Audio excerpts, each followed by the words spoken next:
Підтримайте наш канал на канапі. Підпишіться. Василь Туркевич. Тіара скіфського царя. В основу історико-пригодницьких повістей «Усмішка Джоконди» і «Тіара скіфського царя» лягли майже неймовірні, однак справжні факти.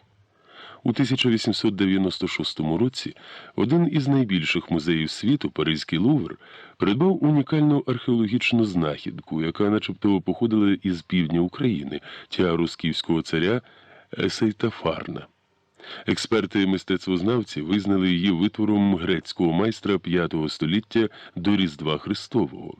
А через деякий час виявилося, що тіара була виготовлена в Одесі майже нікому невідомим майстром-ювеліром Михайлом Рахумовським. Повість «Усмішка Джоконди» присвячена драматичній сторінці в історії однієї із найвидатніших картин епохи відродження. У 1911 році картина Леонардо да Вінчі таємничо і надовго зникла із Лувру. Тіара скіфського царя. Він підійшов до захаращеного всякою всячиною підвіконня, щоб взяти інструмент, і враз наче закам'янів, зачепившись поглядом за білу, мов піна, акацію. Скільки живе в цьому будинку, а живе таких років чимало, ніколи не помічав у дворі це дерево, яке так рясно заквітувало, стало схожим на наречену у фаті. Якесь дивне і незнане почуття враз охопило Рахумовського. Довго і заціпеніло дивився крізь вікно, поринаючи, здавалося, в якийсь інший, чужий для нього світ. Коли ж ото востаннє я ось так милувався квітучим деревом, несподівано запитав себе подумки, і не зміг відповісти. А може, мені ніколи не випадало бачити отаке квітуче диво і милуватися ним? Заплющив очі, наче хотів прогнати те казкове, химерне, біле марево. Різко розчинив вікно, і в наповнену вщерть згаром і запахом металу кімнату увірвалося свіже, настояне на цвіті акації повітря раннього літа, а разом з ним невиразний приглушений гомін одеської окраїни. Десь дзенькнуло відро. Тиша. Прокричав візник. Знову тиша. Закуткудахкала курка, і знову запанувала млосна затяжна тиша. Почувся пронизливий свист, а вслід, звідкілясь здалеку, долинув голос Миколки. Рахумовський стрепенувся, зробив для себе знову несподіване відкриття, оце зараз вперше в житті побачив свого сина на вулиці. Як же воно так склалося, що мені ніколи не випадало погуляти з Миколкою хоча б десь тут, на цій убогій окраїні? Майнула думка, а з нею усвідомлення вини якоїсь безповоротної втрати. Син із високим рудим хлопцем бігали по двору. Мабуть, між ними кипіла запекла суперечка, бо обоє гарячково розмахували руками. Рахумовський, скільки не слухався, не міг зрозуміти слів. Тільки й того, що відзначив для себе виріс хлопець, треба віддавати до науки. До ювелірної справи, який сам поклав стільки часу і сили, Миколка не мав ніякісінької зацікавленості, та й, мабуть, хисту. Власне, і самому Рахумовському не вельми хотілося б, щоб син пішов його шляхом. Що то за професія ювелір, коли довкола стільки злидоти і бідності? Тим часом хлопці підбігли ближче до вікна, і Рахумовський почув кілька слів з їхньої розмови. А від несподіванки аж зіщулився. Скромний і мовчазний Миколка, з якого, здавалося, і під пресом не вичавиш слова смашно, а мов візник вилаявся. «Яка бестія!» – зірвалося з уст батька.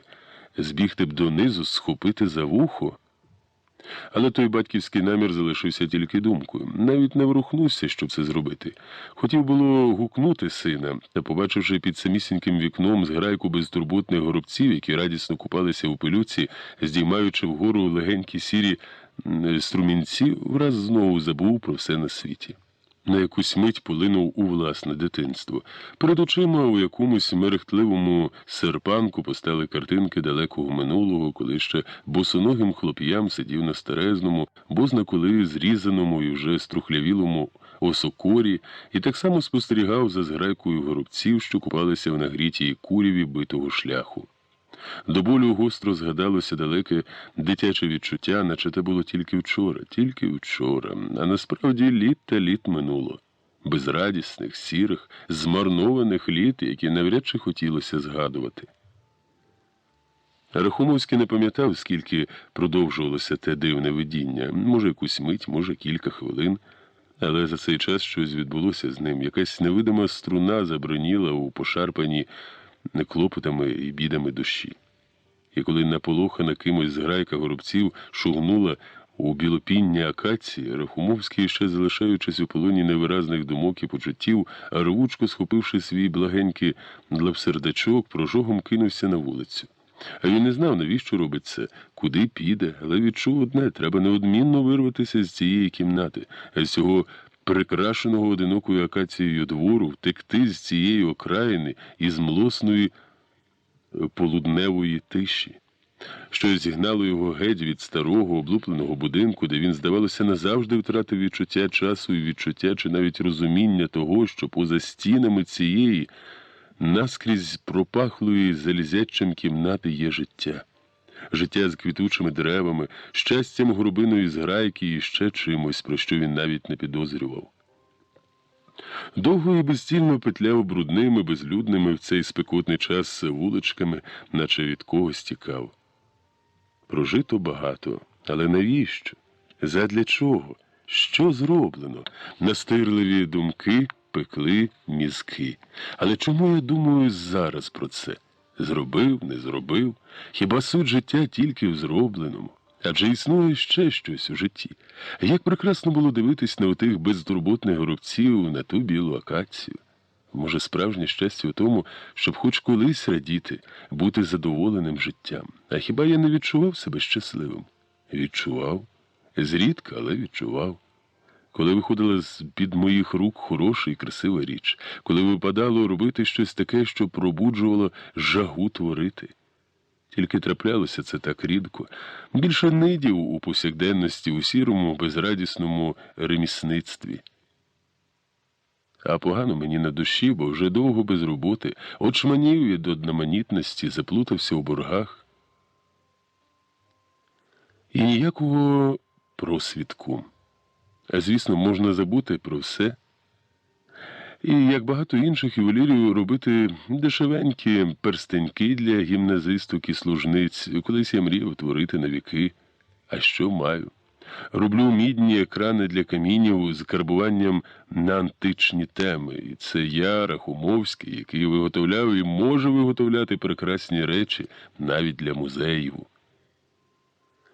А він не зогледівся, як опинився майже у центрі міста, такого красивого і ошатного на початку літа.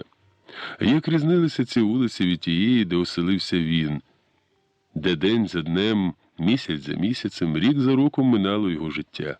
Здавалося, потрапив у зовсім інше місто, ішов обсадженим з обох боків кремезними платанами бульваром, повз прикрашені атлантами і нереїдами будинки першокласних готелів, серед людей, які безтурботно прогулювалися під барвистими парасолями. Сів на лавочку. Хотілося побути наодинці зі своїми гіркими і щемними думками. Боже, яка краса! Захоплено вирвалося з грудей. А я прикувався до роботи і потроху, але щодень наче обкрадаю себе. Я працюю, просто працюю. Тільки задля чого? Тому що до безтями люблю свою справу? Але чому тоді ця справа так не любить мене? Чому? Що це зі мною сьогодні коїться? Душа, мов киплячий казан. Раптом після стількох років мені захотілося, навіть не знаю, чого мені захотілося. Може, звичайного людського щастя, спокою? Побачивши білу акацію, горобців, які безтурботно забавлялися в нагрітій сонцем пилюці, враз зрозумів, як мало треба, щоб побути хоч якусь мить щасливим. Жаль, що таке відкриття я зробив тільки зараз, у мої 50. Загнаний у провінцію, затиснутий з усіх боків бідністю і безвихіддю, одеський ювелір Рахумовський задихався в турботах про дрібний заробіток, лютував від того, що мусить за копійки виконувати забаганки своїх замовників, яких коли і цікавили ювелірні вироби, то неодмінно масивні персні для купчиків та присяжних повірених і досить громісткі колони для світських дам, які, напевне, із шкіри пнулися, аби їх вважали поважними аристократами. Мабуть, він ще довго просидів би у своєму напівзабутті, все більше і більше заплутуючись у мареві думок, якби хтось не взяв його за рукав і не вигукнув майже над самісіньким вухом: «Кого я бачу? Пане Рахумовський, не вірю своїм очам. Рахумовський на Приморському бульварі. Неймовірно. Як це вам вдалося відірватися від свого столу? Кого чекаєте, чи просто так вирішили подихати свіжим повітрям?» Невисокого зросту чоловік, жестикулюючи, мало не підстрибував біля Рахумовського. «А кого, пане Ісуліані, мені чекати? Милуюся морем». «Морем?» – здивовано перепитав співрозмовник, але, зрозумівши, що бувкнув не до ладу, додав: «Звичайно, звичайно, пане Рахумовський, можна і морем, а в Одесі таке казкове море, справді чудовий вид на рейд». Кілька хвилин обоє мовчки роздивлялися біля цятки далеких кораблів, які розчинялися у серпанку нагрітого повітря, думаючи про своє. А випадкова зустріч зі Соліані враз розвіяла Рахумовському усю ілюзію щастя, легкості і невагомості, яка на мить ухопила його розтривожену буденними клопотами душу. «Таки давно не бачилися, пане Рахумовський», – нагадав про себе і Соліані. «Місяців 5, якщо не зраджує пам'ять», – відповів той. «Невже 5 місяців?» – удавано вигукнув Ісоліані. «Так, рівно 5 місяців тому ви грюкнули моїми дверима і кинули на прощання, щоб ти здох». «Ну, беріть до серця, пане Рахумовський, чого не скажеш зі зла? Нерви, кляті нерви, від них усе». «Як бачите, з голоду я не здох.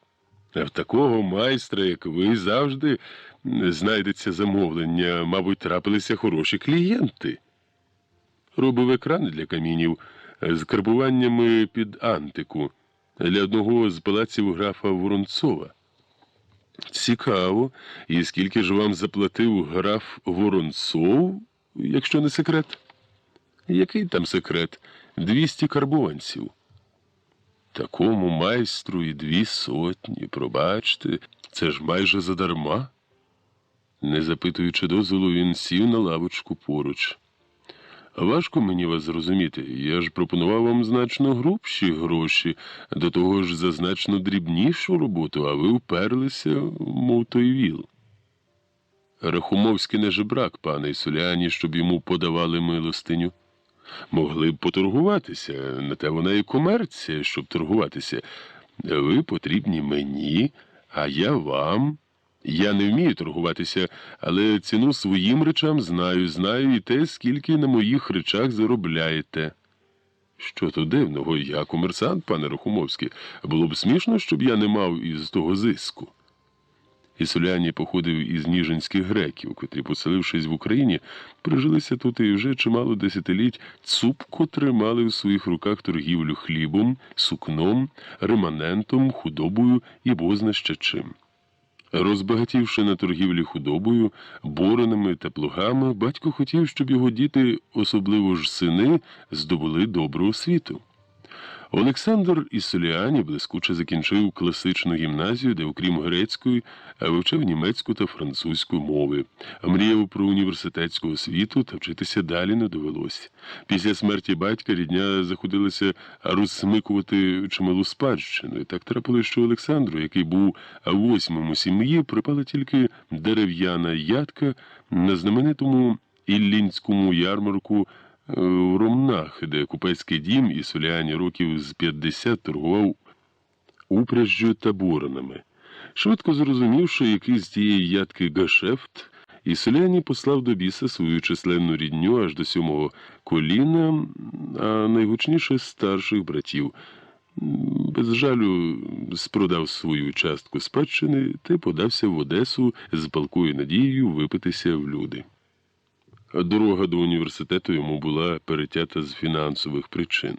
Брати навідріз відмовилися платити за його навчання і хоч якось допомагати грошима. У кожного була своя сім'я, свої клопоти. Тоді він і вирішив почати життя самотужки.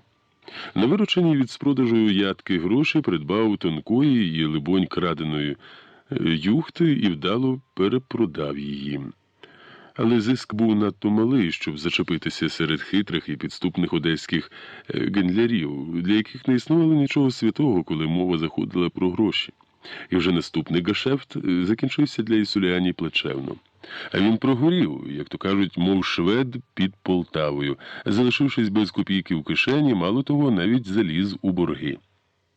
Одеса, як зрозумів згодом, не любила всіляких зайд, котрі мріяли обвести довкола пальця її рідних шахраїв, якими місто аж кишіло.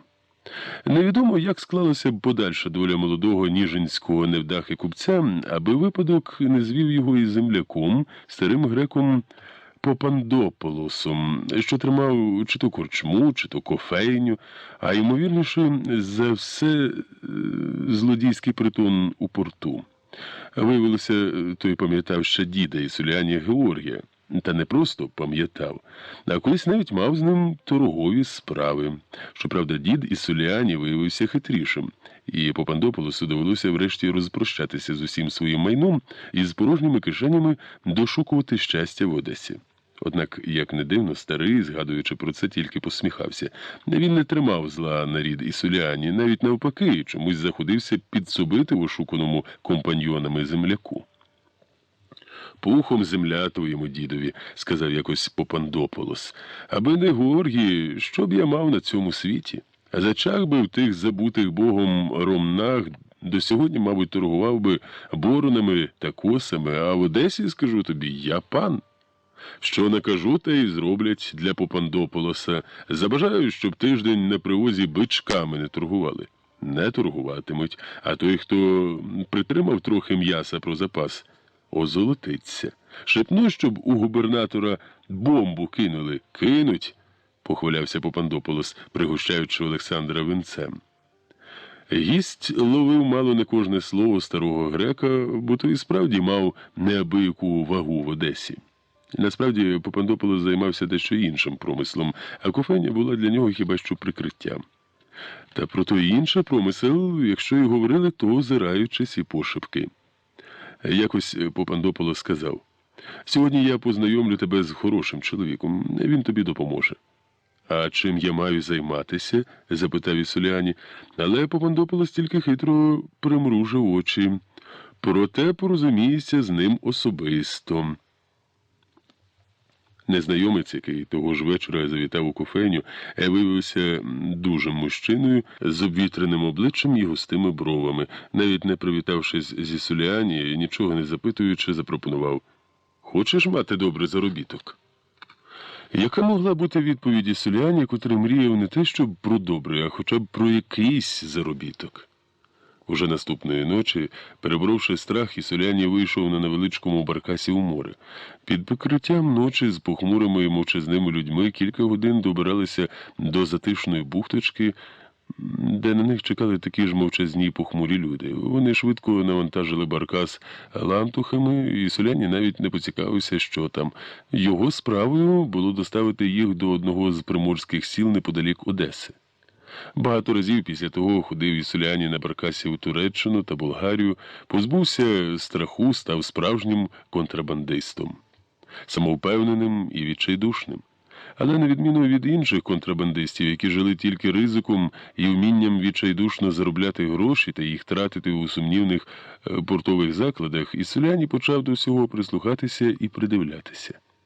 І коли якогось туманного ранку морська хвиля прибила до берега тіло старого Попандополоса, Ісуліані вже добре знав, що йому робити і як йому діяти далі. Заручившись підтримкою кількох відчайдушних пройдисвітів, відкупив у родичів покійного земляка портову кофейню, де збиралися і ті, хто ходив по товар, і ті, хто ним торгував. Став їхнім хазяїном. Разом з турецькою кофейною перейшло до нього і прізвисько «Грек». Точилися розмови, і, мабуть, не безпідставні про те, що Ісоляні останнім бачив Попандополоса живим, але поліція не вельми гарячкувала із розслідуванням. Навіщо? На одного шахрая в Одесі стало менше. Протокол був на диво стислим. Такого-то дня, у такому-то місці знайдено тіло власника портової кофейні Ніколаса Попандополоса. Смерть настала внаслідок удару важким гострим предметом по голові. А може, він і сам послизнувся і каменем впав у море. Ось і все, що написали поліцейські чиновники у протоколі. Справу поспіхом здали до архіву, і вже через 2 тижні про Попандополоса, мабуть, ніхто і не згадував, хіба що найближчі родичі. А серед контрабандистів не любили згадувати мертвих. А відтоді Ісоліані вже не ходив під прикриттям ночі у море, не ризикував наштовхнутися на сторожовий катер чи засідку в бухті. Він став поважним власником портової турецької кофейні. І мало хто знав про справжнє заняття Ісоліані, який разом з кофейною майже за безцінь придбав і справу старого Попандополоса – торгівлю контрабандою, що надходила до Одеси із Болгарії та Туреччини.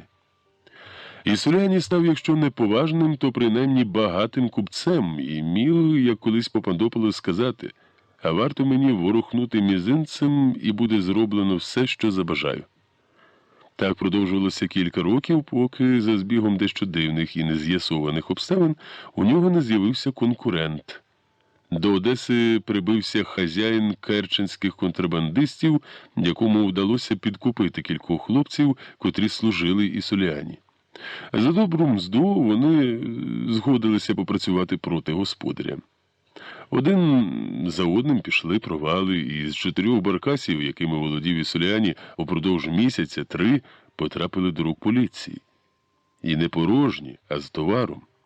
Грек зрозумів, що настає кінець його пануванню, і щоб не повторити долю Попандополоса, а закони контрабандистського світу були і тоді суворі, вирішив із власної волі відійти від справи. Звісно, міг боротися з конкурентом, але вистачило глузду, щоб тверезо оцінити, на чиєму боці була тоді сила і перевага. Він вирішив не випробувати долю і, розпродавши рештки контрабандного товару, зайнявся торгівлею антикваріатом, перепродажем старовинних картин, бронзових скульптур, прадавніх виробів з китайської порцеляни, меблів, завезених до Одеси ще в ті далекі роки, коли з волі Катерини II почалося будівництво важливого портового міста – Південної Пальміри, як називали Одесу тогочасні поети. Справа виявилась хоч і марудною, зате прибутковою, а головне – захоплюючою і цікавою. Одразу стали потрібними гімназичні знання історії, грецької і латини. Передплатив навіть записки Одеського общества історії і древності, які прочитував так детально, як ад'юнкт університетської кафедри. Маючи цупкий і допитливий розум, Ісоляні швидко опанував основними тонкощами антикварної торгівлі, завів своїх постачальників і своїх покупців, досить відомих в Одесі колекціонерів і багатіїв, які залюбки обставляли свої помешкання історичними та мистецькими реліквіями, картинами славетних художників, а іноді просто уламками колон античних храмів. Можливо, з часом Ісоляні виріс би у відомого в Росії антиквара, аби не ідея, яка одного чудового дня осінила, а швидше обпекла його свідомість. Який сенс витрачати стільки часу і сил на досить складні і марудні пошуки старовини, коли цю старовину можна просто-напросто виготовляти? Зрозуміло, чогось нового Ісоляні не відкрив, тільки того, що дійшов до цього власним розумом. Він напружено розмірковував. Адже колись хтось таки робив ці речі. Чому ж сьогодні щось подібне не може виготовити інший майстер? Те, що я з таким трудом знаходжу в одному єдиному примірнику, хіба не випадає продукувати у 5-6, а деякі речі, про які залишилися тільки письмові згадки, можна оживити і пустити в світ як унікальні знахідки? Печать часу? Що може бути простішим у такій справі для людини, яка професійно займається антикваріатом? Хіба невідомо, як на 2-3 століття зробити старішою бронзу чи покрити благородною патиною вироби із срібла? Несподіване откровення збурило нетривожне і досить розмірене життя грека. Настільки розумом, як інтуїцією, він відчув перспективність потаємної справи, якої йому так не вистачало після втрати контрабандного промислу. Адже авантюризм вже стременів у його крові. У ньому бродили бацили обману і шахрайства, і ніщо не змогло змінити це нутро. На деякий час навіть закрив антикварну крамничку і заходився шукати собі спільників, адже у цій химерній справі він міг бути не більше як заводій та продавець підробок, але ж хтось мав їх виготовляти для полиць його антикварного салону, розташованого на одній із велелюдних одеських вуличок, неподалік оперного театру. Знайти умільців виявилося справою зовсім не з легких. Тільки не був би він і Соліані, щоб не підібрати кількох людей, здатних долучитися до його затії. Уже за кілька місяців грек задоволено потирав руки. На його замовлення виготовлялися фальшиві античні монети, начебто випущені у місті-державі Пантикапеях, але то був тільки скромний початок. Невеличка майстерня в Керчі штампувала для нього унікальні античні монети грецьких колоній Північного Причорномор'я і Тавріди. А невдовзі його звели з одеським ювеліром Михайлом Рахумовським. Це був не просто ювелір, а художник, про яких у народі кажуть не від світу цього. А замість того, щоб виготовляючи нескладні, але модні прикраси заробляти гроші, і гроші чималі, Рахумовський вишукував у журналах зображення знайдених під час археологічних розкопок у Єгипті чи Помпеях ювелірних речей і робив їхні копії. Його імітації важко було відрізнити від справжніх, навіть музейним працівникам. Правда, сам Рахумовський любив розказувати своїм клієнтам, як йому вдалося зробити ту чи іншу річ, про давні технології, які він розгадував одну за одною. Тож і Соліані, познайомившись із ним, одразу збагнув, що вироби Рахумовського, але вже як справжні археологічні знахідки, можна з часом перепродати багатим новоришам. Залишалася дрібничка – перетворити вироби Рахумовського в античні знахідки, які враз зробили б їх унікальними і безцінними витворами давніх часів, історичними і мистецькими раритетами із відповідною їхньому статусу ціною. Грек уже уявляв, який широкий простір розкриє перед ним співпраця з Рахумовським. Проте майстер з одеської окраїни виявився таки диваком. Він і слухати не захотів про грубі гроші. І тому перший візит Соліані, котрий був схожим не на ділову зустріч, а скорше на кавалерійський наскок під гаслом «обдури ближнього, бо він обдурить тебе і возрадується», міг стати і останнім для самовпевненого торгівця антикваріатом. Провінційний ювелір одразу ж розгадав наміри гостя і з обуренням відкинув його пропозиції. Тоді вони розпрощалися холодно і, як здалося, назавжди.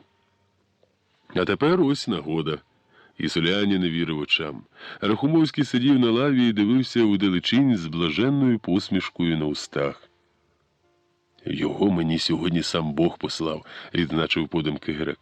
«Чого б те не коштувало, але я мушу з ним полагодити справу. Іншої нагоди може не трапитися». Якусь мить обмірковував, із чого почати розмову, але вагомих слів так і не знайшов. Розумів, що Рахумовський не з тих, кого можна спокусити грішми. Є щось на хліб та до хліба, того йому і досить. Швидше спокуситься на цікаву справу, аніж на платню. Проте й дурно працювати не стане. Гоноровий. З таким краще не зв'язуватись, а якщо і мати справу, то не посвячувати в деталі. Чим менше знатиме, тим спокійніше житиме. Ось уже кілька тижнів із Соліані виношував задум, втілити який міг тільки дуже талановитий і вправний ювелір, з добрим розумінням і відчуттям давнього ювелірного мистецтва. Як і кожний антиквар, і Соліані пильно стежив за археологічними розкопами, з яких торгівцям старовиною завжди щось те перепадало. Останніми роками під час розкопок на півдні України знайшли кілька скіфських скарбів з безцінними мистецькими витворами античних ювелірів. Повідомлення про це не залишилися непоміченими європейськими антикварами. Вони розуміли, що знахідки траплятимуться ще і ще, і далеко не всі вони потраплятимуть до російських музеїв. Розумів це і Соліані, правда, невдовзі його осінила досить дивна ідея. Чекати на такі знахідки можна і до віку, адже навіть в Одесі він був не один, і до того ж не дуже знаний антиквар. Отож спало на думку, що можна підробляти не тільки античні монети. Він торгував ними досить успішно і продавав не лише приватним колекціонерам, деяким музеям, а й одній з досить відомих антикварних фірм у Відні, але й унікальні скіфські чи грецькі ювелірні прикраси, якими так цікавилися багаті колекціонери у Парижі, Лондоні і Відні. Залишалося, як то кажуть, дріб'язок знайти майстра, який міг би такі речі робити. Такого майстра він знав, а це був Рахумовський. Деякі з виготовлених ним імітацій, про що він особисто попереджав покупців, згодом потайки були перепродані за кордоном і не викликали найменших сумнівів у експертів щодо їх справжності. І Солянів вже досить довгий час обмірковував, яку саме річ варто виготовити. Один знайомий історик, у якого він частенько консультувався, розповів про скіфського царя Сейтафарна, згадка про якого залишилася в одному з ольвійських декретів, викарбованому на мармуровій стелі, знайденій всередині 19 століття під час розкопок археологами прадавнього міста держави. Порадив виготовити якусь річ, що начебто належала цьому цареві. Врешті, обмірковуючи легендарні знахідки Генріха Шлімана під час розкопок Трої, вони спинилися на думці, що і Сейтафарн, як і легендарний Пріам, міг мати корону, подаровану йому багатою квітучою Ольвією. В один вузол було закручено значний історичний пласт двох прадавніх цивілізацій. Через деякий час консультант грека несподівано відійшов у кращий світ від серцевого нападу, не виключена і причетність до цього грека. І Соляні стає єдиним власником химерної ідеї, яка вже і на мить не полишає його. Саме про тіару і зібрався він завести розмову з Рахумовським зараз. Тим часом Рахумовський дивився на море, і думки його, здалося, блукали далеко-далеко. Пане Рахумовський, давайте забудемо давнє непорозуміння і вдаримо по руках. Ви прекрасний майстер, я вигідний покупець. Тим часом маю ще й гарну пропозицію. Рахумовський здивовано перевів погляд на грека, а він все ще не зміг збагнути, що ж той хоче від нього. Отже так, налаштувався на діловий тон і Соляні. Кілька днів тому я мав зустріч з двома професорами із Харкова, а вони шукали якийсь незвичний, скажімо так, неординарний подарунок своєму колезі, який займається історією скіфів. Просили знайти майстра, котрий зміг би виготовити імітацію царської корони скіфського царя, за переказами подаровану ольвійцями грізному скіфському вождеві Сейтафарну. Рахумовський з зацікавленням перевів погляд на грека. Тільки ж самі розумієте, подарунок незвичний, унікальний, має бути несподіваним. Платять добре, а умова нікому і слово про корону, аж поки її не вручать професору. Та хіба треба починати з грошей? Загорівся враз Рахумовський. Він давно мріяв виготовити якусь коштовну імітацію золотої скіфської речі. І Соліані, відчувши зацікавлення Рахумовського, теж не кваплячись, тягнув слова, ніби цідив патоку. Річ ця дуже складна. До того ж і замовники не ликом шиті, як-не-як професура. Та крім пальця у рота не клади. Знайду майстра, а той зіпсує матеріал, неприємностей не уникнути. До того ж і строки підпирають. «Ви у мені сумніваєтеся?» – запитав Рахумовський. «Так і скажіть». «Ну що ви?» – розплився в посмішці грек, або вже з інтонації співрозмовника відчув, що той захопився пропозицією. Дальше переговори стали справою техніки. Грек пообіцяв через кілька днів передати ювелірові необхідні матеріали, тонкі золоті пластини з великої, мабуть, ритуального призначення чаші, викупаної в одному з курганів і куплені ще рік тому в цигана на привозі, що були заготовлені у його керченській підпільній майстерні і лежали до слушного часу в сейфі губернського банку за 150 кроків від місця їхньої зустрічі. Затіваючи виготовлення тіари скіфського царя, і Соляні, як ніколи, мав упевненість, що якраз ця авантюра йому вдасться, хоч розумів, що поява такої речі на ринку антикваріату стане подією сенсаційною. Проте, чи когось це особливо насторожить? Адже Одеса вважалася одним з найбільших у Росії, а може й в усій Східній Європі, центрів підпільної торгівлі античною старовиною. І це було справді так. Для істориків і колекціонерів Таврія, Північне Причорномор'я останні півстоліття стали справжнім клондайком античних знахідок. Понад 2 тисячоліття тому саме тут зіткнулися великі і такі не схожі між собою етноси і культури – грецька, скіфська, сарматська. Життя цих народів полишило багато загадок, що їх берегли засипані землею прадавні античні городища на Чорноморському узбережжі і величні кургани. Історія колись квітучих міст, полісів, заснованих вихідцями з далеких Мілета і Пелепонесу, войовничих скіфів, котрі вважали впродовж тисячоліть цей край своєю священною батьківщиною, даною їм грізним богом Ареєм, поверталися через тисячоліття у вигляді унікальних мистецьких знахідок, які п'янили своєю вишуканістю, красою і загадковістю. У 1783 році в результаті кількох воєн і тонких політичних інтриг імператриці Катерині II вдалося втілити в життя мрію Петра І приєднати Крим до Росії.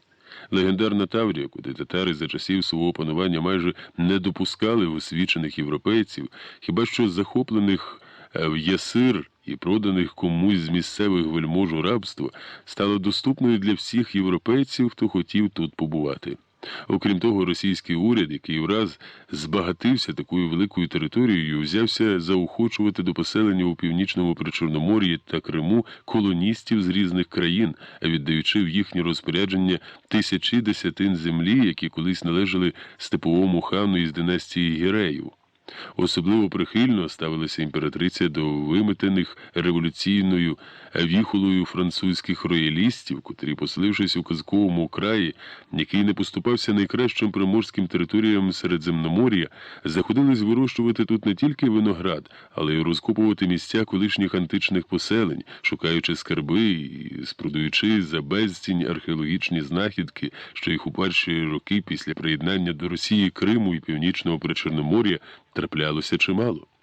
Стало модним оздобити палац у Петербурзі чи в Москві, або і родовий маєток десь у глухому закутку Росії, фрагментом колони античного храму, чи виставити у власній бібліотеці мармурові скульптуру грецьких богів, збережених у Таврійській землі. Проте минав час, усе менше і менше залишалося на півдні Росії непотурбованих археологічних пам'яток. Помилувану віками і тисячоліттями античну спадщину за якихось 30-40 років майже вщент зруйнували і розікрали малоосвічені шукачі золота і античних скульптур, які, забувши про християнські заповіді, лопатами і кайлами плюндрували давні забуті на віки кладовища, забираючи з могил оздоби, монети, зброю, кераміку. Уже на початку 19 століття мандрівники з гіркотою писали, що Таврія назавжди втратила майже всі пам'ятки древніх греків, а тим, хто жив з пошуку античних знахідок, довелося перекваліфікуватися. Але, залишившись за звичками грабіжниками могил, вони вже не могли забути цю справу, і незабаром їхню увагу привернули скіфські кургани.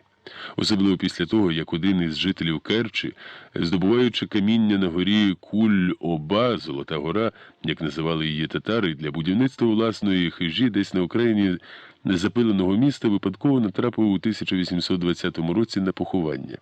Зазирнувши у продовбану кайлом дірку, мало не осліп від блиску золота. Поховальна камера розміром з добру кімнату була наповнена безцінними художніми витворами із коштовних металів.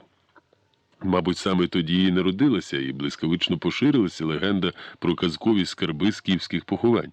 Сотні людей, засліплені блиском кульоби, хлинули на легендарні землі Північного Причорномор'я та Таврії у пошуках курганів, царів і вождів давнього і майже незнаного для історичної науки народу. Декому і справді таланило щось знайти. Принаймні, чимало речей скіфської старовини знаходиться в найбільших музеях Європи із позначенням знайдено на півдні Росії у 30-40-х роках 19 століття. Але не більше.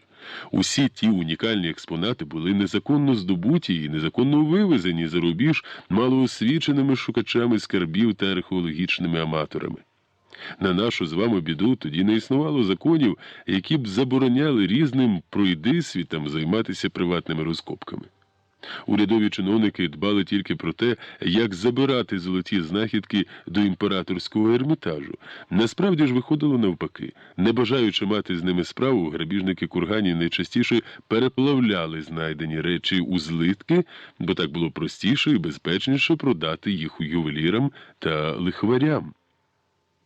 Лише у 30-ті роки 19 століття скіфами по-справжньому зацікавилися археологи та історики, а відтак музеї та колекціонери. Хороша знахідка могла забезпечити людині кілька років безбідного життя. Це врятувало багато унікальних речей від варварського знищення. Стало вигідно продати саме знахідку, а не кавалок золота. Проте водночас побільшало і шукачів скіфських реліквій, які, здавалося, не обминули в Причорномор'ї та Подніпров'ї жодного кургану. Попит на скіфську старовину і насамперед на вироби із золота і електри зростав, а непотурбованих шукачами поховань залишалося все менше та менше. Зараз ніхто достеменно не скаже, кому і коли спало на думку підмінювати справжні історичні реліквії та археологічні знахідки підробками, але вже всередині 19 століття історики почали фіксувати у музеях і приватних зібраннях фальшиві монети античних міст, підробки з кераміки, навіть золоті персні печатки. Особливо багато таких речей знаходилося в зібраннях одурманених бездіяльністю провінційних поміщиків, котрі, закінчивши, як правило, гуманітарний факультет якогось вітчизняного чи зарубіжного університету, зі шкіри пнулися, аби бути хоч у чомусь схожими на вельмож. Створювали приватні театри, де лицедіяли кріпаки, оркестри, влаштовували домашні галереї, музеуми, скуповуючи експонати в досить сумнівних людей, які видавали себе за антикварів чи щасливих власників випадково знайдених унікальних речей. Ринок збуту історико-мистецьких фальсифікатів, виробництво яких спритні шахраї невдовзі налагодили саме на півдні Росії, став практично необмеженим. Азартні колекціонери, втрачаючи почуття обережності, перехоплювали один перед одним так звані археологічні коштовності. Кидалися на викопані ритони, на знайдені у колишніх пантикапеях оздоби античних модниць, на монети, котрі начебто були в обігу тисячі років тому. У продажу з'явилися емалі 16 століття із зображенням речей, знайдених тільки під час розкопок Помпей у другій половині 18 століття. Навіть такий досвідчений колекціонер, як барон Ротшильд, послуговуючись експертами і знавцями, опікся, купивши майже за 1 мільйон франків древній золотий алтар 9 століття, виготовлений ювеліром у сусідньому з палацом Ротшильда будинку. Розкопані у другій половині 19 століття кілька непограбованих скіфських поховань на півдні України познайомили людство з унікальними за своєю красою і гармонією шедеврами античного мистецтва. Виявилося, що золото і електра були теж у пошані войовничих кочівників. Особливо славні знахідки трапилися московському професорові Забєліну, в оповитому легендами і переказами. Чортомликському кургані одному з найбільших серед усіх скіфських поховань на території України. Усе в давнину грабіжники потурбували спокій скіфського вождя, але забрали не все. Вони або дуже поспішали, або щось їх налякало, але в одному із закутків вони залишили Забєліну прекрасно позолочену срібну амфору із рельєфним зображенням грізних кочівників і найвірніших їхніх друзів – струнконогих коней. То був дуже символічний виріб, адже скіф до того, як навчитися ходити, вже вмів триматися в сідлі, а рушаючи на вічний спочинок до предків, мріяв, щоб його поховали разом з конем. Ось чому древній митець з такою любов'ю і завзяттям виготовив дивної краси амфору, яка мала нагадувати скіфові у потойбічному світі про справу, яку той не раз робив за життя – приборкання необ'їджених жеребців. Неподалік амфори археолог знайшов меч Акінак із золотою рукояттю у вигляді 2 телячих голівок. Цей меч, зроблений десь у 5 столітті до Різдва Христового, одним із талановитих іранських майстрів, мабуть, потрапив до скіфів після битви з воїнами перського царя Дарія. Згодом вже грецький майстер виготовив для цього трофею прекрасні золоті піхви, викарбувавши на них картинки запеклої і смертельної битви із персами. Грандіозні знахідки Забєріна сколихнули науковий світ, а ще більше фантазію колекціонерів, які наче очманіли від жагучого бажання мати щось подібне до чортомлихських знахідок і в їхніх зібраннях.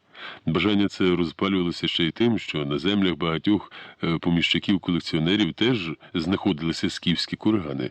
Через відсутність законів, які б забороняли приватні розкопки, власники земель мали право робити з ними все, що бажали. Переорювати, забудовувати, займатися розкопками. Ніхто сьогодні не знає, скільки курганів були в ті роки знищені недолугими археологами-аматорами, а то і просто шукачами золота. І ті інші щось таки відкопували. Про це повідомлялося навіть у газетах. Все частіше і частіше речі зі скіфських курганів почали з'являтися і на антикварних аукціонах у європейських столицях. Більшість цих знахідок потрапляли туди із півдня Росії, з-під Одеси, Керчі, Мелітополя, Катеринослава, з Поділля і навіть Волині. Разом із підвищеною цікавістю до скіфської старовини з'явився і підпільний промисел так званих скіфських знахідок. Бо хіба могли шахраї обминути своєю увагою таку вигідну комерційну справу? Розкопки давали великий матеріал для імітації підробок. Варто було тільки зазирнути в той чи інший музей або приватне зібрання, щоб нагледіти потрібний взірець. І Соляні був одним із тих, хто першим зрозумів, що на хвилі великого інтересу до скіфських старожитностей і археологічних розкопок на півдні Росії можна робити великий бізнес. Хай небезпечно, ризиковано, теж часом дуже вигідно. Обережно, але впевнено він організував виготовлення, а далі і продаж антикварних підробок. І це йому вдавалося. Тепер він мав зробити ще один крок. Задумане ним мало перевершити все, що зробили фальсифікатори за останні 2 століття. Антикварна фірма Бруно Гундерса користувалася серед колекціонерів винятковою репутацією. До її послуг зверталися любителі старовини не тільки Відня, але й інших європейських країн, а останнім часом і багаті американці, котрих приваблювало реноме Гундерса, як одного з найкращих знавців античних раритетів. Фірма торгувала особливо цінним антикваріатом, а головне – бездоганним щодо атрибуції. Саме тому колекціонери купували у Гундерса, особливо не хвилюючись за автентичність речі, яка проходила досить прискіпливу експертизу. А звісно, ті, хто міг дозволити собі мати справу з антикварним салоном Бруно Гундерса. І хоч попит на антикваріат зростав з кожним днем, Бруно Гундерс не брав на комісію будь-яку стару річ. Він неухильно дотримувався раз і назавжди виробленого принципу – продавати хоче дорожче та тільки перевірені речі. Ця прискіпливість і вимогливість до підбору історичних і мистецьких раритетів сприяли процвітанню фірми, яка вже на перше десятиліття успішно конкурувала з подібними найвідомішими закладами у Парижі і Лондоні. Серед постачальників у Бруно Гундерса рідкісних пам'яток мистецтва та історії був і одеський антиквар і Соляні. Нікого в ті часи міг здивувати його контакт з уславленим іноземним антикварним салоном. Адже до початку ХХ століття законів, які б забороняли вивозити за кордон національні раритети, у більшості країн ще не існувало. З Росії вивозили не тільки старовинні монети, манускрипти, але й картини геніальних художників, скульптури, зібрані по всій Європі вельможами Катеринівської доби, безцінні давньоруські ікони, на які несподівано з'явився добрий попит не в Росії, а саме за рубежем.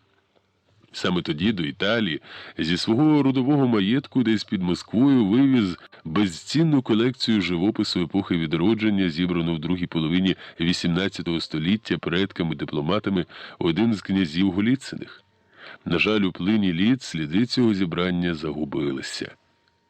А польські по крові князі Вишневецькі, облаштувавшись у Парижі, спустошували свої родові картинні галереї на Поділлі і Волині, відправляючи цілі обози із картинами і безцінними античними скульптурами до нової своєї резиденції.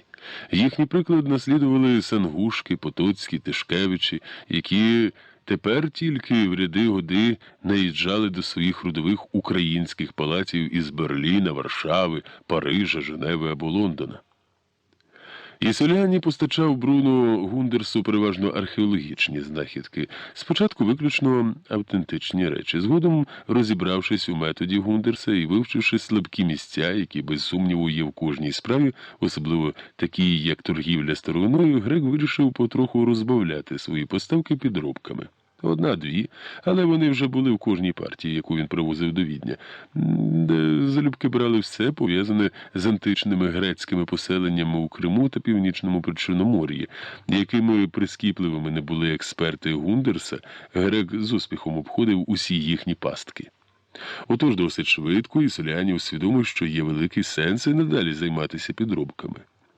Тим паче, що у Відні його вже сприймали як поважного і солідного партнера із бездоганною репутацією, а знахідки з Таврії і Північного Причорномор'я не тільки користувалися все більшим і більшим інтересом колекціонерів, але й помітно виростали в ціні.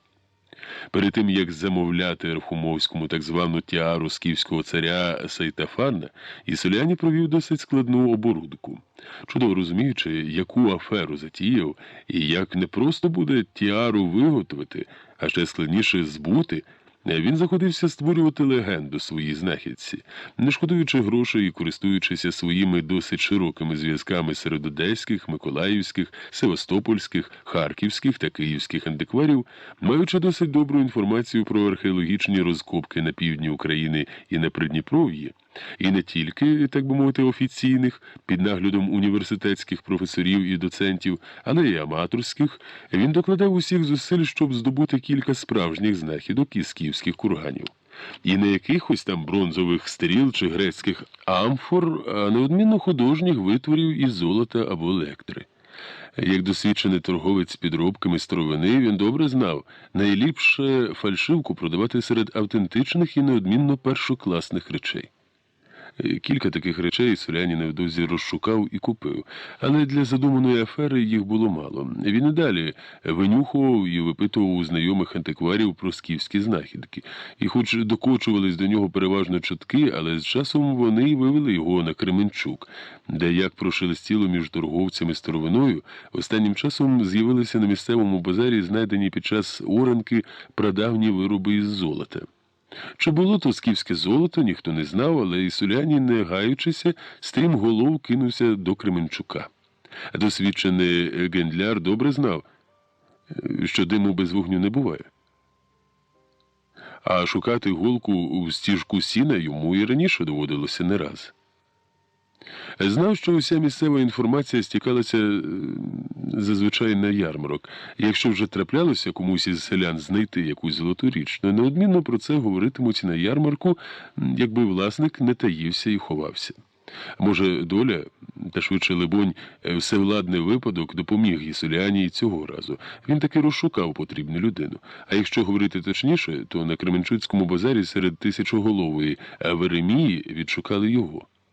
Українські селяни здавна вважали, що греки тільки тим і займаються, що скуповують золото. Отож варто було і селяні стати ногою на Кременчуцьке торжище, як чиїсь сторожкі очі вже вчепилися в нього і пильно стежили за кожним його кроком. По-панському задягнутий грек зацікавив одного з мужиків, котрий вже не першу неділю сновигав між рядами, прислухаючись та переглядаючись, кому можна продати свою знахідку. Під час оранки під Яровину Леміш вивернув із землі прадавні, вже добре потовчені золоті пластини із якимись дивними карбуваннями. Бородатий чоловік доїть чи то вівцю, чи то козу. Одну з таких пластин вже вдалося продати, а другу хотів збути зараз, щоб до жнив купити пару волів. А вичекавши, поки втомлений Соляні сховається у затінку одинокого на все торжище осокору, мужик підійшов до нього і, кахикнувши, сів на повалену колоду. Скоса зиркнувши на мужика у пошарпаному брилі, і Соляні відчув, мов би по ньому пробігли мурашки. Враз зрозумів, що мужик зовсім не випадково сів поряд. Тим часом мужик, не кваплячись, витяг капшук, набив тютюном люльку, і Соляні звернув увагу, що руки в дядька від хвилювання тремтять, поспіхом викресав вогню, знову кашлянув, наче припрошував до розмови. Трохи вичекавши, грек запитав: «Гарно ярмаркується, дядьку? А мабуть, вже спродався? Чи приглянув у цигана коня, тільки не наважишся купити?» Мужик пильно подивився на селяні, перехрестився. Борони Боже, крадені ж, хай йому грець, потім лиха не обереться. Запитуєте, як ярмаркується? Та ні в року. Ходимо, дивимося, питаємо ціну, торгуємося, сваримося та й йдемо далі. Отакий наш ярмарок. До жнив ще є якийсь тиждень другий, можна і поярмаркувати. Отак, без усякого на те діла, взяли і приїхали до Кременчука. Не знаючи добре селянську вдачу, запитав з недовірою селяні. Навіть груш на продаж не привезли.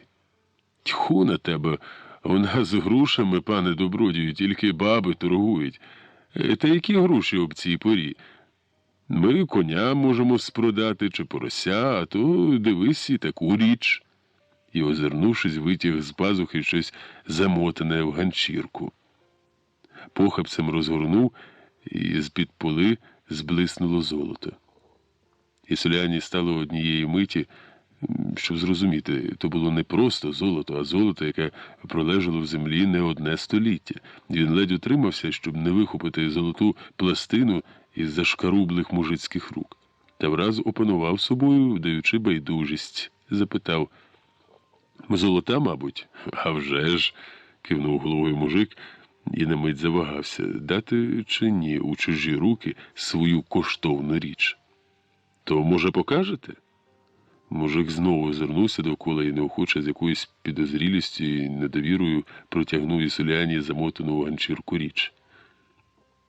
«Воно, може, і належало б нашому панові чи урядникові віднести, тільки самі знаєте, яке життя маємо.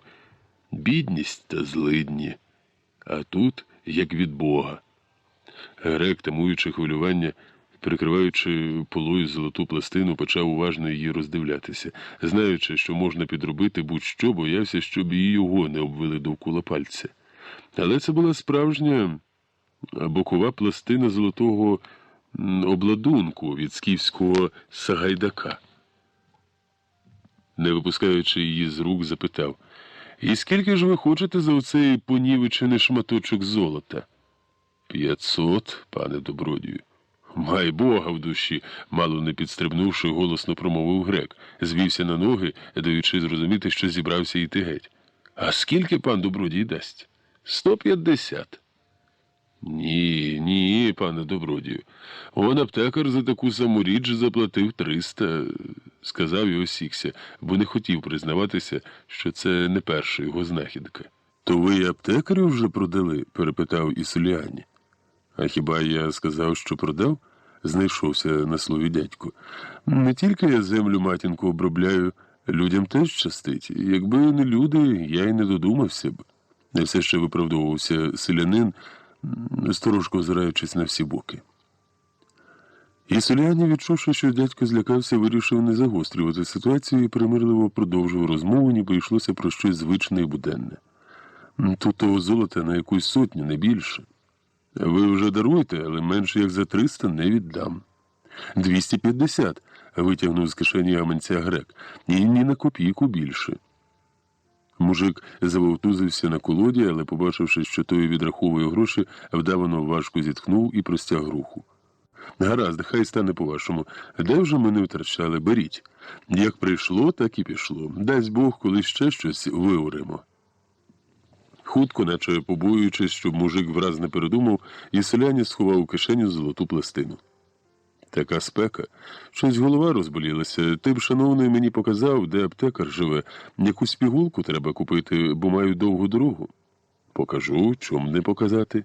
Вони йшли на запелюженій Кременчуцькій вулиці, розмовляючи про те все, яке годиться серед малознайомих людей.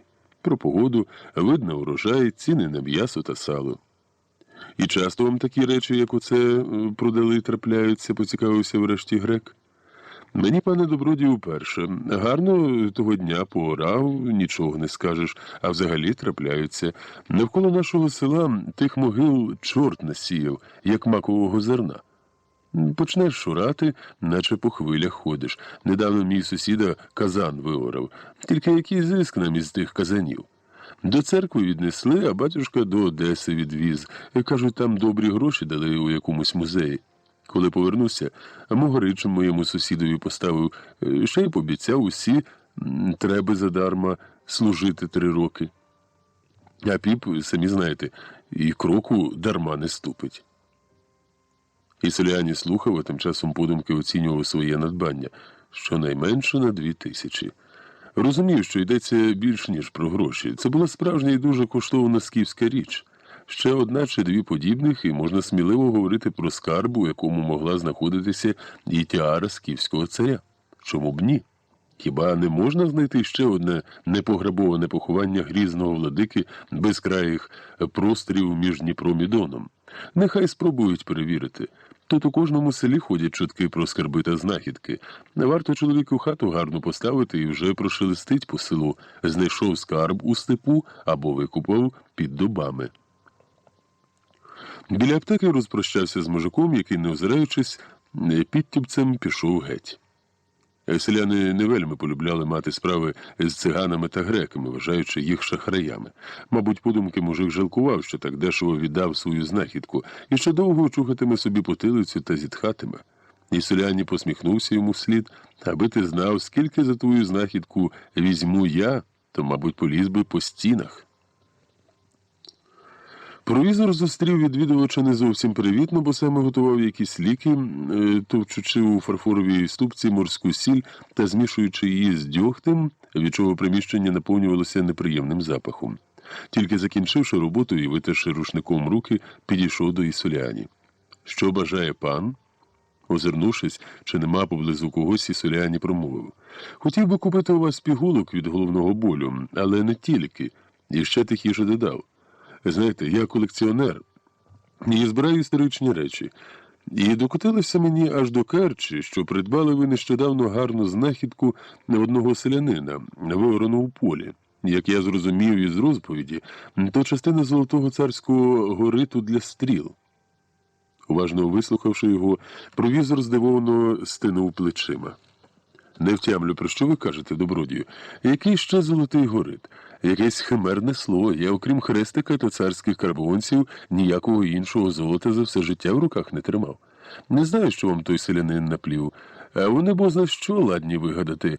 Якась виорана річ із золота? Може, те йому привиділося? Переконавшись, що провінційний аптекар так просто не розкриється, Ісоляні витяг із кишені свою покупку. Погляньте, кажуть, у вас теж є щось подібне. Аптекар пильно зиркнув з-під кошлатих брів на відвідувача, потім на золоту пластину. Ісоляні вловив в очах ледь помітну тривогу, проте й надалі гнув своє. Кажу, нема в мене ніякого золота. Кладу 350. Діставши з кишені гаманець, грек заходився відраховувати гроші. Проте сподіваного ефекту, як ото з мужиком на базарі, не трапилось. Аптекар, нічого не відповівши, спокійно підійшов до дверей, наче бажаючи випроводити нежданого гостя. «Гаразд, 400», – не відступав Ісоляні. Господар запитав, «Скажіть, хто вам вказав дорогу до мене?» «Той, кого ви вже дещо купили із знайденого скарбу. Можете не боятися, із поліцією я справ не маю. Я колекціонер, і самі розумієте, як важливо для мене мати не частину унікальної речі, а її всю. То скільки? Кажу ж вам, люди що завгодно вигадують.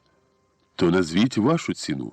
600, процідив несподівано крізь зуби аптекар. 450, 500. Сказав це аптекар упевнено і твердо, мов одрубав. Ісоляні зрозумів, що далі торгуватися тільки на шкоду. Аптекар не поступиться і копійкою. Відрахував 5 сотенних. І, вийшовши в іншу кімнату, аптекар за якусь мить повернувся із золотою пластиною. Це і справді була друга половинка античного золотого гориту для ритуальних царських стріл. Згадалося, що подібну річ бачив у альбомі про скіфські скарби Ермітажу. Очі в грека зблиснули якимось хижим вогнем. Хто знає, що б трапилося в цій пропахлій морською сіллю і дьогтем провінційній аптеці, аби господар взяв і відмовив зараз Ісоляні. І він уже не ручався за себе. Склав докупи 2 половинки і аж присвиснув від подивування і задоволення. Ні, таки зналися скіфи на красі. Понівечена часом річ стане справжньою окрасою будь-якого музею. Щось подібне можна було побачити тільки в найбільших музеях Петербурга, Відня і Лондона. Про такі знахідки мріяли всі археологи, але вони, мов закляті, частіше і частіше траплялися репаним сільським мужикам, які віками орали і переорювали одне і те саме поле, стесуючи горб, який багато століть тому насипав над могилою свого вождя або царя давно забутий кочовий народ, про який знали хіба що освічені люди, які вчилися в гімназіях та університетах, а може ще й сільський священик, що міг спіткнутися на іменні скіфи, читаючи Старий Завіт. І одного чудового дня Леміш вивертав те, що брали в походи грізні степові царі, те, що на них зодягали і в останню земну путь. Відтепер ця випадкова знахідка, справжньої ціни якої не знав ні селянин, ні цей провінційний провізор, тягнула не на кілька сотень, а на кілька тисяч рублів. Та головне було не у самій знахідці, і навіть не в її ціні, якою ще ніколи досі не платив і Соліані за свої речі. З'явилася тверда упевненість, що разом з цим унікальним сагайдаком для ритуальних стріл, що завжди висів біля царського сідла, кількома золотими нашивками, якими неодмінно оздоблювали шкіряний одяг скіфського вождя, щоб кожний бачив, хто є паном цього племені, бронзовою вуздечкою, надбаною потайки в грабарів на одній із розкопок трохи раніше, може вести до Відня і фальшиву золоту тіару. Так, випадком купив добродію, мов аптекар, а воно мені не до діла, тільки й того купив, щоб мужики не порізали на шматочки, чи, бува, циганам не продали. Якраз найчастіше такі знахідки їм і продають, а ті роблять із таких речей собі персні або своїм жінкам та дочкам. А річ гарна для музею, воно б годилося передати урядникові, так йому довіри катма. Усе до рук прилипає. Поговори, побалакай, подумав про себе і Соліані, ще і ще розглядаючи та складаючи докупи дві золоті пластини. На одній з них двоє вершників тримали в руках луки, на іншій бородатий скіф доїв вівцю. Це було саме те, про що мріяв і Соліані, за чим поїхав би хоч на край світу, до самого Люцифера. Тепер він міг пропонувати Бруно Гундерсу випадково знайдений селянами скарб, де були унікальна тіара скіфського царя і унікальний золотий сагайдак. Ще кілька золотих бляшанок, теж випадково знайдених під час розкопок на місці одного з курганів, він припас раніше. Віктор Горовенко, асистент Володимира Антоновича, знаного у всій Російській імперії професора Київського університету Святого Володимира, добрався до місця своєї першої самостійної археологічної розкопки. Підминаючи чобітьми ще ніжну весняну зелень, полухаючи раз по раз жайворів та перепелів, він вдихав на повні груди духмяні пахощі трав і йшов до оповитого серпанком нагрітого повітря кургану. Йшов і радів, мов мала дитина. Нарешті звершилася його заповітна мрія, вибрався із метушливого міста на вільний простір, про який стільки мріяв, готуючись у свою першу самостійну експедицію.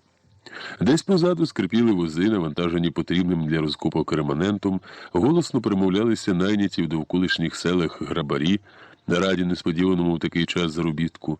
І хоч попереду була важка робота, очі світилися щастям, а душа співала якусь тільки їй відому пісню, як те буває в людини, що живе передчуттям чогось цікавого і значного.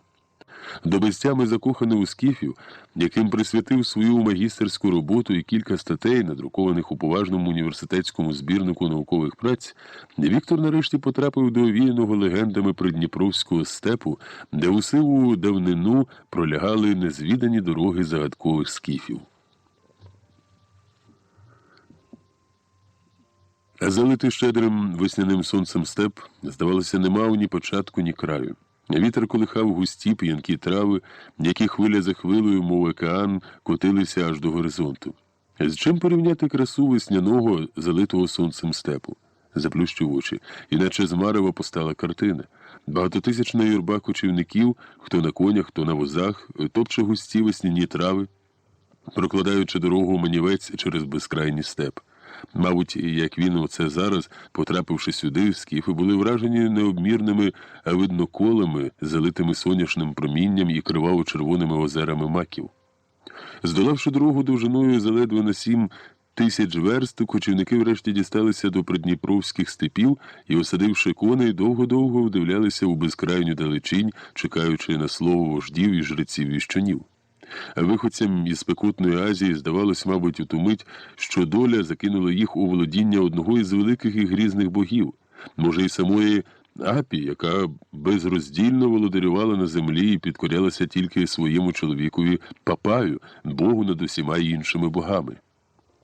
Скіфи беззастережно полюбили цей безкрайній, незайманий від дня створення землі степ. На багато століть він стане рідною землею скіфів, котрі вже самим своїм виглядом жахали кімерійців, які не одне століття жили тут. Кидаючи свої шатра і навіть ритуальні казани, б'ючи, у які вони вимолювали у богів щастя і успіхи у війнах, кімерійці тікали світ за очі від жорстоких пришельців, які не брали полонених. Бо навіщо пастухам-кочівникам, які не орють, не сіють, не будують ні міст, ні фортець, раби?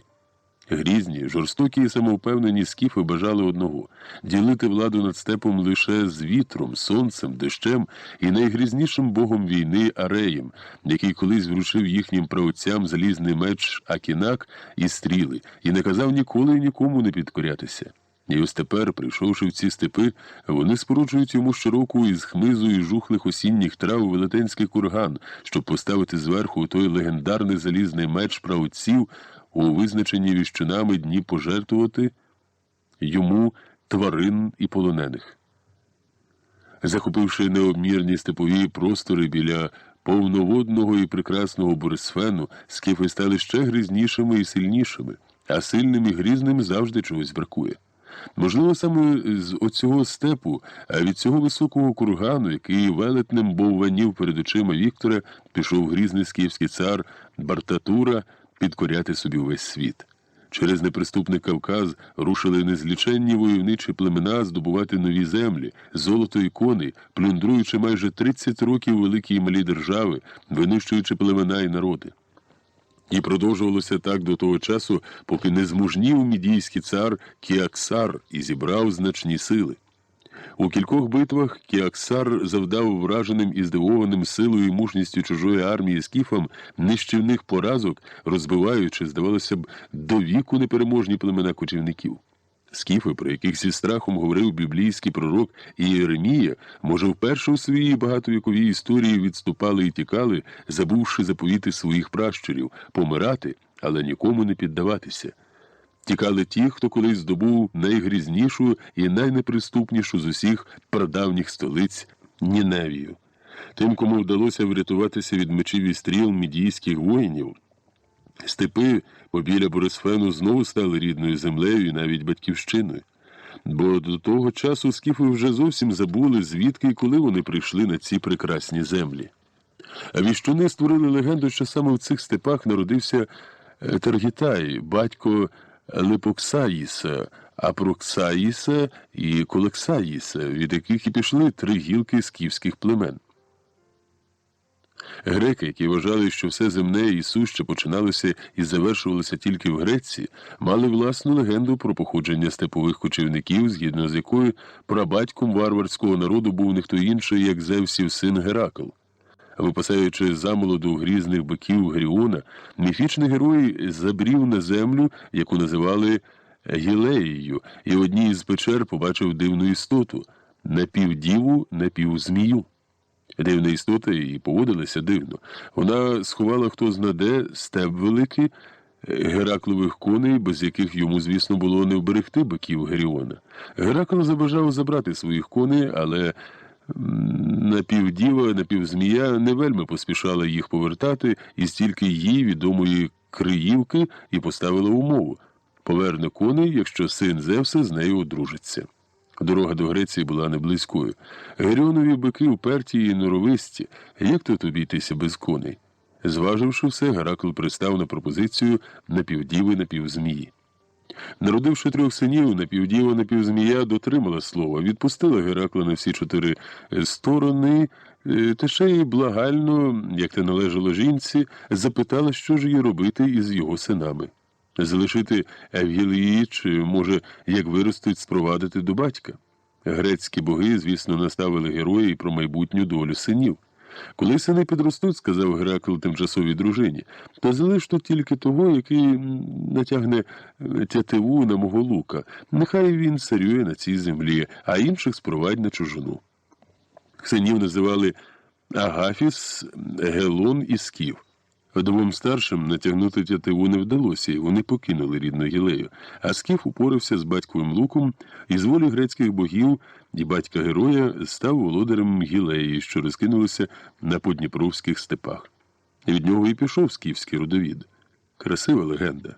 До кургану, що буванів сірим велетом у серпанку нагрітого степового повітря, залишалося з версту. Блакитним небом пливли білі хмарини перелесниці, отак вони пливли і 100, і 200, і 1000 років тому. Спроквала пряв думку Горовенко, вкотре принаючи в далеке, сховане у мареві віків минуле цієї землі. Уявилося, саме такого соняшного і прекрасного дня везли по цих незайманих травах на чорному поховальному возі останки одного з грізних скіфських царів, у якого влучила вправна кімерійська стріла. А може, хоч таке майже не траплялося, помер скіфський цар власною смертю від хвороби чи від старості. Десятки тисяч людей з суцільною юрбою йшли слідом за поховальним возом, вибиваючи вщент густі трави, піднімаючи мало не до неба стовпи куряви. Несамовито волали жінки, заклично гуділи ритуальні казани, і ржали коні, плакали діти. Грізним і суворим був ритуал проводів царя в останню дорогу. Тіло кілька місяців возили від племені до племені. Усі скіфи, зустрічаючи небіжчика, обстригали волосся, різали собі руки або проколювали лівицю стрілою і йшли за тілом туди, де мала розпочатися дорога царя до праотців і самого Папая. Спокійними і незворушними в юрбі залишалися тільки кілька людей, які невідлучно знаходилися біля тіла царя. Це були найкращі, найвродливіші скіфські юнаки. Здавалося, горе не торкнулося їхніх сердець, бо обличчя кожного світилося радістю і неприхованим щастям. Ще припухлими дитячими устами юнаки ловили свіжий подих степу, щиро пишалися довірою, яка випала на їхню долю. З сотень, тисяч скіфських воїнів юнакам-підліткам випала найбільшу на цім світі честь – стати вічними охоронцями царя в іншому світі, а в країні, де жили праотці і боги.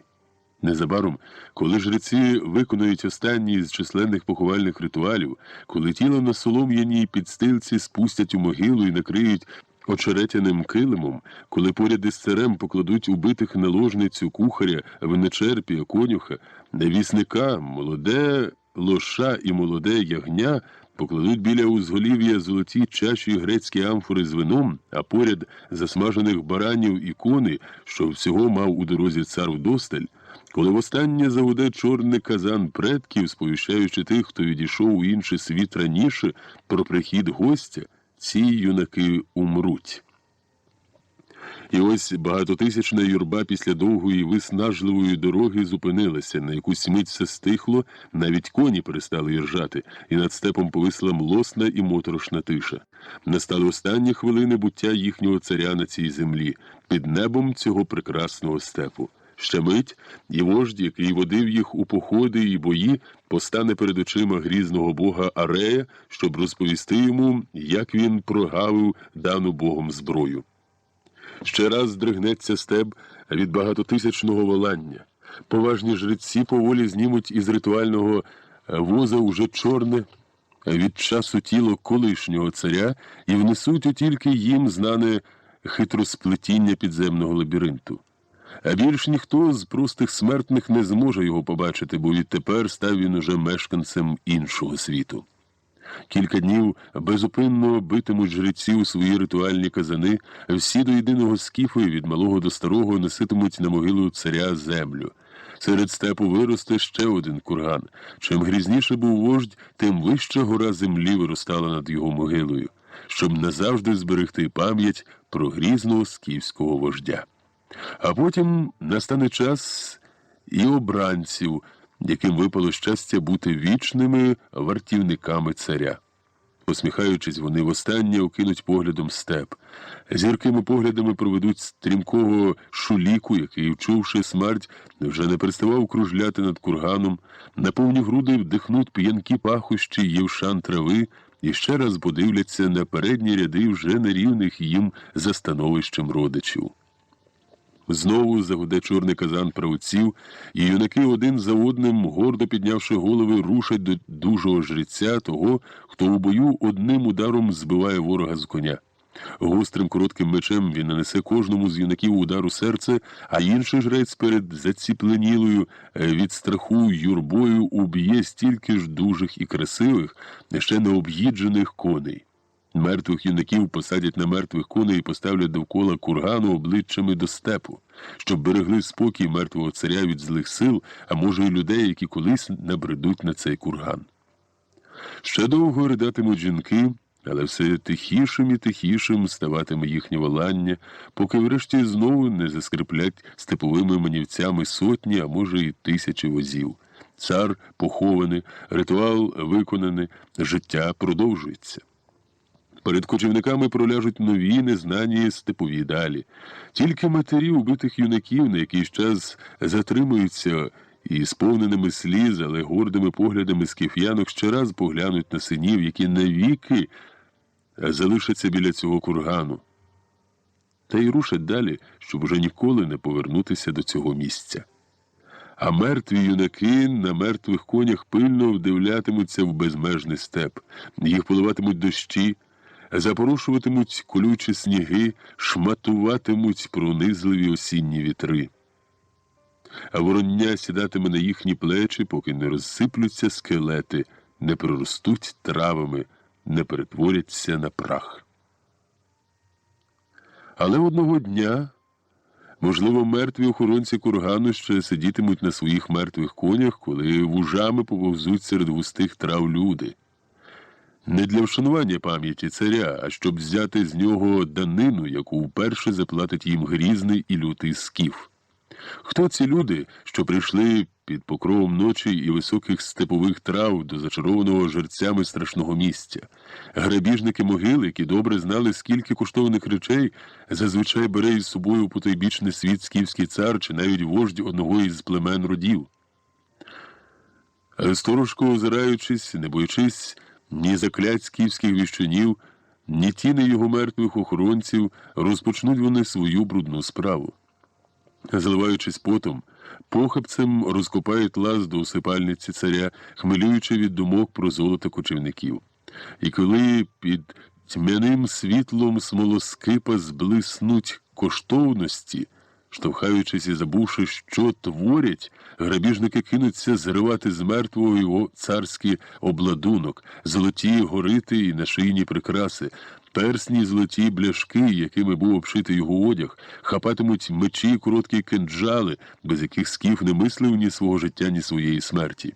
А ще винесуть вони із поховальної камери жбанки із золота і електри, в які скіфські жінки віщунки наливали для царя кумис. Грабіжники знали, задля чого долали довгу і смертельно небезпечну дорогу до кургану, і боялися хіба що живих скіфів, які мстилися за порушення спокою мертвих жорстоко і безжально. Навіть небо здригалося від їхньої помсти. Довідавшись про сплюндрований курган, кочівники йшли на найближчі міста по ліси, змітаючи все на своєму шляху, не залишаючи в живих нікого. Вікторові згадувалися безліч разів читані рядки Геродотової історії про скіфотаврів, загадковий, легендарний народ, який невідомо звідкіля прийшов у Придніпров'я і невідомо коли і куди зник. Маючи майже тисячолітню історію, стільки ж, як і давній Рим, вони не полишили по собі ні письмен, ні вірогідних легенд. Відомості про кочівників прийшли до нас із історії інших народів – єгиптян, персів, греків. Залишилися після скіфів тільки величні кургани, мовчазні свідки сивої давнини. Скільки вже років стоять вони у цих степах, яку таємницю бережуть? Що ховає курган, якого розпочне розкопувати завтра Віктор Горовенко? Легкий весняний вітер колихав трави, і, здавалося, морські хвилі набігали одна на одну, розбиваючись об усипальницю скіфського царя, що бовваніла вдалині. В облупленому і скособоченому двоповерховому будинку на околиці Одеси, в крихітній кімнаті з одним захаращеним вікном, час наче втратив свої закони і повернув мало не на 2 тисячоліття назад. Михайло Рахумовський упивався роботою, як упивається справжній художник чи письменник, знайшовши після довгих сумнівів і зневіри свій сюжет, тему, те, що так довго і невигойно ятрило душу і серце. А відтепер для нього існувала тільки загадкова тіара скіфського царя Сейтафарна. Він багато разів перечитав текст Ольвійського декрету про те, що вдячні за мир і спокій громадяни міста підносили грізному скіфському цареві данину у вигляді коштовної корони. Царю цареве, а що інше вони могли йому подарувати, адже Сейтафарну насправді належали навіть вони самі. В один порох брови і незліченні орди диких степовиків стерли б з лиця землі квітуче торгове місто Поліс у гирлі повноводного Бугу. Золота пластина, яку вручив Рахумовському і Соліані разом із старанно вималюваними деталями майбутньої тіари, до невпізнанності змінилася, покрившись мереживом вишуканих, зроблених, здавалося б, з невагомого осіннього павутиння візерунків. Рахумовський завершив ніжний фриз тіари, на якому зобразив іделічні картинки із життя древніх скіфів, і тепер старанно обробляв середній фриз, карбуючи сцени величної Іліади Гомера. Чому Гомера? А що могло бути дорожчим і шанованішим для давнього грецького мисця-ювеліра? Подовгу чеклував над кожною найкрихітнішою деталлю, і, мережачи лінію за лінією, штрих за штрихом, подумки жалкував, що народився у значно пізнішу добу. А він наче розчинився у часі, не уявляв, а відчував себе античним майстром і все більше і більше упевнювався в тому, що в античній Греції він неодмінно був би десь при дворі легендарного Перікла і робив отакі золоті корони для царів. Над жодною своєю роботою, навіть найпершою, яка ввела його у світ не стільки ремесла, як художнього відчуття, він не працював з таким захопленням, з таким самозабуттям, як зараз. Не гроші, не успіх, не визнання, а відчуття чогось таємничого і невловимого вселило в нього щастя і піднесення. Скажи йому сьогодні, що по цій роботі він умре, Рахумовський, мабуть, не пожалкував би, що взявся виконати це незвичне, навіть химерне замовлення. Задля однієї такої тіари слід було народитися і стати ювеліром. Надвечір, коли кімнату вже наповнювали сутінки, радісно посміхаючись, Рахумовський підводився за столу і підходив до вікна. Вдихаючи свіжу вечірню прохолоду, згадував своє нелегке життя, поволі повертаючись із дивного нереального світу, де ще кілька хвилин тому перебував у повсякдення. Вдивлявся в сутінки високого, всипаного зорями нічного південного неба, згадував своє дитинство вже далеке і призабуте, і сумував за ним, як за чимось назавжди і безповоротно втраченим. Він і досі не міг збагнути, чому батько, який все своє життя просидів із шилом та дратвою на кривоногому ослінчику, захотів зробити з нього саме ювеліра. А звідки взялася у злиденного містечкового шевця єврея така відзігорна забаганка? А може, хотілося, щоб син мав краще, забезпеченіше життя? Але звідки шевцеві знати, як живуть оті ювеліри? Ні, тепер йому вже не розгадати батькової забаганки. Та й навіщо? А батько, напозичавши грошей, віддав сина в науку до ювеліра аж до Умані. Майстер, як те не дивно, виявився людиною совісною, і замість того, щоб використовувати підлітка десь на кухні, заходився вчити та й нам своєї справи. У 17 років за рекомендацією свого учителя Михайло перебрався із провінційної Умані до Одеси і став до роботи у майстерні, де за паризькими зразками виготовляли кілька стандартних видів жіночих прикрас – ланцюжки, персні для подарунків та ще весільні обручки. Досить швидко всі побачили, що Михайло може робити і значно складніші речі. Молодий, талановитий майстер, працюючи на модні одеські ювелірні салони, міг, звісно, мати і замовлення, і гроші. Але хлопцеві швидко обридло виготовляти колони та браслети. Він подовгу пропадав у місцевому археологічному музеї, полонившись красою античних ювелірних виробів. Потайки, щоб не бачили й інші майстри, а особливо хазяїн майстерні, пробував і собі робити щось подібне. Але він жив в Одесі, і про те, щоб виготовляти справжні художні речі на замовлення, доводилося тільки мріяти. У велелюдному і багатому південному місті золото найбільше шанувалося у злитках, а коли виготовляли з нього якісь персні, браслети чи кулони, то вже неодмінно громісткі та крикливі, аби кожен міг оцінити і зважити статки і маєтності власника. У майстерні Рахумовський пропрацював недовго. Кому потрібний майстер, який постійно хотів робити щось таке, на що не було замовлення? Невдовзі він, найнявши невеличку квартиру на околиці Одеси, вже працював самостійно, поволі набуваючи власної клієнтури.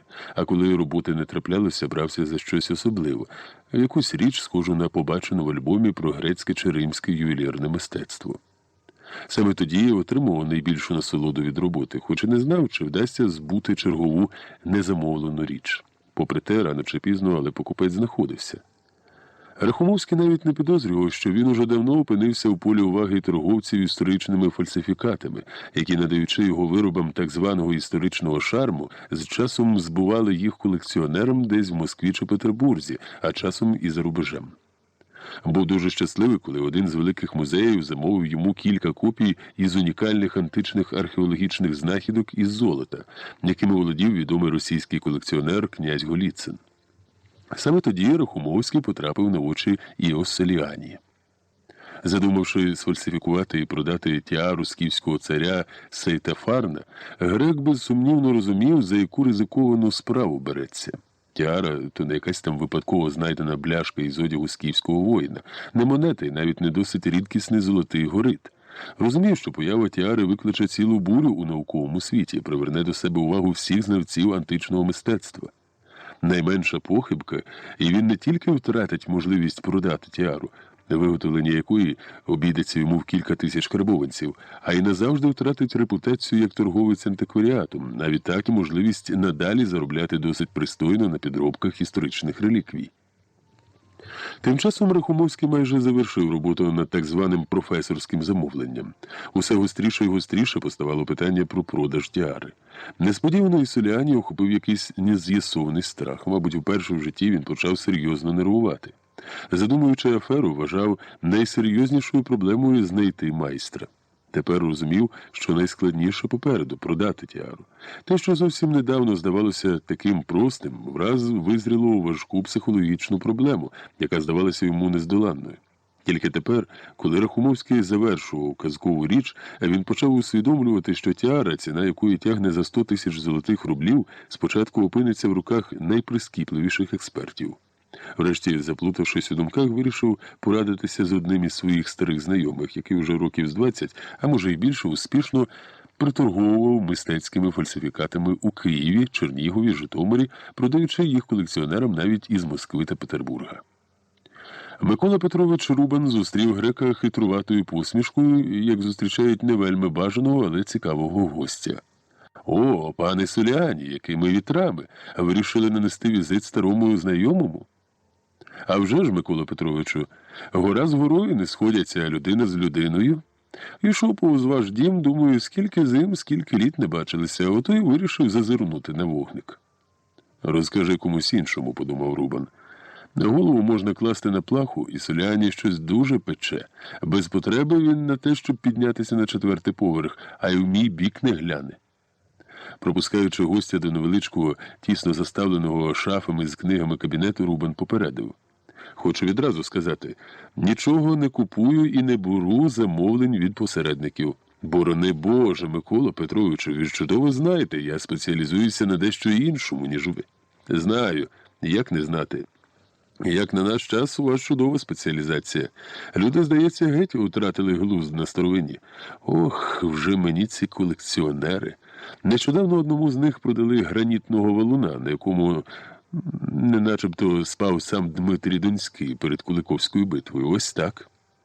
Але й клопотів з колекціонерами теж чимало, докинув своє слово гість. Продати статуетку з Ольвії не легше, ніж її знайти. «А ваші скіфські бляшки, здається, зовсім непогано йдуть», – поцікавився, а швидше ствердив Рубан. «Вам і це відомо?» – насторожився грек. «Якби я не знав секретів нашого з вами діла, то ви, пане Селіані, мабуть, не били б ніг, піднімаючись до мене. То яка така нагальна справа привела вас сюди?» «Треба продати одну річ, добру річ», – багатозначно посміхнувшись, сказав грек. Що ж вам заважає, пане Ісуліані? Боюся експертизи. Річ недостатньо гарно зроблена? Утім, то й справа, що зроблена бездоганно, за найвищим розрядом. Отже, треба розуміти, йдеться про досить дорогу і унікальну імітацію. Маєте рацію, погодився Ісуляні. Річ справді зроблена винятково досконало. На жаль, приверне до себе велику увагу, і не тільки наукових мужів. Найбільше боюся газетної тріскотні. Від тих репортерів один крок до поліції. Хочете ощасливити музей? Маєте чудову інтуїцію, Микола Петровичу. Інтуїцію? Ні, пане Ісуляні, це результат моєї довголітньої практики. Гадаєте, ви перше опинились у подібній ситуації? Зрозуміло, що ні. Тому і прийшов до вас, Микола Петровичу, порадитись. Ви ж у нашій справі справжній професор. Щось підкажете? Професор чи не професор, але на чомусь таки розуміюся, пане Ісуліані. Бачите ці книги? Рубан кивнув на полиці.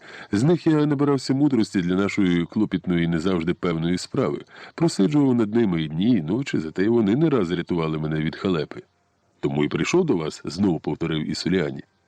Підтакнув щиро, з повагою, бо добре знав, що Рубан – один із небагатьох торговців мистецькими фальсифікатами, кого Бог милував від неприємностей за шахрайство. Хоч, мабуть, ніхто в Росії не пустив у світ стільки справжніх полотен Буше, і, як те не дивно, навіть пару картин Рубенса, які прийшли вже кілька рук і, здобувши чудову біографію, усіли в якійсь із колекцій князів Сапег, які, здається, вивезли їх до своєї паризької резиденції. Рубан трохи помовчав, наче збирався з думками і врешті сказав. А знаєте, у подібних до вашого випадках я б використав саме те, чого ви так панічно боїтесь. Що ж саме, не зрозумів спершу грек?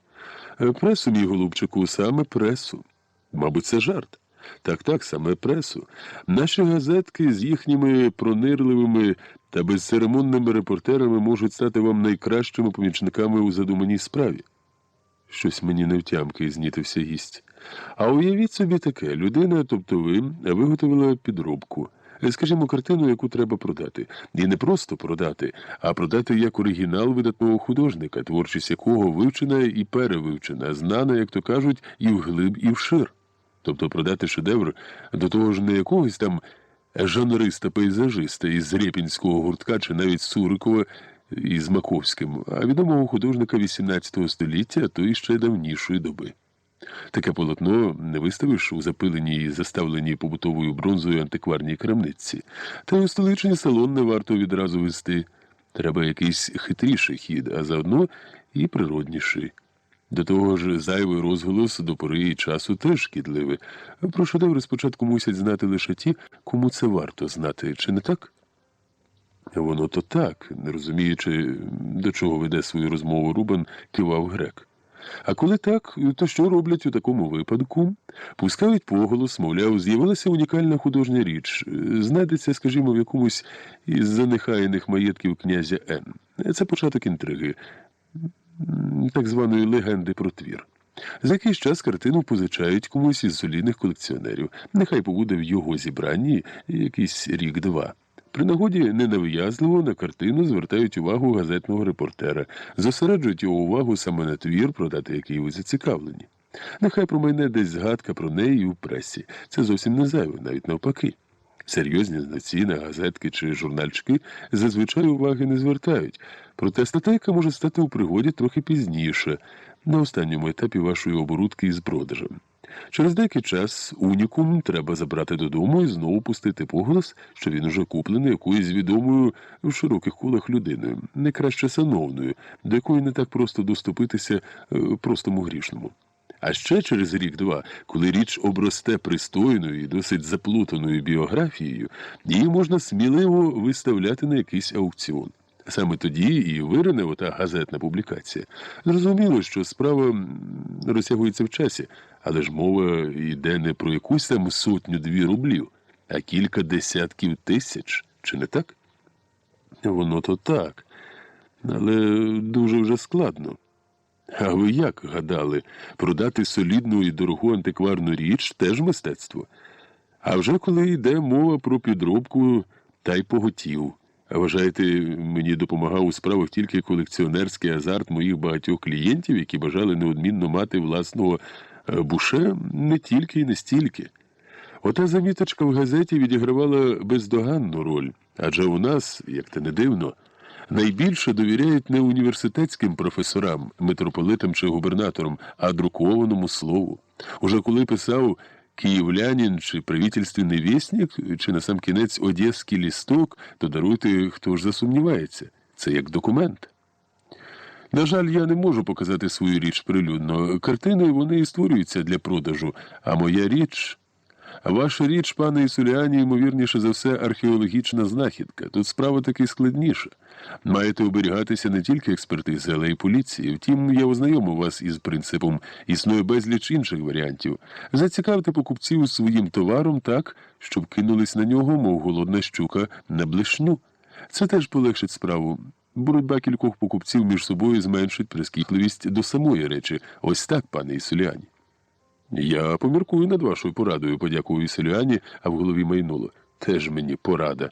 Варто показати комусь із журналістів тіару, як на завтра до мене нагрянуть не тільки поліцейські, але й жандарми, розіпнуть запитаннями, де взяв та чому не повідомив про знахідку дирекцію Ермітажу. Конфіскація забезпечена. У кращому випадку отримую перстень від імператора. Тільки навіщо мені той перстень? Поміркуйте, пане Ісуліані. Мене цей принцип ще жодного разу не підвів. Гадаю, не підведе і вас. Не так уже і важко обкрутити довкола пальця журналістів, особливо з вашими зв'язками і досвідом. Це навіть легше, ніж спихати історичні підробки фірми Гундерса. Не варто про це, перебив його грек. Кожний заробляє копійку, як уміє. Не варто, то й не варто. Скажіть тільки, що по-доброму заздрю вам, а ще більше вашій непосидючості. З розмахом зуміли поставити справу. Копаєте золоту жилу, антика безсмертна. Не продасте завтра, куплять післязавтра, ще й заплатять більше. Колекціонери – то рід безсмертний. Були, є і будуть у віках. Це, вважайте, вже психологія. Це так, пане Рубан. А я вам про що кажу? Трошки вигадки і продасте. Навіть золотий щит самого Аттили. А цього разу не зовсім так. Мені потрібен не просто любитель, а людина з добрими грошима. А ще певність, що мою річ куплять відразу, довго не розмірковуючи. А вам гукнути Рокфеллера чи Бродського не упустив нагоди вщипнути свого гостя Рубан? Навіщо жарти? Навіть не образився Ісуляні. Йдеться про досить грубі гроші. Тобто про 1200, а може і 250? Можливо, так. А вам підробили Мирона чи Фідія? Геніальна ідея, Микола Петровичу, посміхнувся Ісуляні, розуміючи, що Рубан навряд чи ще буде йому чимось корисним. Красненько дякую за ідею. Спробуй, може, і знайду майстра. Тільки скульптура Мирона коштуватиме щонайменше двічі по 250. Ох, і апетит у вас, серйозно, без будь-якого натяку на жарт кинув Рубан. Який товар, така й ціна, відповів спокійно. А за пораду щиро дякую. Тут щось є. Подумайте над моїми словами. При теперішньому інтересі до антики можна продати і підроблену скульптуру Фідія, аби тільки знайшовся майстер. А ви з чим зараз займаєтесь, Микола Петровичу? Не стільки з цікавості, як для годиться, запитав грек. Вік не той, пане Ісуляні, щоб займатися чимось серйозним. Перейшов на малі жанри. Мініатюри Венеціанова, акварелі Соколова. У молодості я теж любив розмах. За Брейгеля молодшого творив, ескізи Брюлова продавав. У голосі Рубана почувся неприхований смуток. Знаєте, пане Ісуляні, іноді страшно кортить поїхати в маєток до того вельможного пана, який купив мого Брейгеля, і про все розповісти. Про те, як я колись мріяв стати великим художником, а виставлятися, а став блискучим, не боюся так сказати про себе, фальсифікатором старих майстрів. Хто б сьогодні купував пейзажі якогось там випускника Петербурзької академії мистецтва у провінційного художника Павла Рубана? А от мою роботу в стилі Брейгеля купили, вириваючи з рук одне в одного. Деякі з моїх підробок, похвалюся, навіть є в музеях. Інші опиняться там через якісь роки, але неодмінно опиняться. Знаєте, на мене вже почав працювати час. Розмова завершилася, і, велично кивнувши головою, Рубан підвівся. Проводжаючи Ісуліані до дверей, додав: «Не кваптеся зі своєю річчю. Умійте вичекати найслушнішої хвилини. Один невірний крок є гаплик, гроші від вас не втечуть. А ось репутацію, реноме, як ви самі розумієте, треба пильно берегти і пестити. Нашу справу можна порівняти з полюванням. Один невірний рух, і дичина вже в хащах. Робіть пропозицію не раніше, ніж довкола вашої речі розгориться справжня баталія, в якій бажаючим її купити вже ніколи звертати увагу на саму річ, бо вирвуть з-під самого носа». Від Рубана Грек поїхав до Рахумовського. Всю дорогу обмірковував розмову із колегою по бізнесу. Рахумовський зустрів його трохи здивовано, певно, не сподівався на цей візит. Провів у напівтемну кімнату до заваленого різними причандаллям столу. Грек побачив тіару. Здавалося б, за стільки років своєї дотичності до світу антикваріату мав звикнути до прекрасних речей. Проте від побаченого у нього перехопило дихання. Аж запаморочилося у голові. Тремтячими руками обережно взяв до рук напівовальну золоту корону, яка ніби світилася зсередини, підніс до вікна. У якомусь заціпенінні довго роздивлявся легке осіннє павутиння, карбоване по золоту мережево, яке відтворювало сцени із невмирущої Іліади і життя загадкових скіфів. Імітація ум'ятин і пошкоджень надавала тіарі вигляду справжньої археологічної знахідки, яка тисячоліття пролежала в землі. Цей Рахумовський просто таки геній. Він не тільки зробив неповторну імітацію тіари, але й надав їй справжнього археологічного вигляду, врахувавши, кому ми її маємо вручити. Аби ж він знав насправді, що я задумав та понавигадував. Мабуть, втратив би глузд від несподіванки. Прекрасна робота, тільки й вичавив із себе захоплений і вражений Грек. Він чудово розумів, що слова зараз зовсім зайві. «Спасибі за добре слово», – стиха відповів Рахумовський. «Повірте мені, пане Ісуліані, це епоха Перікла. Таку річ вам ніхто і ніколи вже не зробить. Я знаю, що кажу. Щось подібне можна виготовити раз у житті». Від хвилювання голос Рахумовського тремтів. «Навіщо ж так хвилюватися, пане Рахумовський?» – здивувався Грек. «Ви зробите ще багато прекрасних речей. Ваші руки...» Ісуляні не закінчив своєї патетичної, але цього разу щирої фрази. Він побачив, як по обличчі Рахумовського потекли сльози. Не міг зрозуміти, чого б то зараз плакати. Треба радіти і веселитися, як раділа і веселилася в цю мить його власна душа. Перший етап задуманої ним афери завершився.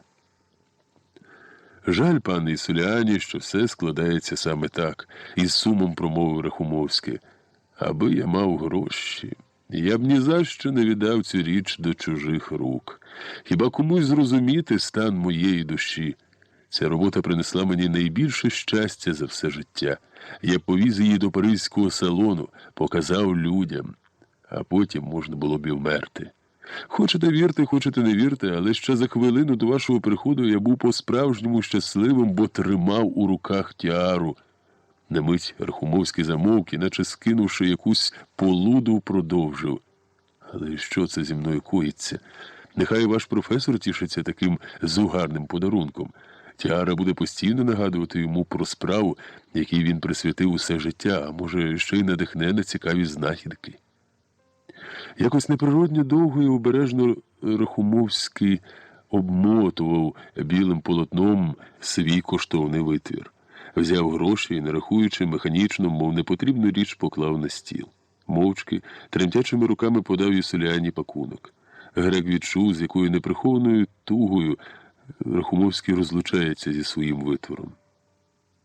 Забравши тіару, Грек одразу і забув про майстра. Тепер йому не давало спокою зовсім інше – як її продати.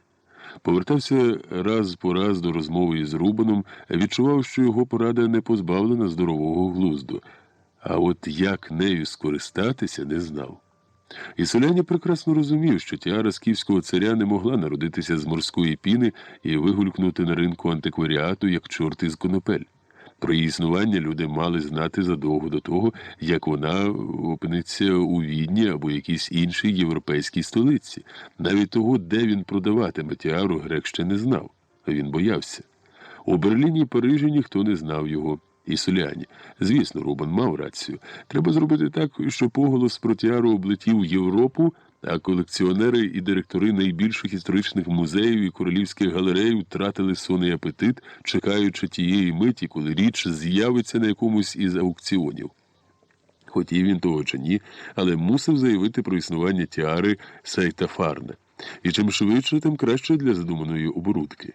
Але як це зробити, щоб не нашкодити і справі, і собі? Існувало кілька небезпек. Будь-яка золота знахідка до християнської доби ставала власністю Ермітажу. Досить великою небезпекою було і те, що про оборудку дізнається Рахумовський і вчинить гвалт, але не був би він і Соліані, щоб не знайти способу заткнути рота такому, як Рахумовський. Отримав за роботу, тепер нехай мовчить. Врешті за мовчання можна і доплатити якусь суму. Був переконаний, що за гроші все можна купити. Є і інша можливість змусити замовчати Рахумовського. Хто не вміє мовчати живим, а може замовкнути назавжди, міркував і Соліані. Кілька днів мучився думками, як залучити до своєї афери журналістів, тільки нічого путнього ті роздуми не породили. Натомість з'явилася інша ідея. Чому б не використати для цієї мети найближчих до таких речей людей, тобто показати Тіару комусь із відомих знавців античного світу? Адже в Одесі знаходився знаменитий на всю Росію археологічний музей із колосальними колекціями антики. Кілька професорів Новоросійського університету вже не одне десятиліття вели розкопки храму Афродіти на Зміїному острові, досліджували Ольвію. Отож, коли інформація про Тіару вийде від археологів, то газетні борзописці неодмінно про це відгукнуться. А вже ж відгукнуться. Археологічні знахідки завжди цікавили газетярів. Чим більше обдумував цей варіант, тим більше до нього схилявся. Не якийсь там темний чоловік скаже перше слово про Тіару, а саме археолог. Залишилося знайти такого археолога. Поволі, але впевнено, і Соліані розробляв план втілення досить авантюрної і ризикованої афери. І з кожним днем все більше і більше ним запалювався. Рубан дав йому ниточку, з допомогою якої можна було пройти крізь складний лабіринт. Невдовзі по Одесі прошелестіла чутка про якусь грандіозну археологічну знахідку із золота на півдні України. Першими захвилювалися в Одеському археологічному музеї, де добре знали, що в таких справах, як правило, немає диму без вогню. Саме цього і треба було і Соліані. А врешті, прорахувавши всі за і проти, він вирішив, що настав час таки показати Тіару. Вибір упав на професора Золочина, директора Одеського археологічного музею. Це був відомий учений, знавець історії грецьких міст Полісів, Причорномор'я і Таврії. Він розкопував Ольвію, храм на Зміїному острові, повертаючи історії сторінки прадавнього життя елінів, закинутих далеко-далеко від берегів Пелопонесу, від рідних оливкових гаїв. Його знали не тільки серед російських, але й європейських археологів. Але і Соліані привабила інша риса Золочина. Прекрасно орієнтуючись у сивій давнині, пам'ятаючи до найдрібніших деталей майже всі археологічні знахідки і музейні експонати, Золочин почувався безпорадно у світі сучасному. Про Золочина ходили легенди, як про людину девакувату, котра не те що своїх співробітників та колег, рідню не завжди впізнає в обличчя. Він був увесь у полоні сивої давнини. Якщо Золочин не засумнівається в Тіарі, розмірковував грек, то її з часом можна сміливо везти до Відня. А може і в якусь іншу європейську столицю, бо хто, а Золочин не зможе мовчати про Тіару. Не гаючись, він вдарить в усі дзвони, щоб порятувати безцінну археологічну знахідку, особливо коли зрозуміє, що її власник приховує річ і не збирається придавати її до Ермітажу, як те мало бути. А хіба можна бажати більшого, коли інформація про Тіару вийде з уст такого відомого знавця антики? З такою зухвалою думкою грек врешті пішов до Одеського музею. «Пан Золочин уже піднявся до себе?» – запитав у швейцара. «Вони вже давно у себе». «Це де?» «Його кабінет на другому поверсі», – відповів той, – «але не знаю, чи він прийме вас. Пан Золочин вельми не любить, коли його вранці відривають від обстеження археологічних знахідок. А вчора гімназисти принесли цілу торбу якихось знакалок, підібраних десь в урочищі». Пан Золочин неодмінно мене прийме. Я приїхав здалеку і привіз цікаву річ. А воля ваша, спробуйте. І Соляні піднявся мармуровими східцями на другий поверх і нараз відчув страх.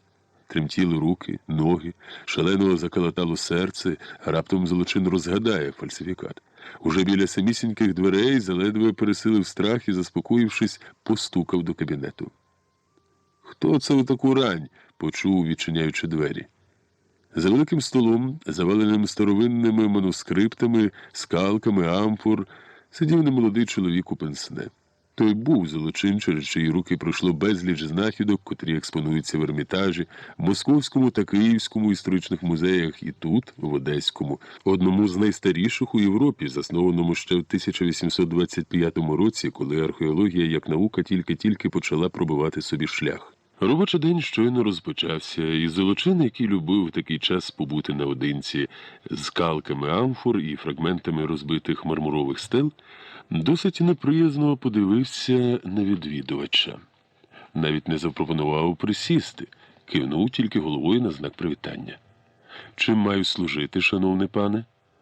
І Соляні підійшов ближче до столу. Фраза, яку заготував заздалегідь, яку безліч разів повторював і, здавалося, завчив на пам'ять, раптом вилетіла з голови. Натомість відчув, як холодний піт градом покотився з чола. «Даруйте за ранній візит», вгамовуючи хвилювання, ледь чутно промимрив грек. «Мене попередили, що в цей час ви любите працювати і нікого не приймаєте. Але я приїхав здалеку і чекати не можу, а причина візиту – ось у цій знахідці». «Слава Богу, не екскурсант», – пожвавився Золочин і підвівся з-за столу. «Зараз, мабуть, вийме з валізи амфору, якими в музеї забиті всі кутки і закутки. Щось трошки розкаже про себе і піде з Богом». Але, побачивши в руках Ісоліані золоту тіару, директор музею мало не зомлів. Здалося, що його пройняло блискавкою. Сонце чи реальність? Відвідувач тримав у руках золоту корону у вигляді напівсфери, одного погляду на яку було досить, щоб зрозуміти, це витвір давнього майстра. «Господи, звідки це у вас?» – тремтячими руками Золочин вихопив у Ісоліані корону. «Мужики оце навесні виорали». «Ви хоч уявляєте, що це за річ?» – вигукнув Золочин і, враз забувши про відвідувача, вп'явся очима в тіару. «Ні, не віриться. Невже я тримаю в руках справжню античну корону? Господи, тут же напис. Божественна елінська мова. Ви знаєте, що тут написано?» «Ні, не сподобав Господь опанувати грецьку. Тут написано «Царя великого і нездоланного Сейтафарна, рада і народ Ольвіополітів». Ось що тут написано. Ви чули щось про Ольвію? Так, трохи. Трохи. А я вивчаю історію цього міста ось уже майже 30 років. І після мене ще багато десятиліть вивчатимуть. 2000 років тому це було дуже велике місто. Може, найбільше на північному Причорномор'ї. Ось звідки ця тіара, шановне пане. Ми стільки років там копаємо. Але щоб знайти хоча б щось подібне, Боже, яка довершеність!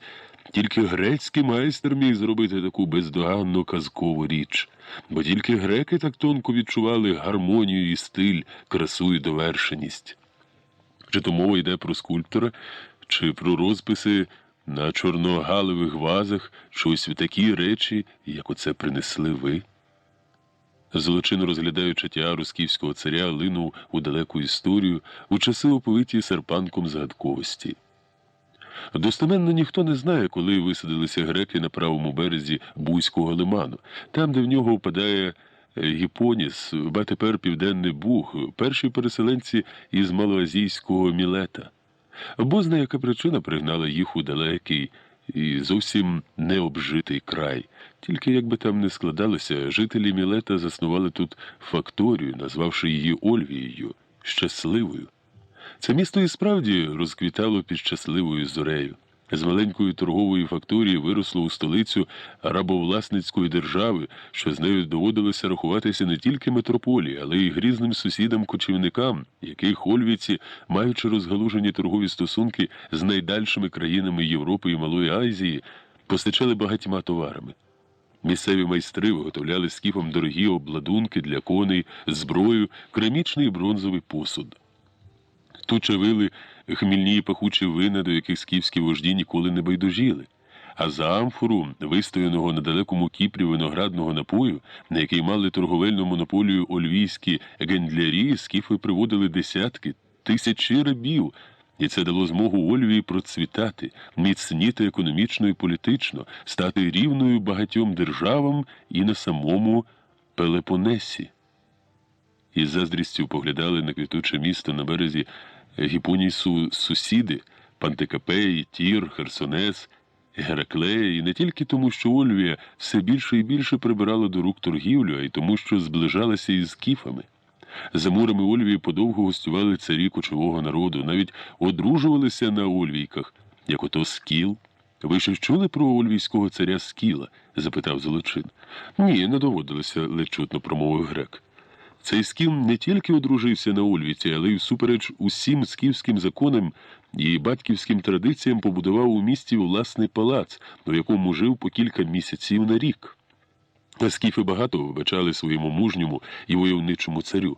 І його спілкування з грецькими жрецями, і те, що ходив він у грецькому одязі, і що знав грецьку мову, і навіть умів писати по-грецькому, хоч це було нечувано для скіфа. Не простили вони йому тільки участі у вакханальній процесії. Довідавшись про зраду царя рідним богам, скіфи повстали проти нього і обрали вождем брата його – Октамасада. Скіл втік до франкійців.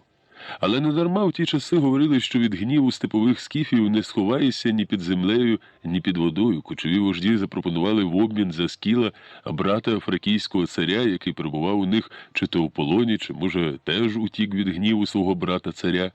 Їх обміняли як полонених. Зв'язаний Скіл опинився перед очима Октамасада, і той без найменшого вагання, прикликавши у свідки богів і душі предків, наказав відтяти відступнику голову.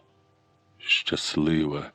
Це місто проіснувало 1000 років, мало справу з багатьма скіфськими царями. І одному з них ольвіопольці піднесли у вигляді данини не дорогі товари, не амфори з вином, а справжню царську корону. Золочин не міг повірити, що тримає в руках цю корону. Наче пробудившись із казкового сну, кинувся до Ісиліані. А втім, пробачте, я трохи захопився у своїх екскурсах, а треба й вас послухати. Та що мене слухати? Ви мені про такі речі стільки цікавого розповіли. Ні-ні, розкажіть, яким чином ця унікальна річ опинилася у вас?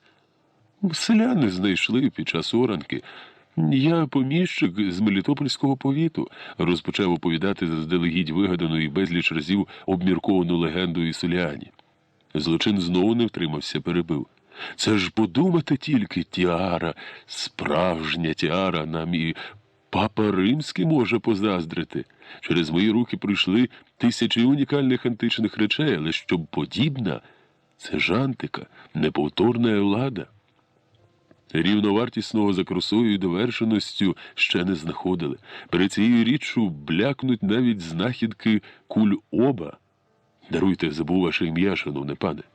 Віталій Вікентійович Григорянц, з мелітопольських поміщиків. Віталію Вікентійовичу, прошу вас, розкажіть у деталях про те, як здійснено знахідку. Це дуже важливо для з'ясування її походження, історії, яка, гадаю, також неповторна і загадкова, як і сама тіара.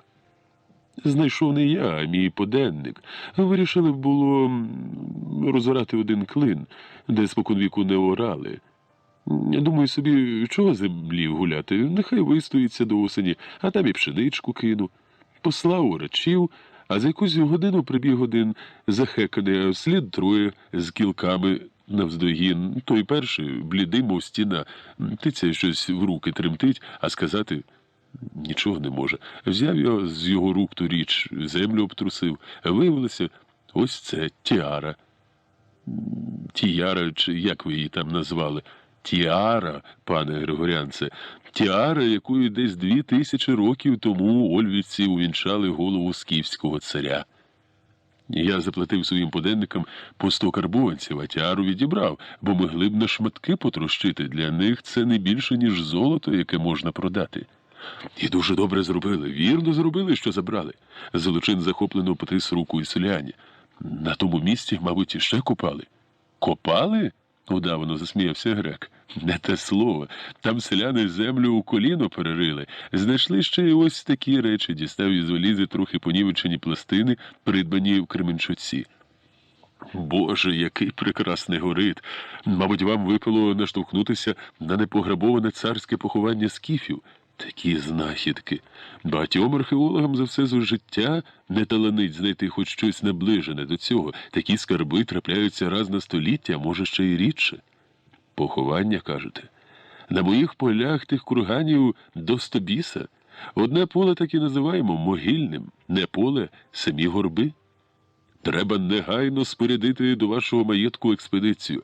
Тіара не могла знаходитися сама по собі. Вона неодмінно із багатого і, мабуть, непограбованого царського поховання. Про це свідчать привезені вами речі.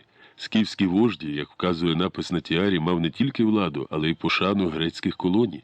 Факт, який багато свідчить і може зробити цілий переворот в історіографії скіфів, про яких сьогодні практично нічого не знаємо. Цей напис може наштовхнути на нові шляхи вивчення загадкового народу.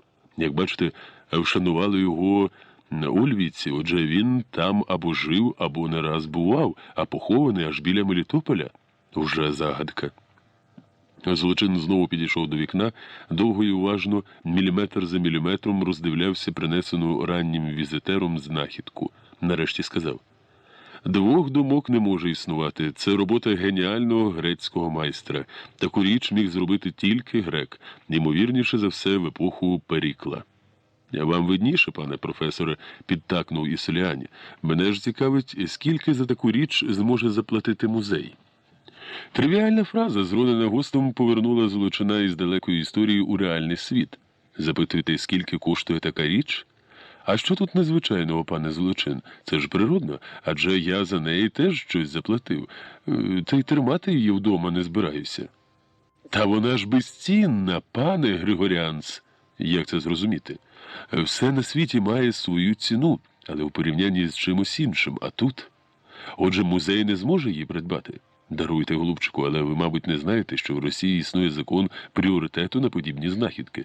Таку річ може придбати тільки імператорський Ермітаж. Скільки ж мені за неї просити, пане Злочин, від дирекції Ермітажу? Я не зможу вам відповісти. Усе залежить від імператора. Звісно, вас щедро обдарують, або вся скіфська старовина в Ермітажі блякне перед цією знахідкою. Ну, це, вважайте, перша скіфська річ із золота, яка не тільки точно датована, але й меморіальна. Адже вона належала легендарному цареві Сайтафарну. Чим я можу вам посприяти? Це навіть не сприяння, це мій обов'язок негайно телеграфувати в Санкт-Петербург. За великим рахунком, місце тіари, звичайно, у нашому музеї, адже знайдена вона на півдні Росії. На жаль, Одеський музей за своїм статусом не може володіти такими унікально цінними знахідками, проте проситиму вашого дозволу провести розкопки на місці, де знайшли тіару. Про що мова? Розвів руками грек. Я вас і грабарями забезпечу, і кіньми, і сам із великим задоволенням візьму до рук лопату, не моргнувши оком, на одному подиху збрехав Ісоляні, відчуваючи, що вже й сам починає вірити у справжнє походження тіари. Сьогодні ж телеграфуватиму до Петербурга. Я б і сам з радістю поїхав до столиці, давненько там не був, але зараз, самі розумієте, не час. Жнива ось почнуться, і що то за господар, хто в таку пору полишає маєток? Ви ж знаєте теперішнього мужика? За ним око та око потрібне. Якщо бажаєте, давайте сфотографуємо тіару, яку, як розумієте, я залишити не можу. Щось штрикнуло в серці Золочина, але тільки й наважився запитати: «Не лячно носити по вулиці таку річ?» «Чого ж боятись?» – посміхнувся Ісоліані. «По-перше, ніхто не знає, що в мене там...» – кивнув на валізу. «По-друге, носити мені її недовго. Маю сейф в одному із одеських банків, отож залишу там знахідку на кілька днів. А наступної п'ятниці можемо знову зустрітися. Сподіваюсь, до того часу з Ермітажу надійде якась відповідь». «Звичайно, звичайно», – запевнив Золочин. «У таких випадках із відповіддю не затримується». Він розпорядився гукнути музейного фотографа, який знімав безліч чудових археологічних знахідок, але, побачивши тіару, теж мало не втратив мову. А фото мало бути готовим до наступної п'ятниці, але зовсім не фото цікавило і селяні. Знімок мав стати лише приманкою для всіх, хто так чи інакше зацікавиться тіарою. Чутка про унікальну, незрівнянну за історичною і мистецькою вартістю археологічну знахідку вмить облетіла Одесу. Невдовзі про неї вже знали у Москві, Києві, Санкт-Петербурзі. Тому і не дивно, що наступної п'ятниці в Одеському археологічному музеї зібралося чимало людей. Розглядаючи зроблені фотографії, фахівці відразу охрестили її знахідкою століття. Проте минала година за годиною, а поміщика з Мелітопольського повіту Віталія Викентійовича Григорянца все ще не було. Чекали до пізнього вечора, проте він так і не з'явився. Це викликало занепокоєння не тільки в директора Золочина і представника Ермітажу, але в усіх, хто прийшов, щоб побачити унікальну знахідку. Те, що це була справді річ небуденна, засвідчила фотографія. Та хіба міг помилитися такий фахівець, як Золочин? Розходилися з музею з відчуттям якоїсь тривоги, хоч і з надією, що приїзду Григорянца до Одеси перешкодив якийсь прикрий випадок. А коли і наступного дня пан Григорянц не приступив поріг музею, представник Ермітажу, що прибув до Одеси із приписом міністра двору привезти тіару до Ермітажу, по-справжньому занервував. Ще б пак, про унікальну золоту знахідку вже доповіли імператору.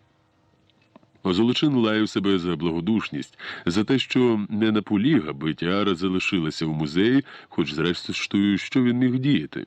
Навіть за допомогою поліції йому навряд чи вдалося б те зробити. Та й про поліцію він не думав, адже власник знахідки видавався йому такою інтелігентною людиною, яка за власним бажанням принесла безцінну знахідку. Хто знав, що справа повернеться таким несподіваним робом. Григорянц так і не з'явився ні наступної, ні ще однієї п'ятниці. Золочин із представником Ермітажу, відклавши всі справи, поїхали шукати його до Мелітополя. Але там їх чекала гірка несподіванка. Виявилося, що поміщик з таким прізвищем у повіті не живе, та й ніколи не жив. Поліцейський чиновник, вислухавши розповідь про нібито знайдену тут тіару, тільки розвів руками. Про знахідку якогось скарбу чи золотих речей у своєму повіті за останні 10 років він взагалі не чув. Справджувалося найгірше передбачення.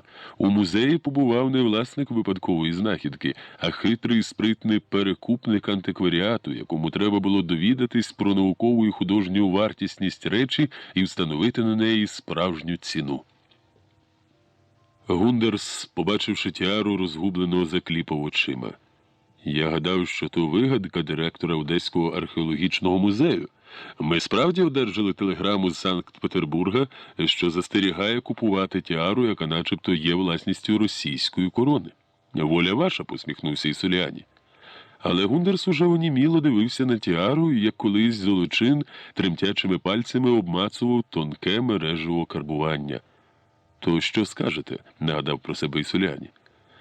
На щастя, нас мало обходять російські закони, відповів Бруно Гундерс, не відриваючи погляду від тіари. Це справжній шедевр. Тепер я розумію, чому в Ермітажі так захвилювалися. Телеграми з Росії надійшли до всіх музеїв і солідних антикварних фірм Європи. Роздивляючись тіару, Гундерс подумки розмірковував, як зросте репутація його фірми, якщо він організує аукціон такої коштовної археологічної знахідки. Адже за неї, без сумніву, вступлять у запеклу боротьбу найбільші музеї світу. «Скільки?» – запитав нарешті. До цього питання Ісуліані готувався давно, а тому впевнено і з твердістю в голосі відповів. 100 тисяч франків і половина з того, що дістанеться фірмі понад цю суму на аукціоні. Ви ж знаєте, пане Ісуліані, наші правила. Ми, як правило, розраховуємося з клієнтами відразу, бо не завжди зручно, коли хтось втручається у подальші дії нашої поважної фірми. Ми ж з вами працюємо не перший рік. Раніше, пане Гундерс, ви диктували умови. Цього разу дозвольте продиктувати умови мені. На таку річ дуже тяжко, майже неможливо заздалегідь установити ціну. Не мені вам пояснювати, що йдеться не тільки про історичний, а й про мистецький шедевр, котрий прикрасить експозицію якогось найвідомішого музею світу або і чиюсь приватну колекцію. Тепер багатих людей до 100. 100 тисяч франків вартість, скажімо так, мінімальна. Я комерсант і, зрозуміло, не хотів би прогадати та втратити. Утім, грек на якусь мить зробив навмисну паузу, взяв зі столу тіару. Якщо вас мої умови не влаштовують, то дозвольте відкланятися. Гундерс ураз змінив тон розмови. За якихось півгодини вони полагодили справу з обопільним задоволенням. Власник антикварного салону погодився і на 100 тисяч франків, і на рівний поділ того, що дістанеться на аукціоні понад цю суму. Тепер розмова велася не стільки про ціну, а про те, як фірма забезпечить Ісуліані анонімність. Гундерс не менше свого одеського візаві був зацікавлений, щоб ніхто не довідався, від кого і коли надійшла тіара. Її могла доставити до Відня людина з Росії, а могла, скажімо, і з Італії. Це убезпечувало фірму від подальших претензій російського уряду, який без сумніву робитиме все можливе, щоб повернути тіару до Петербурга. Гундерс без зайвих слів пообіцяв Ісуліані, що його ім'я не фігуруватиме ні під час аукціону, ні при юридичному оформленні купівлі тіари. Прощаючись з греком, Гундерс сказав: «Я вам вдячний, пане Ісуліані, за ці щасливі хвилини. Небагато смертних тримали в руках щось вартісніше із античних знахідок, а належні формальності, яких не можна обійти, не вирішимо без зайвого галасу. Чудово розумію, що у цій ситуації вам ні до чого ця слава». У грека похололо всередині. «А про які формальності ви говорите, пане Гундерс?» «Про експертизу, пане Ісуліані, хоч ваша річ і бездоганна, але у наших правилах, як ви знаєте, немає винятків. Нехай це вас не хвилює. У Відні чимало чудових знавців антики. До експертизи залучимо також паризького професора Рейнеке. Зараз це найвідоміший спеціаліст з античного мистецтва». Не гаючись, але досить утаємничено, Бруно Гундерс зібрав до Відня відомих знавців античного мистецтва із Берліна і Парижа. До останньої хвилини ніхто не здогадувався, атрибуцію якої унікальної речі їм випаде здійснити. Проте гонорар за проведення експертизи був настільки значним, що всі зрозуміли. Йдеться не про якусь рядову консультацію, а про дослідження і оцінку виняткової речі, що надійшла до салону і має бути невдовзі виставлена на осінньому віденському антикварному аукціоні, який завжди привертав увагу найбагатших європейських колекціонерів. Експерти, привітавшись один з одним, мовчки зайняли свої місця за довгим столом. Гундерс велично і таємниче окинув всіх поглядом, посміхнувся і різким рухом, мов той актор у шекспірівській трагедії, зірвав із незнаної ніким речі щільну оксамитову накидку. Над залом пронісся гучний вигук захоплення, а всі враз посхоплювалися з місця, щоб ближче роздивитися тіару. Всі читали про неї в газетах і журналах, але мало хто сподівався, що колись зможе її побачити, навіть потримати в руках. Розпочати експертні роботи вдалося не швидко. Присутні ще довго не могли вгамувати здивування і захоплення, а їм навіть не вірилося, що це відбувається не в фантастичному сні. Як експерти, вони мали робити висновки без зайвих емоцій, керуючись тільки власним досвідом і знаннями. По черзі брали до рук тіару, мовчки і прискіпливо її роздивлялися, подумки аналізуючи і оцінюючи унікальний, фантастично красивий витвір. Такою була давно усталена процедура атрибуції особливо цінних речей.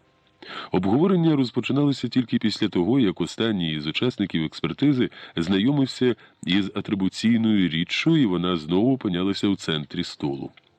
Робилося це для того, щоб міркування одного експерта не вплинули на хід думок іншого. Минуло чимало часу, поки тіара знову повернулася до рук Бруно Гундерса. Він обережно поставив її на невеличке підвищення в центрі столу і знову накрив, щоб експерти не відволікалися від наукового диспуту. Ніхто не наважувався першим розпочати обговорення. Було очевидним, що експертам, через руки яких пройшло безліч мистецьких та історичних унікумів та шедеврів, справді важко вірилося в реальне існування такої казкової речі, яка не просто вражала, а ошелешувала своєю фантастичною красою і гармонією. Усіма своїми узвичайними для античного мистецтва параметрами тіара відповідала естетичним принципам давньогрецького класичного мистецтва. Врешті заскрипіло крісло, і за столу підвівся огрядний Теодор Рейнеке.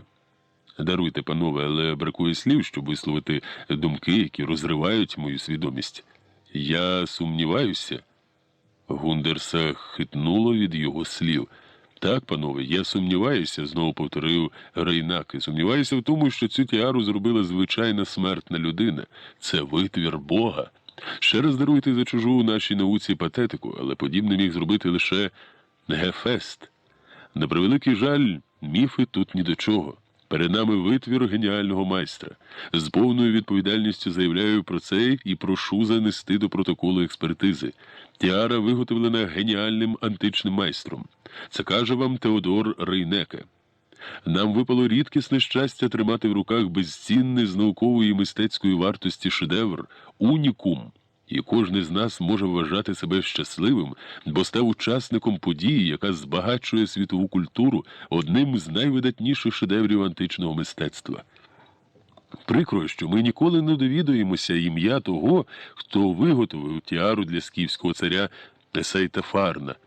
Поряд з ім'ям царя ніколи не ставили жодне інше, жодний античний скульптор не посмів увічнити своє ім'я на власному творінні. Автор цієї унікальної речі увійде в історію античного мистецтва як майстер тіари Сейтафарна.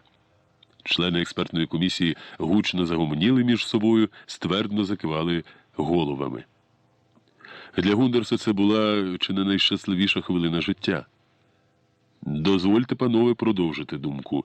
Понад 2000 років пролежала ця унікальна річ у землі. 2000 років людство навіть не підозрювало про існування такого шедевра, що загубився серед скіфських варварів. Бо тільки варвари могли поховати останки свого царя в такій короні, прирікши шедевр на вічне забуття. Але час, як переконалися, не завжди ворог матеріальному.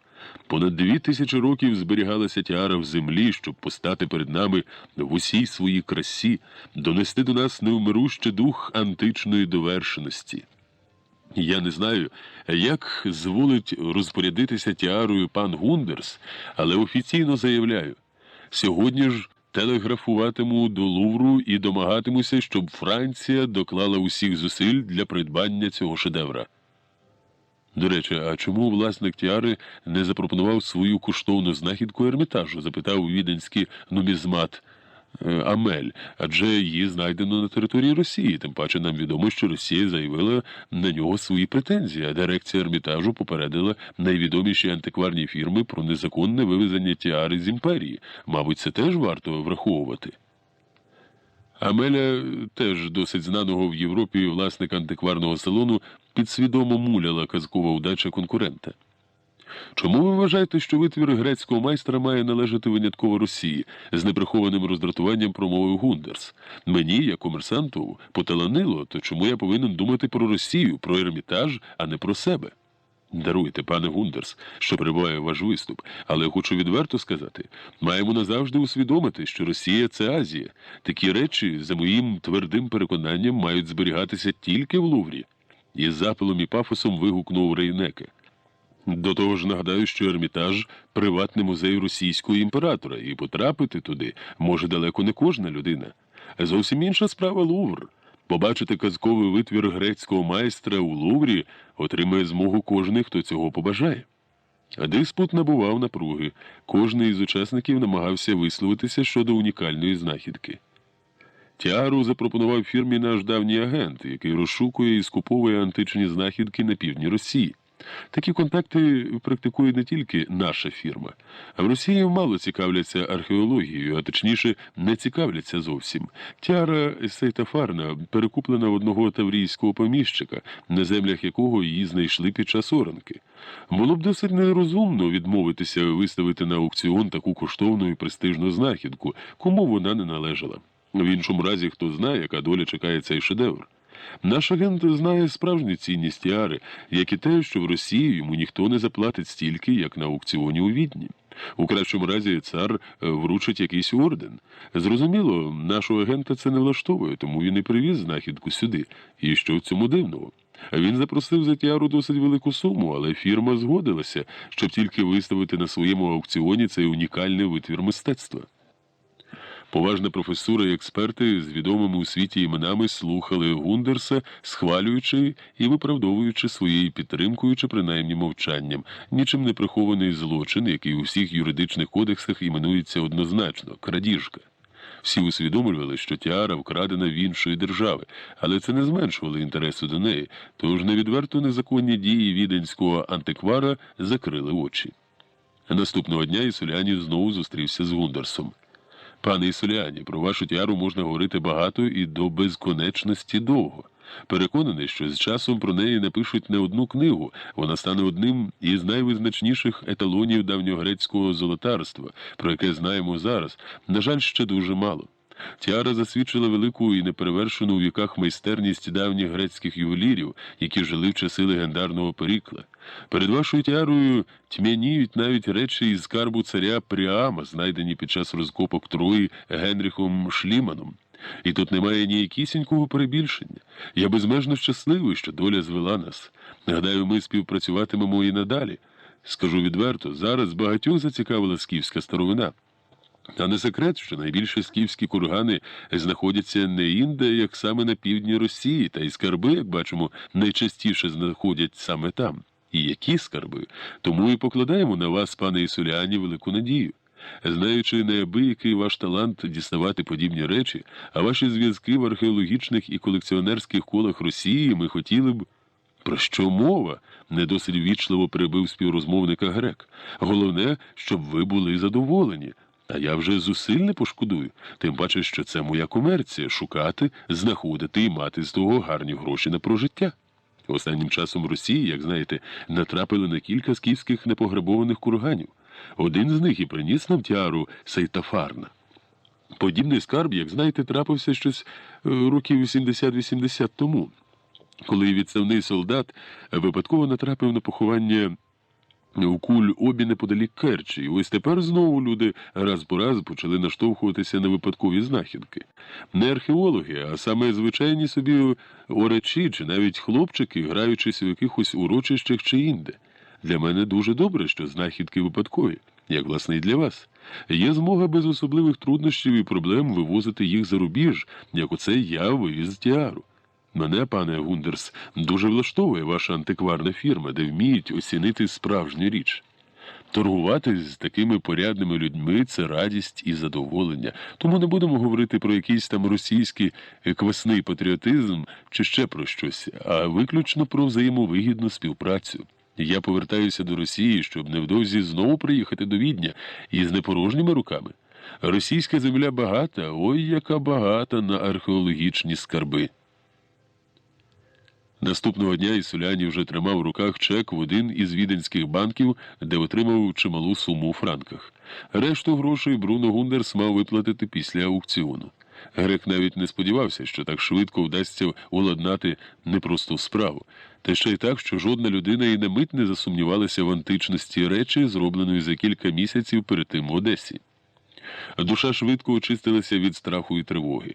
До Росії грек повертався окрилений успіхом і замовленням на нові скіфські речі. За цим справа не затримається, а в Одесі жив Рахумовський. Простий як ворота, геніальний ювелір, якому і у сні не снилося, як красиво його обвели довкола пальця. А в голові грека вже пульсували думки про нову авантюрну справу. Ісуліані ще не встиг виїхати з Відня, як кілька музеїв Європи і найбагатші колекціонери зчепились у запеклій боротьбі за тіару скіфського царя Сейтафарна. За всю історію антикварної торгівлі не було таких запеклих аукціонних торгів. Як і слід було сподіватися, переміг Лувр, запропонувавши на аукціоні нечувану в ті часи суму – 150 тисяч золотих франків. У квітні 1896 року спочатку в паризьких, а далі і в газетах інших європейських країн з'явилися сенсаційні повідомлення про придбання Лувром унікальної античної знахідки – тіари скіфського царя Сейтафарна. Михайло Рахумовський зарубіжних газет не читав, як власне і російських. Навіть «Одеські новості», що теж писали про унікальну знахідку, яка вперше таємниче вигулькнула на світ Божий у приморському місті. На історії, в якій так тісно приплелися великі таланти з великим шахрайством, можна було б поставити крапку. Те, що відбулося, уже відбулося, кажуть філософи. Проте біографію так званої тіари скіфського царя Сейтафарна, виготовленої за одностайним висновком європейських експертів невідомим грецьким ювеліром у часи легендарного Перикла, чекало продовження, яке виявилося не менш цікавим, ніж її початок. Новина про унікальне придбання Лувру стала, говорячи сучасною мовою, інформаційним хітом Європи 1896 року. Особливо багато писали про тіару французькі газети, хмеліючи не тільки від самого факту, що саме Париж став власником такого коштовного, як з історичного, так і з мистецького боку раритету, який збагатив і без того безцінну експозицію Лувру, але й від можливості показати всьому світові свій національний гонор. Адже тіару придбав не британський музей, не пантикотека німецького кайзера Вільгельма, а саме найбільший паризький музей Лувр, проголошений колись Наполеоном І музеєм усіх музеїв. Газети відверто, мали не до цинічності, просторікували про те, що французи мають пам'ятати одну, але вічну і беззастережну істину. Лувр був і має завжди лишатися найпрестижнішим мистецьким зібранням світу. І цією прерогативою музей не повинен поступитися ні Німеччині, ні Росії, ні навіть Великій Британії, в той час найбагатшій і найвпливовішій країні світу. І якщо Лувру запропонують навіть незаконно здобуту або вивезену з іншої країни, але виняткової мистецької чи наукової цінності річ, він має відкинути всі моральні і юридичні перестороги і придбати її. І нехай не мучить директора Лувру совість чи сумління.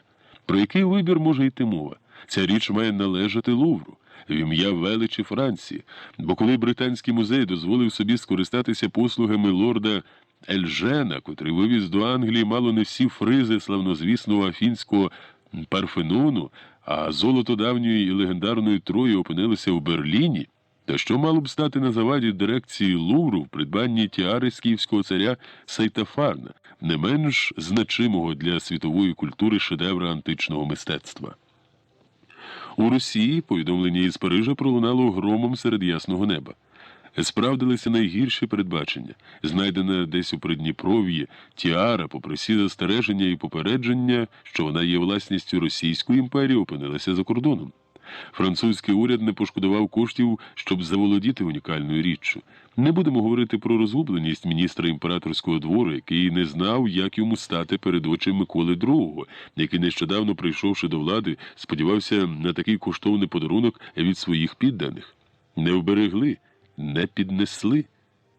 Імператриця Олександра Федорівна, як німкеня, особливо гостро реагувала на будь-які французькі успіхи і тому не проминула нагоди уїдливо охарактеризувати своїх підданих, які не зуміли доставити до Ермітажу археологічну знахідку століття. Велику бурю викликало повідомлення про надбання тіари для Лувру і серед російських наукових та історичних кіл.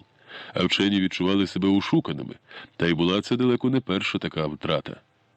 Невдовзі після Віденського аукціону Київська археологічна комісія, зібравшись в одній з аудиторій університету Святого Володимира, обговорити цю подію, яка стала причиною гострого дискутування проблеми збереження національних реліквій.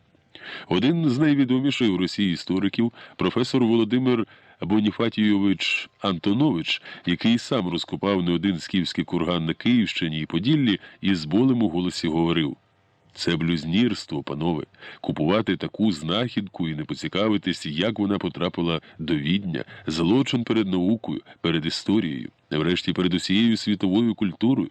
І після цього вони вважають себе вченими. Мені важко говорити без роздратування, без емоцій. Нас просто обікрали.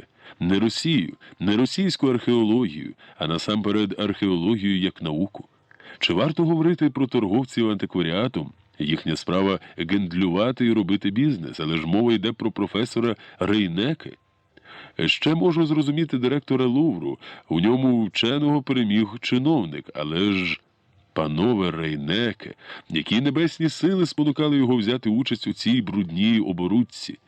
Цього мені не втямити, не зрозуміти. Що тепер зможе розказати нам тіара скіфського царя Сейтафарна? У музейній вітрині це не більше, як золота цяцька, приманка для туристів. Ніхто таки не дізнається, де знаходиться поховання, кому воно належало, якою епохою його можна датувати. А могло відбутися неординарне археологічне відкриття, може навіть не менш значиме, як у Генріха Шлімана. Може одне із найцікавіших у цьому столітті. На жаль, не відбулося.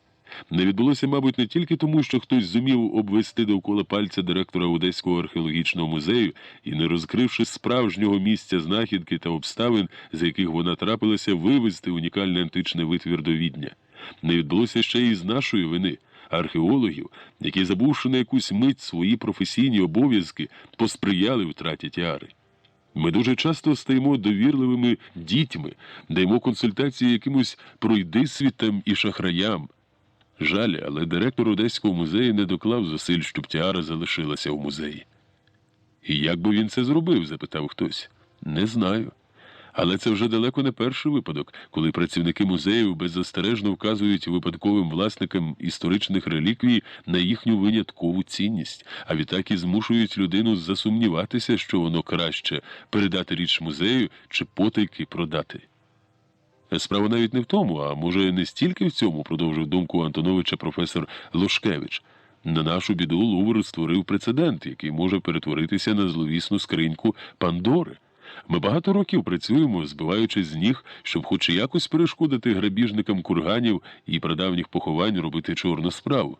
Просимо музеї, приватних колекціонерів не мати діла з підпільними торговцями археологічними знахідками. А тим часом у Парижі отакими грабіжниками, яких сотні в Росії, Італії, Греції, на Сицилії і Балканах, у Єгипті платять шалені гроші за сплюндровані археологічні пам'ятки, за крадені речі. То чому б не продовжувати цим займатися? Чому не грабувати етруські могили, кельтські і слов'янські поховання і капища? До цього заохочує не якийсь там багатий колекціонер, а найбільший музей світу. Скільки можна говорити про закони, які б захищали національні раритети? Продовжував Лошкевич, закипаючи від обурення. Говоримо, а віз і досі там. Нас зазвичай просто не чують, не хочуть чути. Урядам Росії, Франції, Німеччини, Австрії байдуже до проблем археології. Кого турбує, що тисячі і тисячі унікальних археологічних знахідок і просто мистецьких речей опиняються у приватних колекціях, ніколи не побувавши в руках вчених? Дійшло до того, що торговці антикваріатом вже перепродають єгипетські мумії. Я вже давно закликаю заборонити приватне колекціонування археологічних пам'яток, продовжив розмову професор слов'янської археології Данилович. Парадоксальна річ. У нас хоч і формально, але заборонені приватні розкопки, зате ніхто не забороняє мати приватні археологічні колекції. Зрозуміло, речі, яким по кілька тисяч років не дісталися в спадок від діда-прадіда. Забороняти приватне колекціонування ніхто і не збирається, заперечив Антонович. Та й сумніваюся в доцільності таких радикальних заходів. Переважна більшість колекціонерів – люди чесні і високоосвічені, вони вболівають за нашу культуру, роблять велику і потрібну справу. Навіть ті, хто збирає археологічні пам'ятки. Скількох експонатів ми сьогодні не дорахувалися б у наших музеях, якби не було таких людей, як Стемповський та Дебрюкс. Не колекціонування треба забороняти, а виробити закони, які б захищали інтереси науки і мистецтва. Тільки так можна навести порядок у переміщенні національних скарбів та історично-мистецьких раритетів. Ніхто не проти, щоб у Луврі експонувалися речі, котрі б розповідали про культуру Росії чи Персії. Але хіба таким шляхом, як тіара, вони мають потрапляти до Лувру? Просто соромно, що найповажніший музей скористався послугами шахраїв. «Але чому мовчить наш уряд?» – риторично запитав професор Лошкевич. «Хто-хто, а уряд мав би дати належну оцінку скандальному факту». «Уряд?» – здивовано перепитав професор Борщевський. «Яке діло російському уряду до якоїсь там тіари, якогось там скіфського царя? Хто з тих генералів у розшитих золотом мундирах знається на науковій цінності такої чи якоїсь іншої археологічної знахідки? Але ж придбана Лувром річ, згідно з російськими законами, беззастережно належить Ермітажу. Усе це мало б змусити міністра двору заявити принаймні протест, сказав хтось із присутніх. Міністр двору, як можна зробити висновок з газети «Правительственний вєстник», відмовився вживати будь-яких заходів дипломатичними каналами, з сумом повідомив Антонович. Виявляється, йому бракує офіційного підтвердження російського походження тіари, тобто документів, які вказували точне місце і дату її знахідки. Невідомий чиновницький трюк. Нічого не робити, аби випадком не вляпатися у якусь халепу. Хоч ми і так у халепі, якщо не сказати гірше, і скільки б ми тут не говорили про тіару, чи щось зміниться. Треба потурбуватись про інше, з'ясувати, чи не наштовхнувся цей міфічний Григоріанц, чи як його там звати, на непограбоване царське поховання. Ми прекрасно розуміємо, що подібна тіара не могла існувати сама по собі, окремо від інших царських поховальних речей. Це, безперечно, найкоштовніша, але тільки одна річ з багатого, я гадаю, царського обладунку. Поруч мали знаходитися і інші. Згадайте знахідки у Кульобі, Чортомлику. Не виключено, що незабаром у зарубіжній пресі знову з'являться повідомлення про продаж на аукціонах скіфського золота. Щоправда, розслідування, проведене новоросійським та таврійським губернаторами, на жаль, не внесло ясності щодо походження тіари. Міфічний Григоріанс заявив директору Одеського музею, що тіару знайшли кілька селян під час оранки. За логікою, ця подія не могла залишатися якоюсь великою таємницею. Були направлені опитувальні листи усі без винятку у волості Південних губерній, але ніде не чули про знахідку золотих речей під час оранки. Звісно, опитувальні листи не дадуть вичерпної інформації, все ж. Очевидно і те, що у Відні тіара опинилася не випадково. Людина, яка вивезла знахідку, знала не тільки її цінність, але й де її можна найвигідніше і без особливих проблем продати. Будь-хто так просто не вивезе унікальну археологічну знахідку, тим паче золоту, за рубіж. А в цьому випадку тіару не тільки вивезли, але й передали одній з найпрестижніших віденських антикварних фірм, обумовивши це і власне інкогніто, щоб обрізати будь-який шлях до пошуку місця знахідки тіари. Не виключено, що господар фірми Гундерс чекав на неї.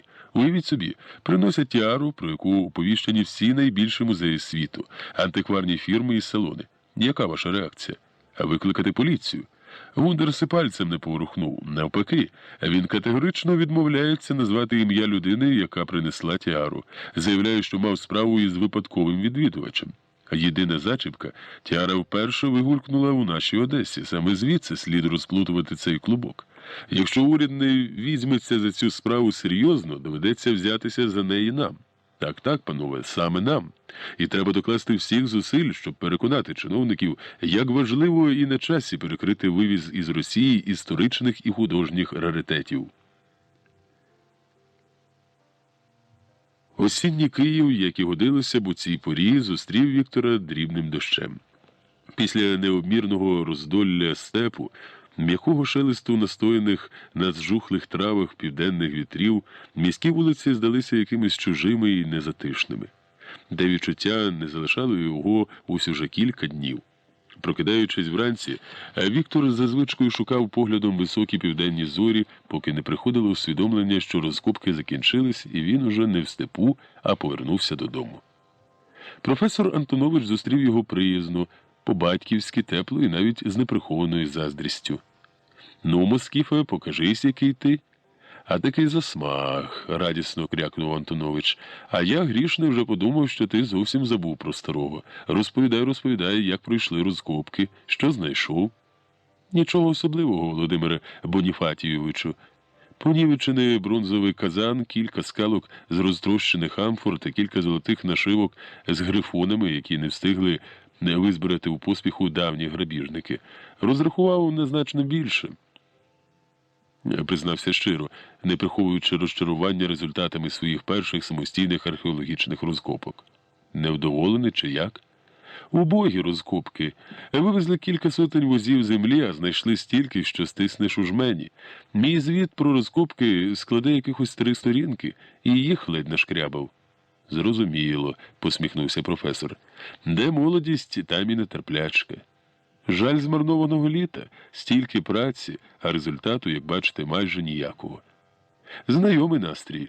Усі ми в молодості, вирушаючи на розкопки і побачивши громаддя кургану, мріяли про золоті скарби, саркофаги, про купи золотих і електрових жбанків. Хіба ти один? Кожному хотілося з першого разу натрапити на непограбований курган. Гей, небагатьом це судилося. За свої роки знаю не більше 2, яким вдалося знайти поховання в цілості. Отож відразу скажу прямо, викинь, Вікторе, ці думки про всілякі скарби і купи золотих знахідок.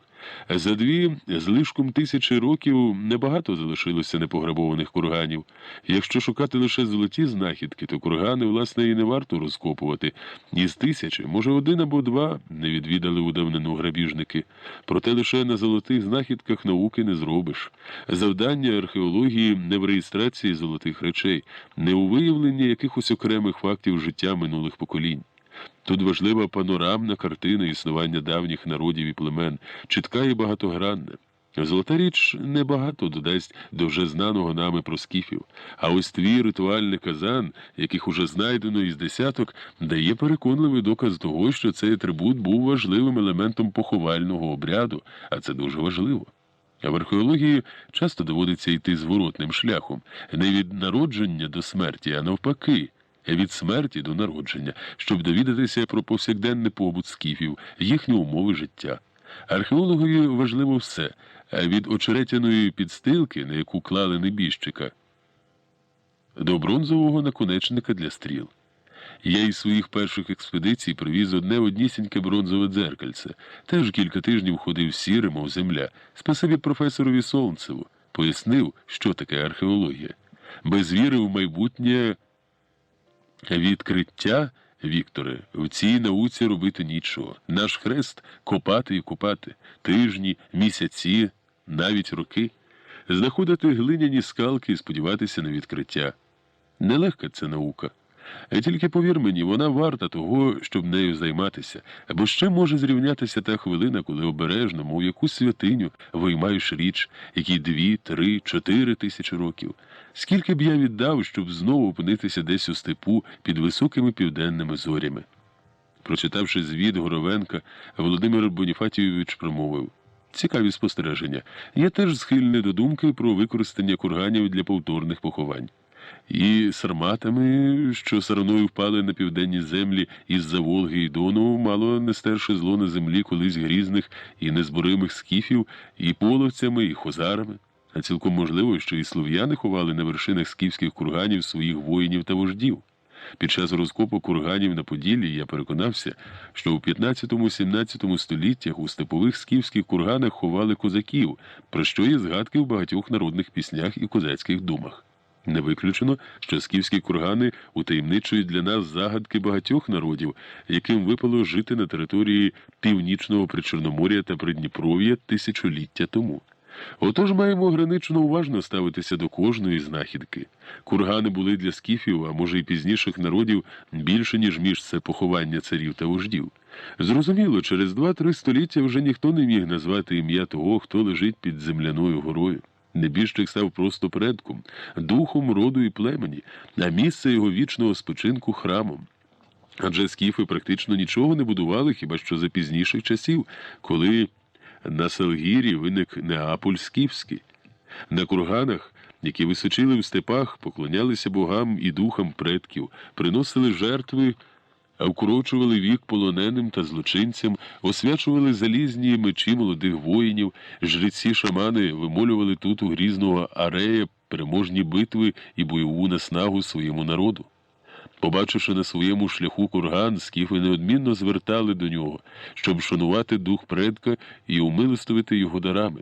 Можливо, тими дарами предкам і богам ставали обрані для жертовних ритуалів полонені. У вас романтичний погляд на історію, Володимире Боніфатійовичу.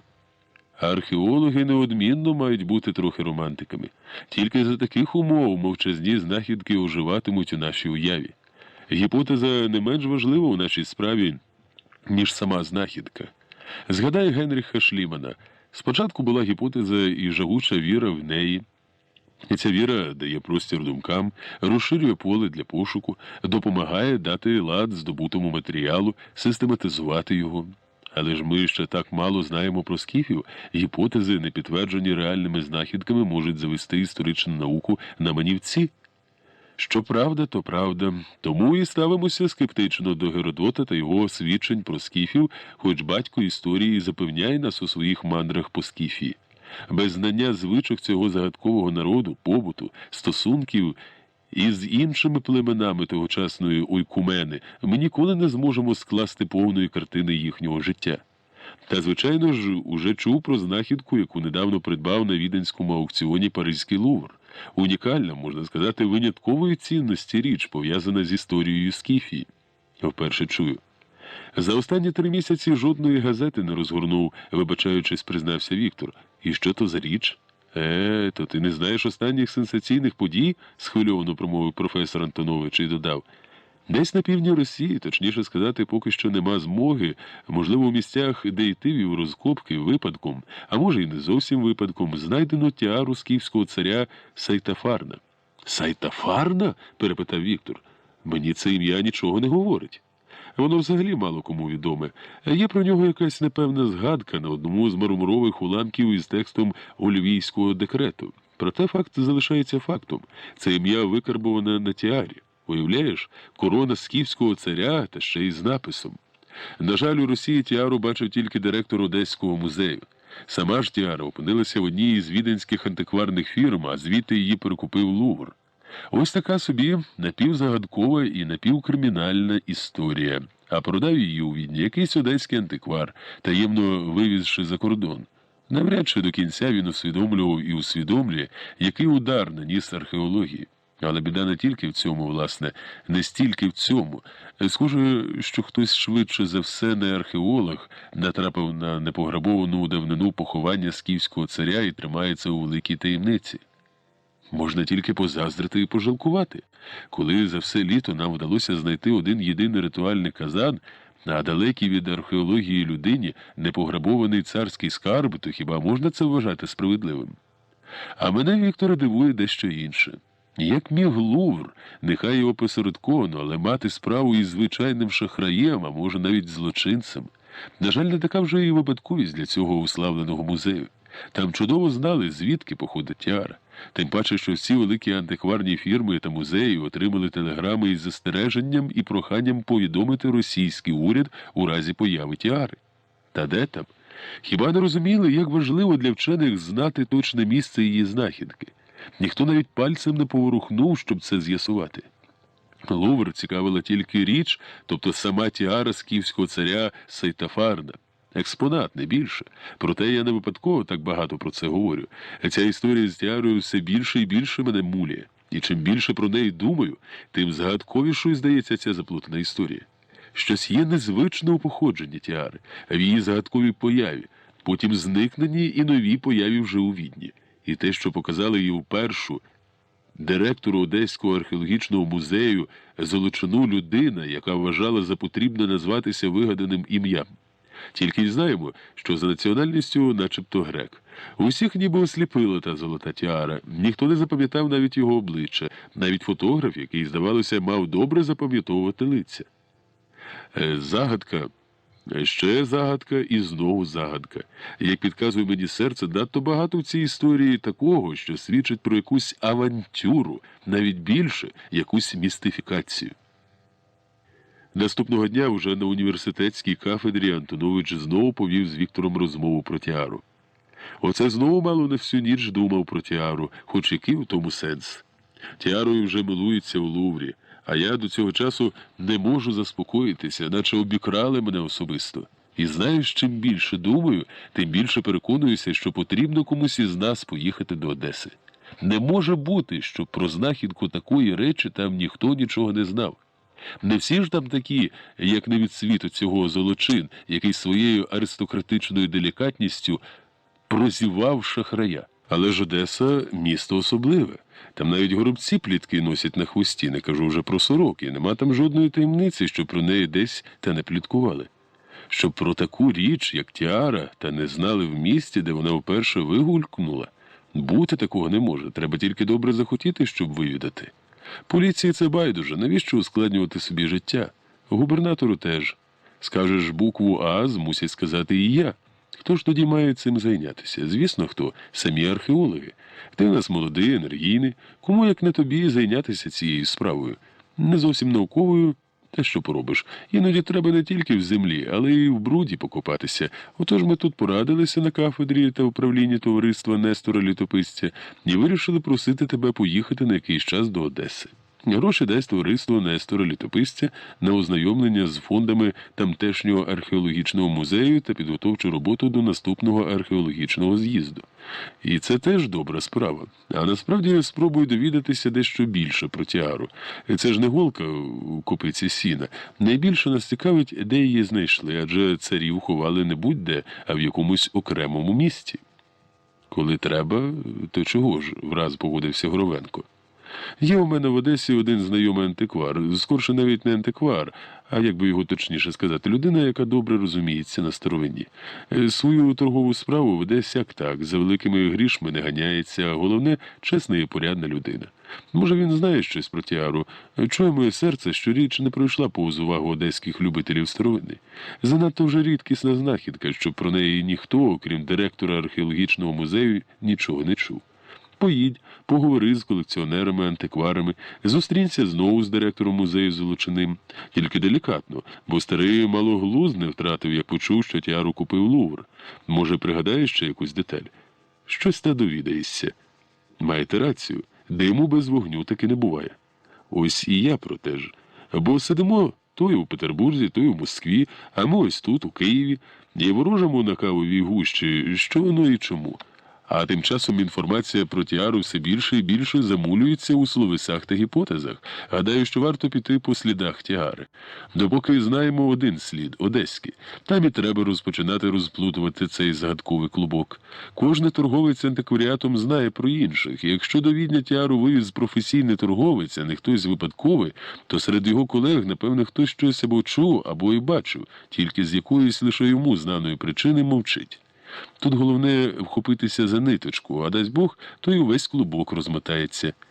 Це я, Вікторе, до того, щоб ти не квапився. Зустрінешся, поговориш з моїм знайомим, поживеш тиждень-другий у красивому південному місті, та й з фондами археологічного музею ознайомитися глибше не гріх. Дуже коштовні колекції в Одесі, і, зокрема, є чимало речей зі скіфських курганів. На цьому світі ще не було нічого таємного, що згодом не стало б явним. Може, тобі і вдасться довідатися щось нового в цій історії з тіарою скіфського царя. Невдовзі Віктор уже був в Одесі. Микола Аніфанович, знайомий професора Антоновича, виявився людиною літньою, для якої, здавалося, усі турботи залишалися в минулому. Такий собі худенький дідок з руденькою та пухнастою, наче в білочки, хвіст, борідкою, метушливий, як майже усі люди старшого віку, балакучий. З листа Антоновича він уже знав про приїзд Віктора, і тому зустрів молодого університетського приват-доцента радісно і привітно, перечуваючи цікаву розмову про київські університетські справи, про давніх знайомих, з якими колись працював на кафедрі античної історії в університеті Святого Володимира. Потім його запросили до Новоросійського університету, де він дослужився до професора і доброї професорської пенсії, яка дозволила йому засісти за підручники та різні посібники з античної і середньовічної історії для класичних гімназій. Віктор згадав, що саме по одному із таких підручників він вчився у 8 класі першої Олександрівської Київської гімназії. Почувши про тіару, Микола Аніфанович враз наче спалахнув і, забувши про поважний вік, якось по-молодечому збиваючись, не один раз повертаючись до вже сказаного, захоплено почав розповідати. Про тіару добре прошелестіло по Одесі. Така річ могла вигулькнути тільки в Одесі, а не де-інде. І те, що її показали тому лопуху Золочину, теж не випадковість. На нього навів шахрая хтось із наших археологів або музейних працівників, а може, він і сам його добре знав. Дуже вже незвичний візит того мелітопольського поміщика до музею. Якраз тоді, коли там майже нікого з працівників ще не було. Отож він знав, що Золочин зовсім не має пам'яті на обличчя. Він краще запам'ятовує черевики, ніж лиця людей. Добре, що хоч фотограф міг щось сказати, тільки все те виявилося звичайнісінькою брехнею. Ніякого поміщика на прізвище Григоріанс в жодній з південних губерній не виявилося. Бачите, як багато нез'ясованого і навіть загадкового. Єдине, що можна сказати напевне, прокрутити в Одесі таку справу з огляду на ціну тіари міг тільки дуже і дуже багатий чоловік. Як на мене, то ним міг бути один з досить непримітних в Одесі антикварів. Власне, антикварною справою він займається швидше для прикриття свого іншого бізнесу. Він скуповує на півдні Росії археологічні знахідки, не в Криму, Ольвії і інших місцях, де ведуться законні і підпільні археологічні знахідки, і перепродує їх багатим колекціонерам. А чому падає тінь на нього? Цей чоловік уже давно має справи саме з віденською антикварною фірмою Гундерса.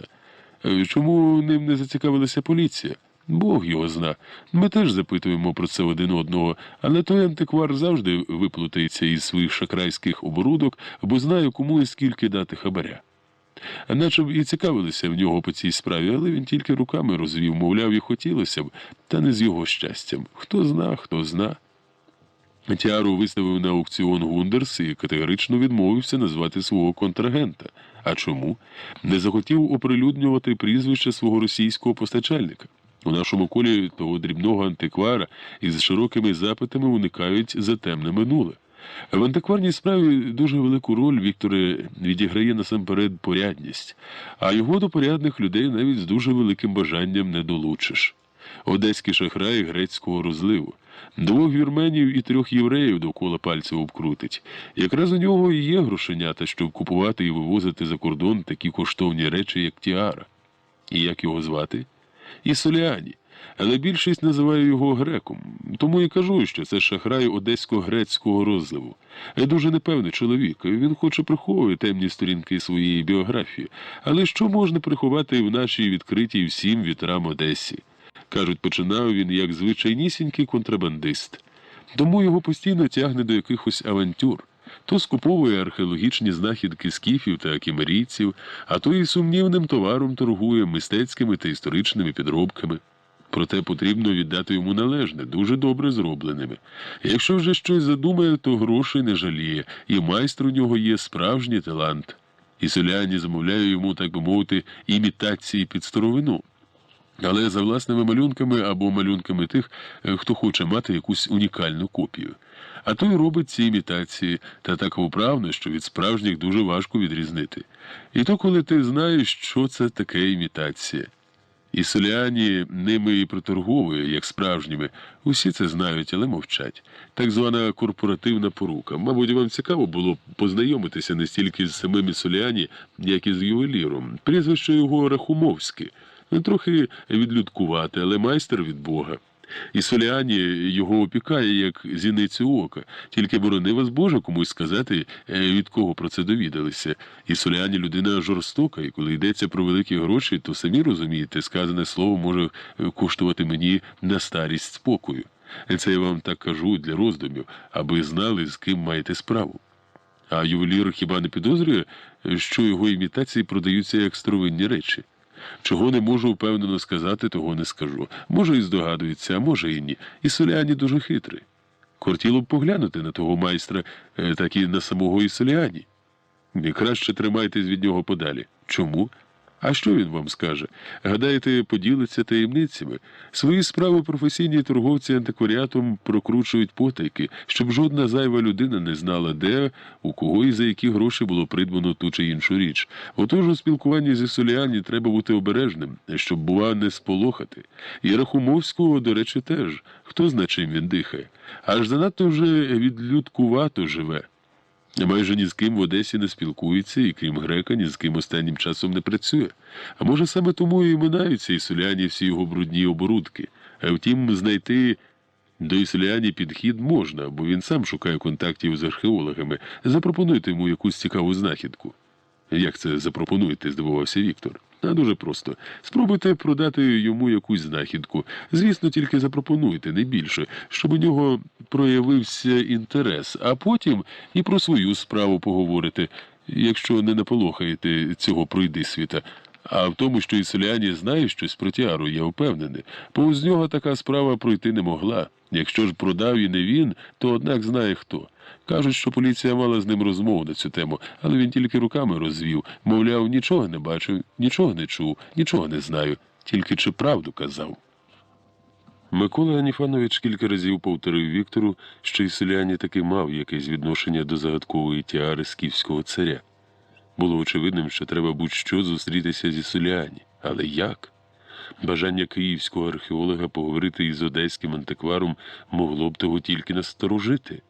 А з чого б то ні сіло, ні впало, він став би розповідати щось молодому, нікому незнаному археологу. Хоч як кортіло зустрітися зі Соліані, але Горовенко не квапився. Обмірковуючи подумки, почуте від Миколи Аніфановича, щоранку приходив до музею старожитностей і допізна, поки сторож не починав нав'язливо покашлювати, перебирав бронзові наконечники і з'їдені іржею мечі, шматочки сиром'ятної шкіри та понівечені оздоби, знайдені під час розкопок на території Північного Причорномор'я і Таврії. Якось ненав'язливо поговорив з директором і про Тіару.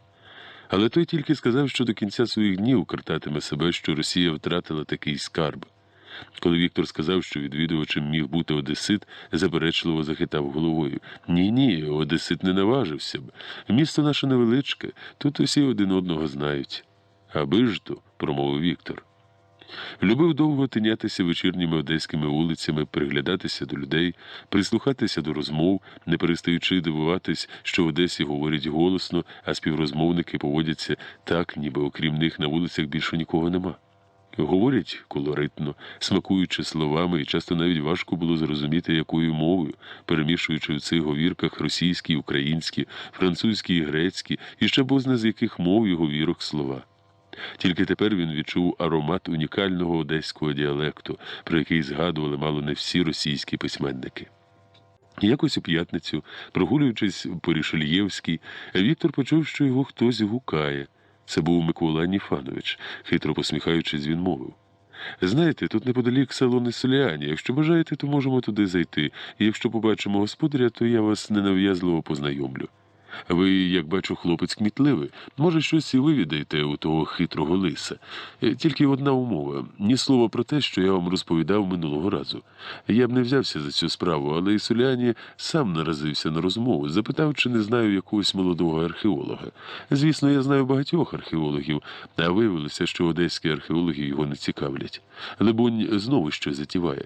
А тут ви, мов чорт із конопель, і на дідька київській професурі та Тіара.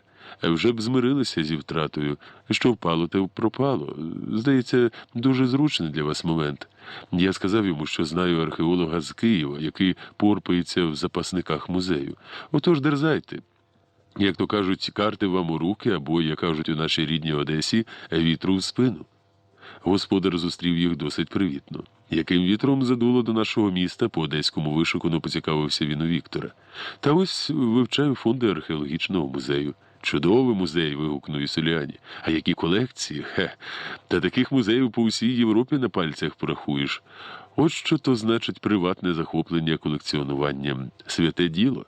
Усе життя маєш улюблену справу, а помреш, залишається музей. Кажуть, що ви археологи навіть проводили розкопки.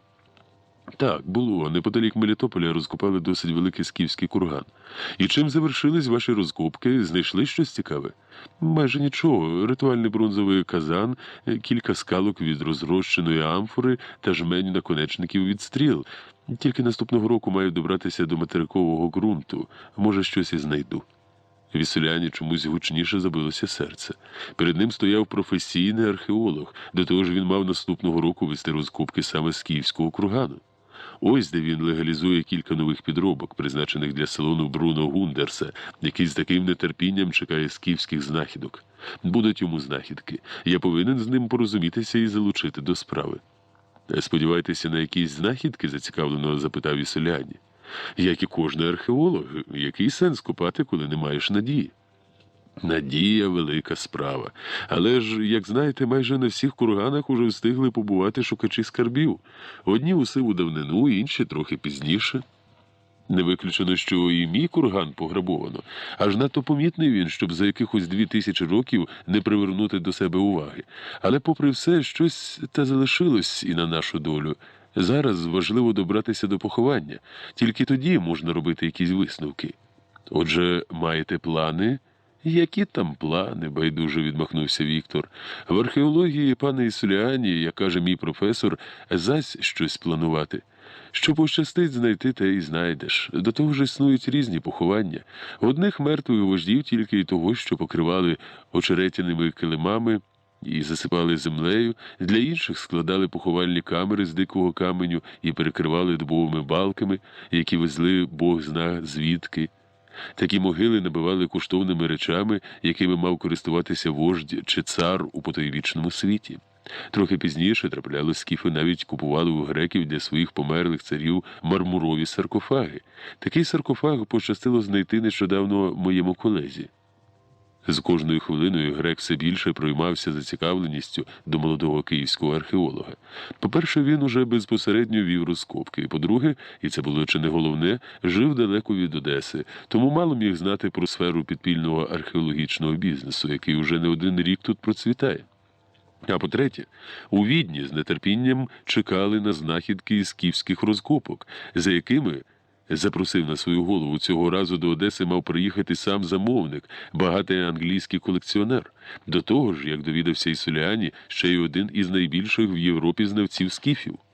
Бесідуючи зі Соліані, Віктор подумки раз по раз повертався до розмови з професором Антоновичем.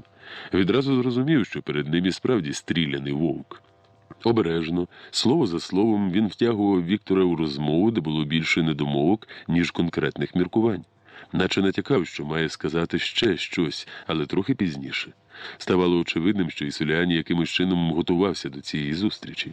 Ні, це був не просто комерсант від антикваріату, а людина дещо іншої закваски. Наче із потаємних шпаринок пробивався з нього авантюрний душок, щось таке, що насторожувало і змушувало чекати якоїсь несподіванки. Він усе крутився і крутився довкола одного майбутніх Вікторових розкопок, і що там неодмінно мають бути знахідки. Що б то значило, думав Горовенко, і не знаходив відповіді. Микола Аніфанович, згадавши про якусь невідкладну справу, якщо точніше, то з уваги на попередню розмову з Віктором, вирішив залишити їх вдвох, щоб ті змогли без посторонніх завести ділову розмову, якщо, звісно, виникне така нагода. «Бачу, у вас багато спільних інтересів, тому піду у своїх справах», – промовив він і відкланявся. Тим часом Соліані дуже зрадів цій негаданій, як вважав, зустрічі. З несподіванок і щасливих випадків склалося усе його життя. Що б це сьогодні мав бути з того виняток? Удача, здавалося, сама йшла до рук. З'явився реальний шанс налагодити контакт з професійним археологом, приват-доцентом університету Святого Володимира та ще й з досить віддаленого від Одеси Києва. Він давно мріяв залучити до своїх справ професійного археолога, за допомогою якого було значно простіше легалізувати, а згодом вигідно продавати імітації, котрі виготовляли для нього в Одесі і Керчі. Бо якщо раніше продати їх не становило особливих труднощів, то зараз ситуація дуже змінилася. Колекціонер, перш ніж витягти гаманець із грошима, зазвичай біг до експерта, а експертів тих розвелося не менше, як адвокатів і приватних повірених. Стеж, щоб в халепу не влипнути. Тепер багатих колекціонерів цікавили не тільки археологічні експонати, якими стало модно прикрашати свої кабінети, але й документальні підтвердження, коли і як вони були знайдені. Якраз це і стало причиною такого потрібного для грека контакту із професійним археологом, який до того ж мав наступної весни знову проводити розкопки. Наступного літа за його допомогою мав з'явитися правдивий міф про знахідку ще однієї, а може і не однієї історичної реліквії. Проте головна родзинка цього задуму ховалася в іншому. Для Соліані не становило труднощів прилучити до своєї комерції професійного археолога, але йому потрібний був археолог не з Одеси. «Отже, сподіваєтесь на удачу?» – ще раз перепитав Соліані Віктора. «Щось таки знайдемо», – стримано відповів Віктор. «Грабіжників, як самі знаєте, не цікавила бронза, кераміка, прикраси із напівкоштовних каменів, залізна зброя, врешті кістки жартовних тварин. Та й описати хід розкопки кургану теж має велике значення. Це є цеглинка для істориків, які, узагальнивши матеріали десятків польових сезонів, зможуть використати їх для написання книги про назавжди зниклий великий народ. Камінчик до камінчика, отак і будується наша наука. Ми ще так мало знаємо про дохристиянський світ на нашій території. Мало не те слово. Власне, ми практично нічого не знаємо. За весь час професійно розкопано хіба лише десяток скіфських курганів, а решта все, що маємо, випадкові знахідки. Ось так, пане Соліані, воно було б добре хоч щось знайти із коштовних речей. Це посприяло б моєму майбутньому як науковцю. Археологам-невдахам не дуже поспішають виділяти гроші на розкопки. Як знаєте, на цю справу в нас не вельми люблять тратитись, чекають на випадкові знахідки. «Скажімо, як оця», – усміхнувся грек і вийняв з кишені золоту, трохи прим'яту підвіску із зображенням голови богині Афіни. «Звідки у вас ця річ?» – вражено запитав Віктор. «Професійна таємниця. Уявіть собі, ви знайшли цю підвіску під час розкопок. Жартуєте? Таке може трапитися тільки у непограбованому кургані, та й те, може, раз на 1000 таких курганів. Звідки у вас така коштовна річ?»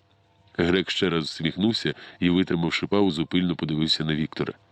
«Удачу можна чекати і справді все життя, а от організувати її, молодий чоловіче, значно простіше. Щось вас не розумію. А що тут розуміти?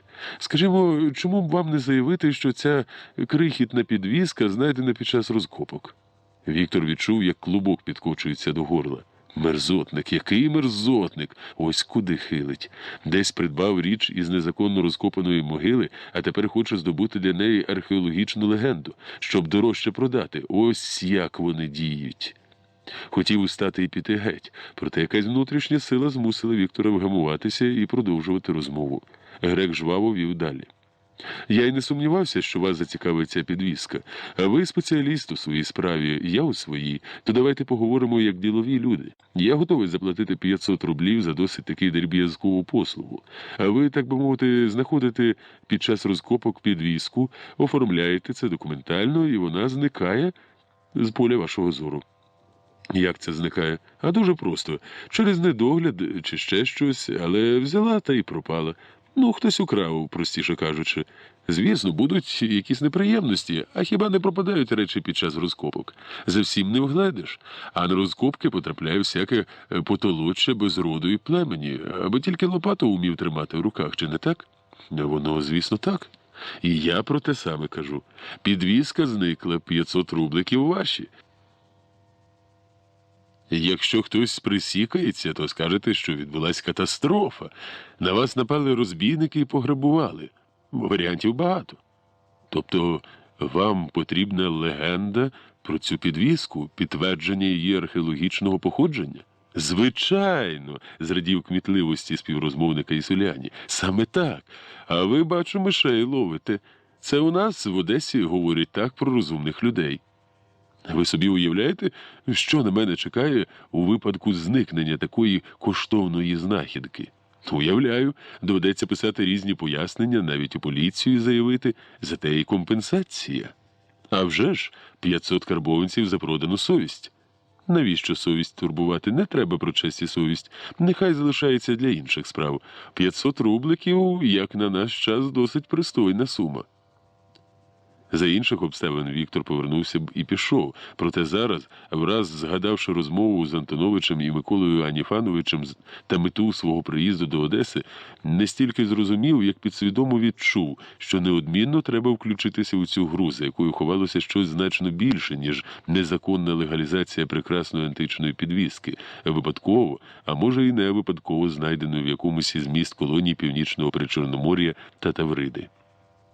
А вам яка вигода із цього? Адже і у вас можуть виникнути складнощі. Ви ж продаватимете археологічну знахідку та ще й немовби викрадену на розкопках. А це кримінал, якщо врахувати, що підвіска з мистецького боку досить коштовна річ. Мені, як ви самі сказали, потрібна легенда.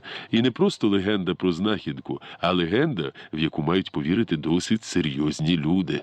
Скажу більше, на неї я вже маю покупця, досить відомого колекціонера, який має химерну мрію заснувати в своєму маєтку немало-небагато археологічний музей із речей, знайдених на півдні Росії. А музей, навіть приватний, це не проста колекція. У його засновника є химерна вимога, щоб кожна річ була, як ви кажете, з науковою атрибуцією. Ось і вся загадка. Молодий друже, треба старатися, коли є покупець, у якого грошей кури не клюють. Еге ж, не приховуючи іронії, підтакнув Горовенко.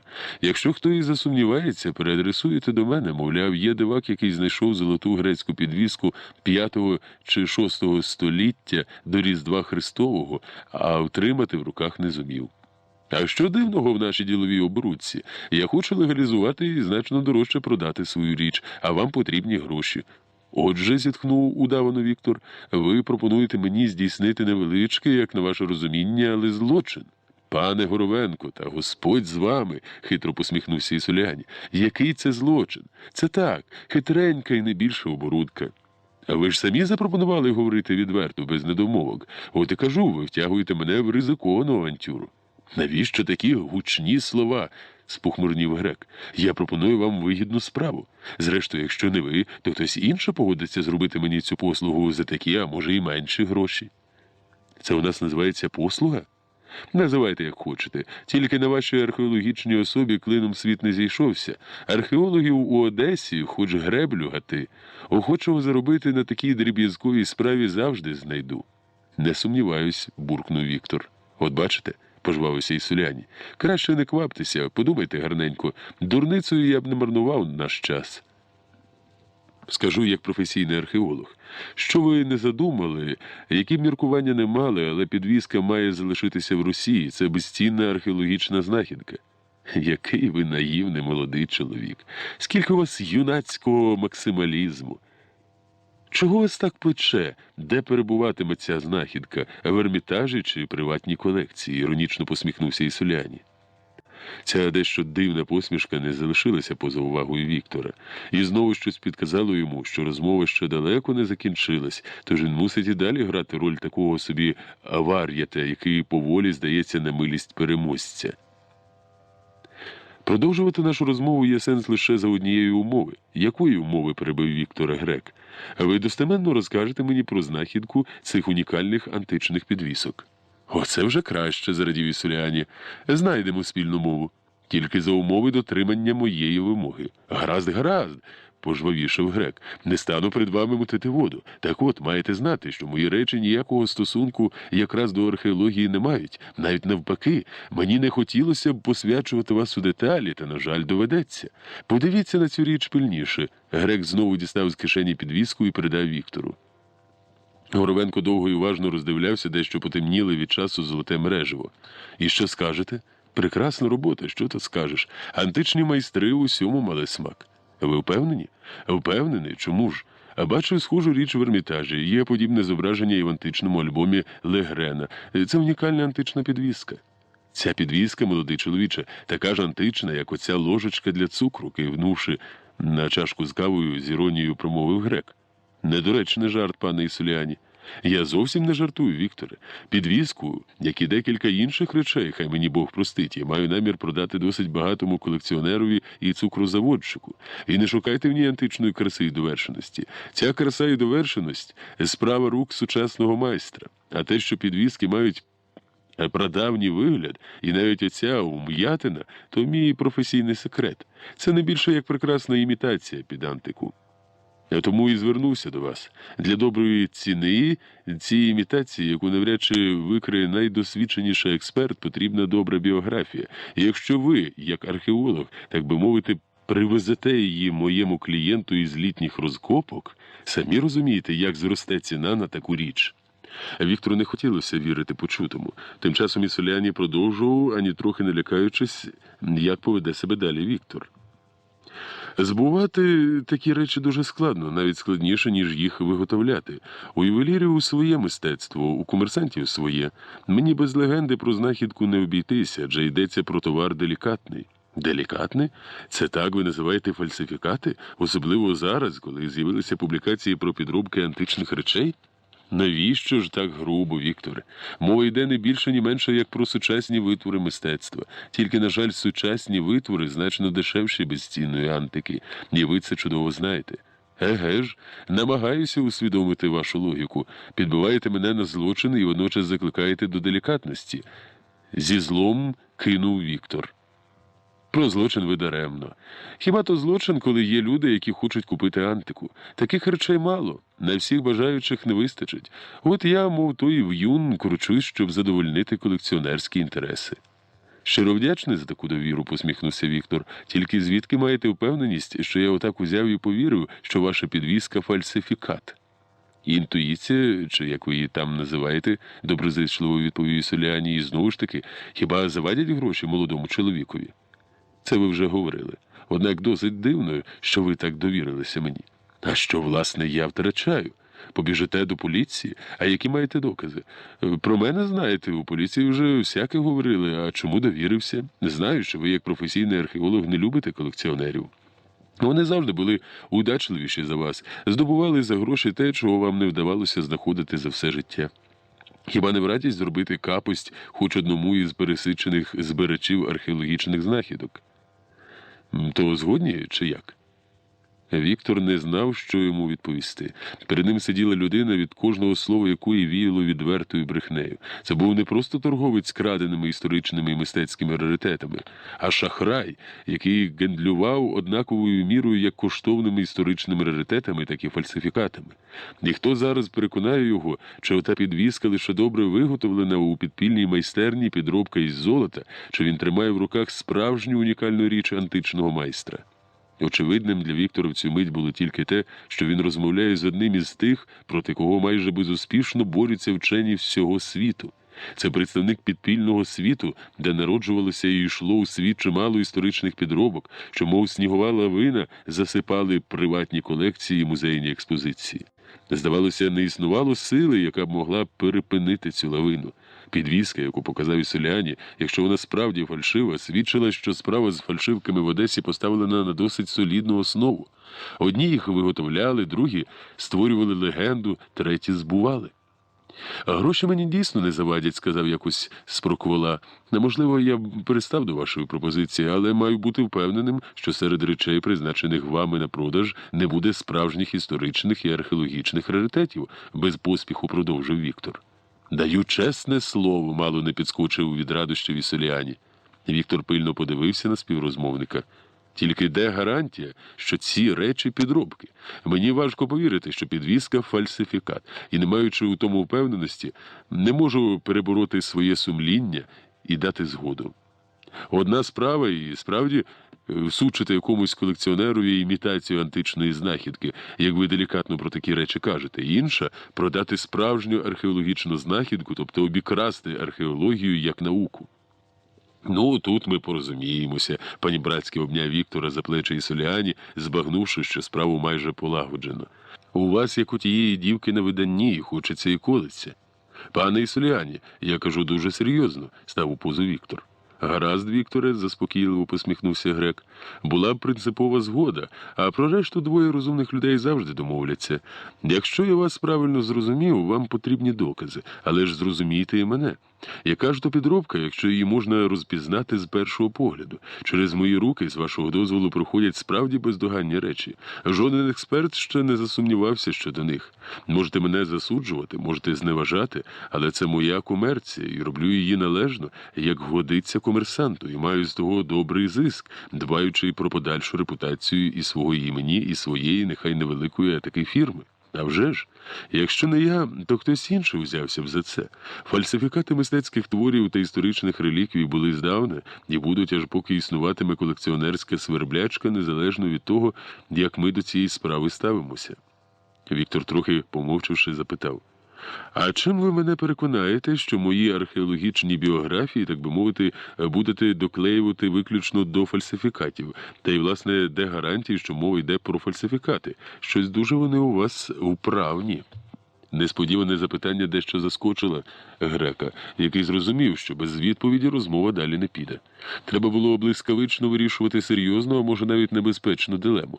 Або розкрити свої карти, або ж, уникнувши конкретної відповіді, звести все на такий собі недолугий жарт. Але грек чудово розумів, що зараз уже не до жартів. Одне невірне слово і він втратить з таким трудом знайденого, майже прилученого до справи і такого потрібного йому на майбутнє партнера. «Ні, просто так від нього не відчепишся», – подумав грек і відчув у душі якийсь неприємний холодок, наче хтось невидимий прошепотів: «Зупинися». Дуже вже ризиковано було розкрити завісу над своїм таємним бізнесом перед Віктором. Серцем відчував, що робить щось не так, але вже не міг збороти жагучого бажання знову погратись у піжмурки з долею. Ще раз пильно, наче бажаючи проникнути в глибину душі, глянув на Горовенка. Ні, цей за гроші піде і до чорта в пекло. Молодий, зелений, мріє про славу. Трохи хворий на чесноти, але від цього добре лікують гроші. Раз зробить брудну справу, а все життя боятиметься, щоб, крий Боже, про це довідалися. Думки одна за одною блискавично пронизували мізки. Невже я, Ісоліані, при потребі не справлюся з нікому невідомим археологом? Не таких укоськував. Познайомити його з Рахумовським не хочеться, дуже небезпечно, але як інакше довести цьому упертюху, що отак клята підвіска? Не всього лишень добра підробка. Причепився, мов той реп'ях до штанів із своїми принципами. Бачите, готовий взяти участь у брудній оборудці, але, борони Боже, щоб продати якусь справжню археологічну знахідку. Дивні якісь люди. Яке тобі діло, справжня знахідка чи це підробка? Все одно вже в лайні по самісінькі вуха, а хоче пахнути французькими парфумами. Оця мені раціоналістична молодь. І щоб рибки з'їсти, і щоб на кілочок не сісти. Чим чорт не жартує, а таки доведеться познайомити його з Рахумовським. Втім, яка тут небезпека? Не з його остатками мати справу з таким майстром. Але знову відчув, як у душі пробіг холодок.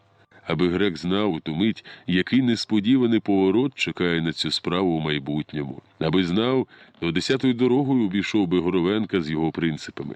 Але не обійшов. Знову якийсь біс штрикнув у бік, згадав авантюрне минуле. Як багато йому тоді миналося і сходило з рук. «Гаразд», – сказав уголос, – «я познайомлю вас із майстром, який виготовляє такі речі. Влаштовує?» «Справа ваша, пане Ісоліані», – із удавною байдужістю відповів Горовенко. «Хочу мати впевненість, що не розпродуємо справжні історичні та археологічні раритети. Усе інше мене не дуже й турбує». Трохи помовчавши, грек додав. «Тільки маю до вас одне прохання, Вікторе. Ювелір, котрий виготовляє мої замовлення, мало поінформований про дальший їхній шлях. Не бажано, щоб він знав про мої плани, зокрема і про цю золоту підвіску. Маю на увазі нашу розмову про колекціонера, який хоче її купити. Мій майстер виготовив їх просто як подарунок графині Юсуповій, яка щоліта відпочиває в Одесі і дуже залюблена в античні речі». «А ваш майстер не знає, куди йдуть його так звані імітації?» – здивувався Віктор. «Це ж не якісь там перстеньки. А навіщо йому знати? Щось знає, чогось не знає. Як то кажуть, не умножай мудрість, не умножиш і печалі. Я кладу добрі гроші за роботу, роблю постійні замовлення. Нехай і за це дякує. Невже і справді нічого не підозрює?» «Як вам сказати, доводиться вигадувати різних сановних замовників, які бавляться антикою. А загалом його більше цікавить сам процес роботи, а не подальша доля тієї чи іншої його речі. І вас ніколи не мучило сумління?» – зірвалося у Віктора. «А чому б воно мало мене мучити? Та й що воно таке, ваше сумління?» – щиро засміявся грек. «Знайшли предмет співчуття? Думаєте, мільйонер, якому ми всучимо фальшивку, заробив свої мільйони чесним шляхом? Аби ж то, я буду тільки радий, якщо нам вдасться ушукати одного з цих ситих і самовдоволених новоришів. І давно ви їх отак ощасливлюєте?» Грек зблиснув очима, нагнувся до Віктора і сказав тихенько, на самісіньке вухо. «Це великий секрет, Вікторе, але дуже і дуже давно». А голосніше додав. «Тільки маю вас запевнити, що це дуже вигідна комерція. Можна дещицю заробити. Отож ви маєте чудову професію, а в мене непогано поставлений бізнес на антикварних речах. Об'єднавшись, могли б багато чого зробити разом. Це кажу я, Ісоліані, який ніколи не кидає слів на вітер. Ну то що, згода?» «Я подумаю», – невизначено відповів Віктор. І хоч довга, дещо сумбурна і напружена розмова не закінчилась твердою домовленістю, Ісоліані залишився задоволений зустрічю. Життєвий досвід і досить розвинута інтуїція підказували йому, що Віктор пристане до справи. Хто встоїть перед грошима, тішився Ісоліані подумки. Зустрілися вони тільки через 3 дні, і Ісоліані навмисне затягував час. Попрощавшись із Віктором, ще раз покрутив подумки їхню розмову і навіть злякався. Вже надто багато сказав він майже незнайомій людині, якомусь київському археологу. А Бог зна хто потягнув його за язика, але нехай не в деталях, а таки розкрив свій секрет Віктору. Особливо гнітила думка про те, що не знано навіщо, але сказав, що продає підробки. А варто було тепер шарпнути за кінчик нитки, і можна розплутати весь клубок його таємного бізнесу, а це призведе до великих неприємностей, якщо взагалі не до в'язниці. Проте трохи позлостившись на себе і дорікаючи за несподівану відвертість, грек, однак, вирішив прийти на призначену зустріч, гадаючи, що зуміє повністю розкусити вдачу Віктора. «А я вже було подумав, що ви забули про мене», – з удаваною байдужістю зауважив Віктор. «Завтра вже маю їхати до Києва». Чому ж так спішно? Захвилювався Ісуліані. А чого мені чекати? Може, ви того майстра вигадали, а я сиджу отут та виглядаю, а раптом і про мене згадають. У музеї придивився всі античні скіфські та сарматсько-кімерійські знахідки, пора й додому. То як же із нашою домовленістю? Я ж вам сказав, допомогти збути фальсифікати – одна справа, а брати участь у продажу раритетів – інша.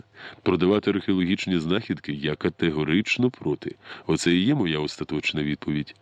Ісуліані важко зітхнув. У глибині душі ще жевріла надія, що Віктор або ж забуде про ювеліра, або ж у нього не стане часу на візит до нього. Проте археолог продовжував гнути своє. Покажи йому майстра, та й годі. Ну, якщо ви так наполягаєте, гаразд, поїдемо до мого майстра, із неприхованим роздратуванням відповів грек. Представлю вас, як якогось свого родича по жінці. Робіть, як знаєте, погодився Горовенко. До утаємниченої майстерні добиралися довго, петляючи покрученими вуличками, поки не опинились біля облупленого і скособоченого двоповерхового будинку. Віктор зрозумів, що Ісуліані навмисне заплутає дорогу і тільки посміхався. Його візаві навіть гадки не мав, що Віктору вже відоме прізвище майстра і не складає найменших труднощів і самому розшукати і цей будинок, і цю майстерню. Рахумовський зустрів їх радісно, уже з порога вигукнув. «Пане Ісуліані, а перстень вам уже готовий, дуже гарно вийшло. Справжня тобі римська цяцечка». «Дякую», – з відчутним хвилюванням у голосі відповів грек, намагаючись відразу повести розмову. «Це пан теж хоче щось замовити в античному стилі?» – кивнувши на Віктора, запитав господар. «Можу запропонувати, скажімо, такий». Рахумовський дістав із шухляди ще один перстень і поклав на стола. Глянувши на нього, Віктор відзначив подумки, що подібний, не такий самий, але в такому ж стилі бачив у Ермітажі. «З атласу Леварзіє?» – поцікавився Віктор. Ювелір, трохи зашарівшись, свердно кивнув головою. «Тільки, вельмишановний пане, одна справа бачити малюнок персня, і зовсім інша – виготовити його в натурі. Це вам не фунт ізюму з'їсти і молочком запити». «Звичайно, звичайно», – поводився Віктор, захоплено роздивляючись вишукану і фантастично досконалу роботу. Не хотілося вірити, що це імітація, проте факт залишався фактом. Перстень виготовила людина, яка стояла перед ним. Яку епоху полюбляє добродій? Архаїка? Елінізм? «Чи, може, стиль імператорського Риму?» – запитав Рахумовський. «На ваш розсуд, пане». Ще миті він би назвав прізвище майстра. Пан не поскупиться на платню, похабцем докинув і своє слово Ісуліані, сподіваючись тим самим повернути розмову виключно на конкретне замовлення. «А вже ж, хіба я сумніваюся?» – аж світився від радості ювелір. «Може, пан хоче оглянути ще що-небудь із моїх робіт?» «Звичайно», – відповів Віктор, – «задля цього і прийшли». Рахумовський запитливо оглянув на Ісуліані, бо встиг помітити, що той нервує і чомусь дуже невдоволений. «Покажіть недокінчений саркофагчик», – нарешті вичавив із себе грек. «Пан Горовенко – колекціонер і цікавиться такими речами». «Ти ба, я вже і колекціонер», – ледь втримуючи посмішку у подумки, відзначив Горовенко. «Цікаво, цікаво». Рахумовський дістав із шухляди невеличку скриньку і передав Віктору. Піднявши віко, Віктор побачив на дні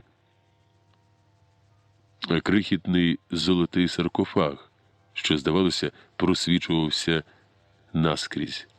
«Подивіться пильно на карбування, шановне. У ньому відтворено алегоричні сцени про смисл людського життя, а всередині саркофага лежить золотий скелетик. Крихітний, але точнісінько такий, як у людини. Складається із 167 золотих частинок. Кожна кісточка рухається у тому напрямку і саме так, як у людини». «Це справді казкова робота», – захоплено вигукнув Горовенко. «Але даруйте мені, необізнаному, який сенс такої копіткої праці?» Рахумовський здивовано, навіть із якоюсь неприхованою образою подивився на Віктора. Його кошлаті брови поповзли вгору. «Невже все повинно мати сенс і практичну вигоду? З персня, який ви носитимете, теж ніякої вигоди. Є звичайний ювелір, не майстри, а є ювеліри-майстри, яким хочеться трохи дивувати людей. Звичайні ювеліри заробляють гроші. Я ж іноді хочу і дивувати. Саркофаг, якщо на те буде воля Божа, спробую виставити у салоні сучасних митців. Є такі знамениті щорічні виставки у Парижі. Кожний художник мріє хоч раз у житті там виставитися. Нехай люди оцінять, які руки має Михайло Рахумовський з Одеси. Не кажіть, аби я жив у Петербурзі чи Парижі, мені б замовляли царські регалії, я б виготовляв речі для виставок та музеїв. Але бідний єврей має жити в Одесі, тому й доводиться робити оці перстеньки, якими розігрують професорів, видаючи їх за археологічні знахідки. Оце недавно. Віктор не одразу збагнув, що трапилось. І Селяні кашлянув, вихопив у Віктора скриньку із золотим саркофагчиком і, тицнувши її в руки Рахумовському, якось неприродно голосно сказав: «Пана Горовенка зовсім не цікавлять ваші приватні справи. Побачили, і досить. Ми поспішаємо». «Чому ж, пане Ісоліані?» – заперечив Віктор. «Саркофагчик – таки унікальна річ. Б'юсь об заклад, жоден майстер у світі такого не зробить». «Дякую за добре слово», – просіяв Рахумовський. «Отож і кажу, аби я жив у якійсь із столиць, Рахумовський усе може. Щоб ви не замовили, я зроблю навіть тіару скіфського царя». У грека наче щось обірвалося всередині. Від почутого кров ударила Вікторові у скроні, але він умить опанував собою, вдавши, що пропустив повз вуха останню фразу ювеліра. Невже й тіара походить із цієї убогої, пропахлої бронзової патини квартирки на околиці? Одеси. Перед ним саме та людина, яка виготовила річ, про яку зараз говорить уся Європа. А він не міг повірити почутому. Але ж не приснилася йому зронена Рахумовським фраза. І те, як зблід Ісоліані, теж не випадковість. Золота тіара і ця облуплена, обшарпана кімната. Але ж Рахумовський сказав не про якусь там корону, а саме про тіару скіфського царя. Якесь дивне відчуття радості і гніву враз охопило Віктора. Долею випадку в його руках опинилася розгадка таємничої тіари. Господи, якщо його здогад підтвердиться, то який це буде удар для багатьох? Для Ісоліані, для пихатих паризьких експертів, для Лувру, який заплатив такі гроші. Віктор враз усвідомив, з яким тріском лусне одна з найфантастичніших археологічних легенд кінця 19 століття, і враз чомусь пожалкував, що приїхав сюди і почув ці слова. Не сподівався, не чекав. «Пане Горовенко, нам час», – заметушився Ісоліані, – «на поїзд запізнимось», і, не прощаючись з господарем, майже силоміць повів Віктора до дверей. «А як же із замовленням?» – здивувався Рахумовський. «Чи, може, ви придумали?» «Я до вас ще приїду», – кивнув на прощання Віктор. «Тоді з'ясуємо всі деталі нашого замовлення». Уже на вулиці, трохи уговтавшись від непередбаченої ситуації, коли мало не розкрилася уся історія з тіарою, Ісоліані запитав Горовенка: «Потрібні ще якісь докази, що цей майстер уміє виготовити імітації, які навіть експерти не відрізняють від справжніх історичних раритетів. Його фальсифікати, як їх називають у вашому вченому світі, справжні шедеври, чи не так?» «Блискучий майстер. З таким можна багато чого зробити», – впевнено промовив Віктор. «Тепер я не сумніваюся, що підвіску зробив саме він, золоті руки. А бачу, що у вас, пане Ісоліані, великі перспективи». «Руки золоті», – подумки погодився грек. «Жаль, що язик задовгий». «То як, домовились?» «А вважайте, що домовились. Навесні чекаю вас на розкопках біля Мелітополя. Там і знайдемо вашу античну підвіску». Жодним словом, жодним рухом Віктор не видав, що звернув увагу на слово про тіару. Ісоліані подумав, що захоплений побаченим Горовенко не почув страшної для нього фрази. Минав час. У повсякденній житейській Єремії потроху почала забуватися сенсаційна історія про тіару скіфського царя. Світ прагнув інших новин, отримував їх і смакував ними щодень і щогодини. Французи, звісно, пишалися своїм новим музейним експонатом, чи не найціннішим на той час скіфським раритетом у світі. Потроху згасла гострота втрати унікальної археологічної знахідки і в наукових колах Росії. Царський уряд не зробив нічого, аби повернути унікум, знайдений на її теренах. Політичні резони стояли вище наукових чи духовних. Через якусь там тіару, як міркували російські дипломати, чи й слід загострювати стосунки між державами.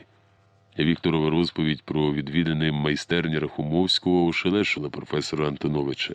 Він довго не міг повірити почутому, хоча знав. Віктор Горовенко, незважаючи на свою молодість, не схильний до авантюрних фантазувань і належить до серйозних та відповідальних людей.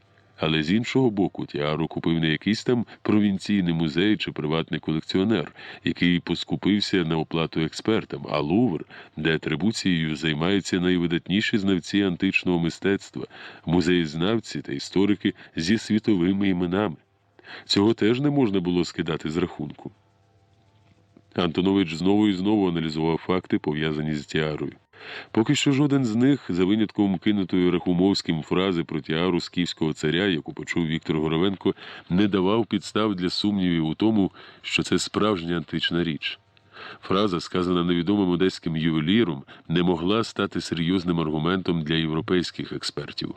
Хіба тільки загадкова поява тіари, яка ховалася в мареві недомовок і нарочитої сенсаційності, змушувала думати, що тут є якась авантюра. Те, що розповів Віктор, повернувшись із Одеси, здавалося, виходило за межі реального. За його словами, майстер, який виготовив тіару, не тільки існував, але й активно працював, пускаючи у світ одна за одною античні імітації, а одеські авантюристи Шахрай і Соліані продавав їх колекціонерам, антикварним фірмам і, що й найдивніше, навіть великим музеям, як от Лувру. З майстром можна порозумітися, оцінюючи ситуацію, запевнив Віктор. Рахумовський любить свою роботу до безтями. Він навіть не підозрює, у яку халепу його втягнули. А варто йому дізнатись, де зараз його тіара, і спалахне нечуваний скандал. У такому випадку заволав би навіть бездушний пень. У нас нема гарантії, що Рахумовський в останню хвилину не відмовиться від свого твору. Чого б йому відмовлятися? Не забуваймо, що йдеться не тільки про коштовні речі, а й про кримінальний злочин. Нагадайте, в Ісоліані нема можливості змусити Рахумовського відмовитись від авторства, а він може підкупити майстра, залякати, пригрозити розправою. Врешті, де гроші та мікров? Щоб врятувати своє реноме, грек, здається, може на все піти, навіть на вбивство. У тому середовищі життя не найкоштовніша річ, навіть життя такого унікального майстра. Тоді я докладу всіх зусиль, щоб повезти Рахумовського до Парижа. Ти бачиш, що він живе мрією туди поїхати. Рахумовський, попри все, ще й дуже амбітний. Мріє про те, щоб хоч раз виставитися у новому салоні. Уявляю його стан, коли побачить тіару в одному із залів Лувру. Давайте не квапитись. Не така це вже і проста справа, колего. А що тут складного? Не забуваємо, що Лувр не якийсь там провінційний музей, а експертизу атрибуцію тіари для нього робили європейські світила, для яких визнати помилку означає немало-небагато виставити себе на глум усього світу. Вони до останнього захищатимуть не істину, а власний авторитет. Отож, коли й розпочинати справу, то треба виважити і врахувати всі деталі, проаналізувати всі «за» і всі «проти». Не варто недооцінювати супротивників. Йдеться не тільки про тіару, але й про репутацію найбільшого в світі музею і багатьох вчених із світовими іменами. І тут, попри всі наші бажання і обурення нерозбірливістю у справі придбання тіари, слід мати витримку і такт. Не подивившись у святці, не калатають дзвони, любив казати мій дідусь. То що ви пропонуєте? Відмовитись від спроби встановити істину щодо походження тіари скіфського царя? Навіщо ж? Посміхнувся професор Антонович. В ім'я археології, в ім'я науки, задля того, щоб хоч колись настав край страшному промислу підробок, мусимо зробити все від нас залежне, щоб утвердити істину, щоб на весь світ пролунала пересторога колекціонерам та музеям мати справу з гендлярами історичними та мистецькими раритетами. На прикладі тіари, звісно, якщо ми доведемо, що то фальсифікат, треба ще раз сказати: схаменіться, люди. Від вашої нерозбірливості у придбанні музейних експонатів для музеїв та приватних колекцій може зійти на манівці історична наука. Здобуті невігласами під час підпільних розкопок унікальні речі втрачають свою наукову біографію, а відтак значною мірою і наукову вартість. Антонович із болем говорив про проблему, яка вже чимало років хвилювала наукові кола Європи. На жаль, ця проблема не зникла і зараз. Мистецькими та історичними фальсифікатами гендлювали повсюди. На паризькому блошиному ринку Недовчений магістр, видаючи себе за нічого не тямлючого у нумізматиці простачка, пропонував підробки унікальних старовинних монет, про які історики тільки чули. На берлінському аукціоні серед давньої китайської і японської порцеляни, французької бронзи і художників барбінзонської школи раптом з'явилася картина, від якої у присутніх перехоплювало дух. Маестро дель Осерванса, шалено набавляючи ціну, за неї боролись колекціонери і представники музеїв, не підозрюючи, що твір з'явився на світ не кілька століть тому, а зовсім недавно. І серед тих, хто прийшов на торги, можливо, зачаївся і автор підробки. А всі оці пошкодження, немовби набуті від часу і недбалого зберігання десь на горищі якогось замку, не більше і не менше як спритний шахрайський прийом для надання картині беззастережно прадавнього виду. У солідному антикварному салоні за шалені гроші колекціонери пропонували зібрання пожовтілих від часу камей епохи Римської імперії, насправді виготовлених рік-два тому. Неповторного старовинного вигляду вони набули, побувавши у шлунках зажерливих індиків, зроблені місяць-два тому скляні жбанки, закопані на кілька тижнів у звичайний коров'ячий гній, а важко було відрізнити від укритих віковою патиною вишуканих виробів венеціанських складую XIV століття. Фальсифікатори кінця 19 століття знахабніли. Технічні набутки епохи і досвід кількох століть своїх попередників, бо фальсифікати робили і у 17-му, і у 18-му століттях, сприяли їм на цій досить прибутковій нивці. Вони пускали у світ картини Рубенса і Рембрандта, виготовляли алебастрові вази, знайдені у єгипетських пірамідах, сердолікові давньогрецькі геми, навіть рукописи на пергаментах. Геть усе, чим могли зацікавитися музеї, колекціонери і просто жадібні до рідкісних речей люди. Антонович і Горовенко, розмірковуючи над цією, здавалося б, невирішимою проблемою, прекрасно розуміли, як багато важили б у цій ситуації розвінчання міфа про тіару. Це завдало б відчутного удару фальсифікаторам усіх мастей і жанрів, нерозбірливих антикварам і просто торговцям старовиною, якими аж кишіло в кожному більш-менш значному місті Європи, особливо у Греції, Іспанії, на півдні Туреччини і Росії. Та водночас це змусило б музейних чиновників та й всіх, хто належить до численного легіону колекціонерів, серйозніше підійти до поповнення своїх зібрань. Просто сказати «розвінчати». Проте поставало невідворотне запитання «як?». Зробити заяву в пресі тільки хто прислухається до слів хоч і досить поважного, але ж історика з Росії. Звернутися до уряду. Якщо державні чиновники не захотіли боротися за повернення тіари, коли вона вважалася унікальним античним шедевром, знайденим на території Російської імперії, то що б їх змусило втрутитися у справу про якусь там сфальсифіковану тіару? Антонович розумів, що ліпше за все рекрутувати когось із відомих європейських знавців антики, який би першим піддав сумніву походження тіари скіфського царя. Хтось повинен зробити перший крок у цьому напрямі. І той хтось мав би носити знане ім'я і жити у Берліні, Лондоні, принаймні бути професором якогось італійського університету. Тільки ж хто наважиться кинути виклик не якомусь там провінційному музею, а Лувру? Антонович перебирав ім'я за ім'ям, поки не зупинився на берлінському мистецтвознавцеві Фуртвенглеру, який вже не раз схрещував списи з дирекціями найбільших європейських музеїв за нерозбірливістю придбання експонатів. Загалом він і сам висловлював сумніви щодо походження тіари. Про це професор Антонович вичитав у одній із німецьких газет. Він хоч і не вважав її підробкою, але датував знахідку значно пізнішим за епоху Перікла часом. Після довгих сумнівів та вагань Антонович таки вирішив написати листа Фуртвенглеру, який, здавалося, тільки й чекав на якийсь сторонній імпульс у цій справі. Він миттєво відповів на листа і запропонував зустрітися із Віктором Горовенком або Антоновичем. Інформація, отримана від Віктора, вразила німецького мистецтвознавця, який не відав, радіти їй чи сумувати. Адже ще один випад проти Лувру могли і справді сприйняти як спробу дискредитувати великий музей і кількох учених із світовими іменами. Однак і мовчати Фуртвенглеру було не з руки.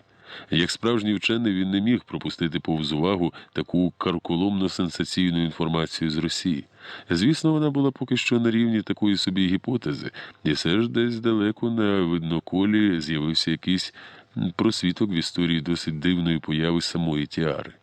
Ще й ще раз обмірковуючи цей факт, Фуртвенглер вирішив знову ув'язатися в бійку із Лувром.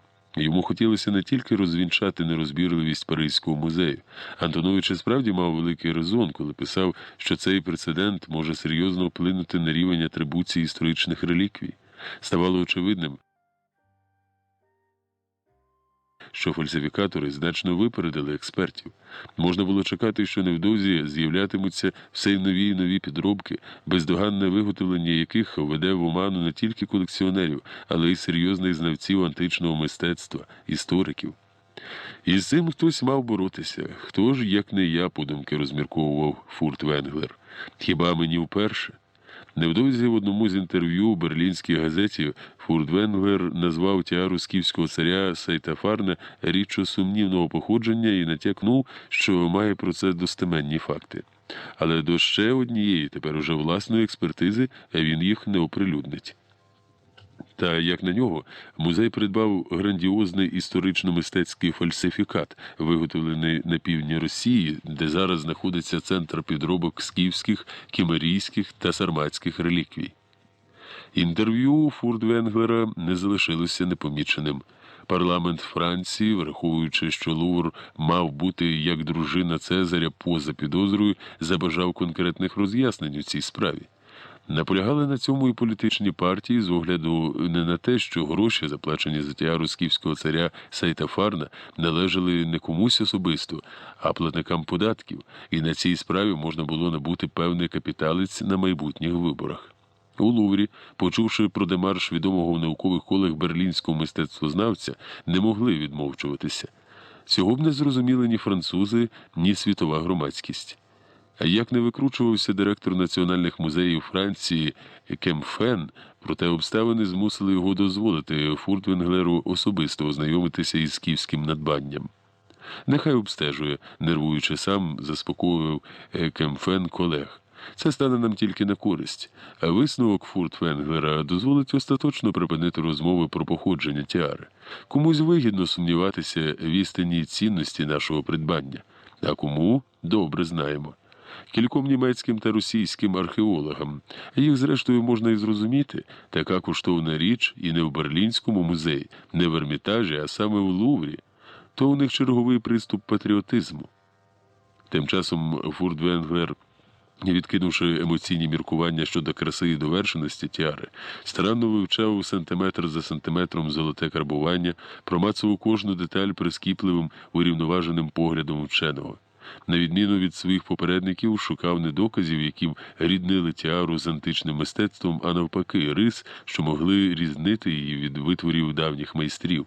Чим пильніше вдивлявся в тіару і розмірковував над кожною деталлю, все гостріше відчував якусь невідповідність у вишуканій композиції. Він довго не міг збагнути, в чим тут справа, аж доки, може, всоти не перечитав фразу із лапідарним, але промовистим написом. Ні, а він не сумнівався у бездоганному щодо стилю і орфографії грецькому правописі. Тут комар носа не підточить. І все ж підсвідомо відчував, що загадка тіари ховається не в такому бездоганному крабуванні на теми Гомерівської Іліади, а саме в написові. Як могли у львівці наважитися не просто подарувати скіфському вождеві корону, а ще й підкреслити написом, що не це данина, а подарунок? Рівних рівному. Так у львівці, які жили на березі одного з лиманів понту Евксинського, були народом мужнім і хоробрим, тримали в руках торгівлю. Ольвійців вшанували в усій тогочасній ойкумені, насамперед тому, що з усіх міст полісів скіфи надавали перевагу саме Ольві, де жили прекрасні зброярі, гончарі, які постачали кочові племена своїм товаром. А ще везли дорогі речі з грецької метрополії для вождів і царів та інших численних домочадців, які вже призвичайлися і до смачних фракійських вин, і виробів із золота та електри фінських ювелірів. Не раз інші північно-чорноморські міста Поліси порушивши в дрібниці якусь волю кочовиків, просили, і не задарма, у львівців замовити за них слово перед грізними скіфськими кочовими хижаками, які жили за рахунок нападів на багаті міста або за відкупне від набігів і спустошень. Але навіть таке виняткове становище у Львові не дозволяло так фамільярно поставитися до скіфського царя, нехай навіть не самого грізного і могутнього. Адже віками існувало правило, що весни найповажніші львівські громадяни вирушали в степ, щоб заплатити скіфському царю данину сріблом, золотом, зброєю, кінською упряжжю, амфорами вина. І раптом такий карколомний пасаж. Львівці підносять скіфському цареві корону, дорогу, красиву і з написом, який виключає двозначність прочитання. Підносять її як рівні рівному. І хоч скіфи не мали власної писемності, але багато з них, особливо вельможі і жреці віщуни, чудово вміли читати і навіть писати по-грецьки. Хіба не вдарили їм кров у скроні від напису на короні? Чи було хоч одне плем'я чи царство під цим небом, де могли б наважитися коронувати скіфського царя? Корону міг дати скіфському цареві або бог Арей, або рідний народ, і ніхто інший. Напрошувався парадоксальний висновок. Не скіфський народ і його старішини, а львівці коронували скіфського царя? Прийнявши тіару з таким написом, Сейтафарн хотів від того чи ні, але визнав свою залежність від львівців. Якраз на цьому спіткнулася логіка Фуртвенглера, бо згідно грецьких письмових джерел, скіфи не визнавали будь-якої зверхності над собою. Ідея зробити напис на короні навряд чи спала б на думку комусь із наших пращурів, навіть вельми цивілізованим, як ото грекам, міркував Фуртвенглер. Вона могла спокусити лише того, хто звик користуватися портсигарами з дарчими написами. Звернув увагу вчений і на невідповідність деяких деталей тіари, що їх, здавалось, відділяли одну від одної не роки, а цілі століття. Звісно, і цьому можна знайти пояснення. Можливо, майстер послуговувався якимись втраченими зразками. Професор Антонович таки має рацію. Завершивши огляд тіари, зробив висновок педантичний Фуртвенглер. Експертизу, зробленого поспіхом, не все враховано. Потрібно зробити обстеження тіари царя Сейтафарна ще раз. Не стільки висновок Фуртвенглера, як його вимога зробити повторну експертизу коштовного експонату розбурхала у Кемфена шал обурення. Про нову атрибуцію не може бути і мови. Лувр не якийсь там провінційний музей. Ми заручилися висновками найвідоміших експертів.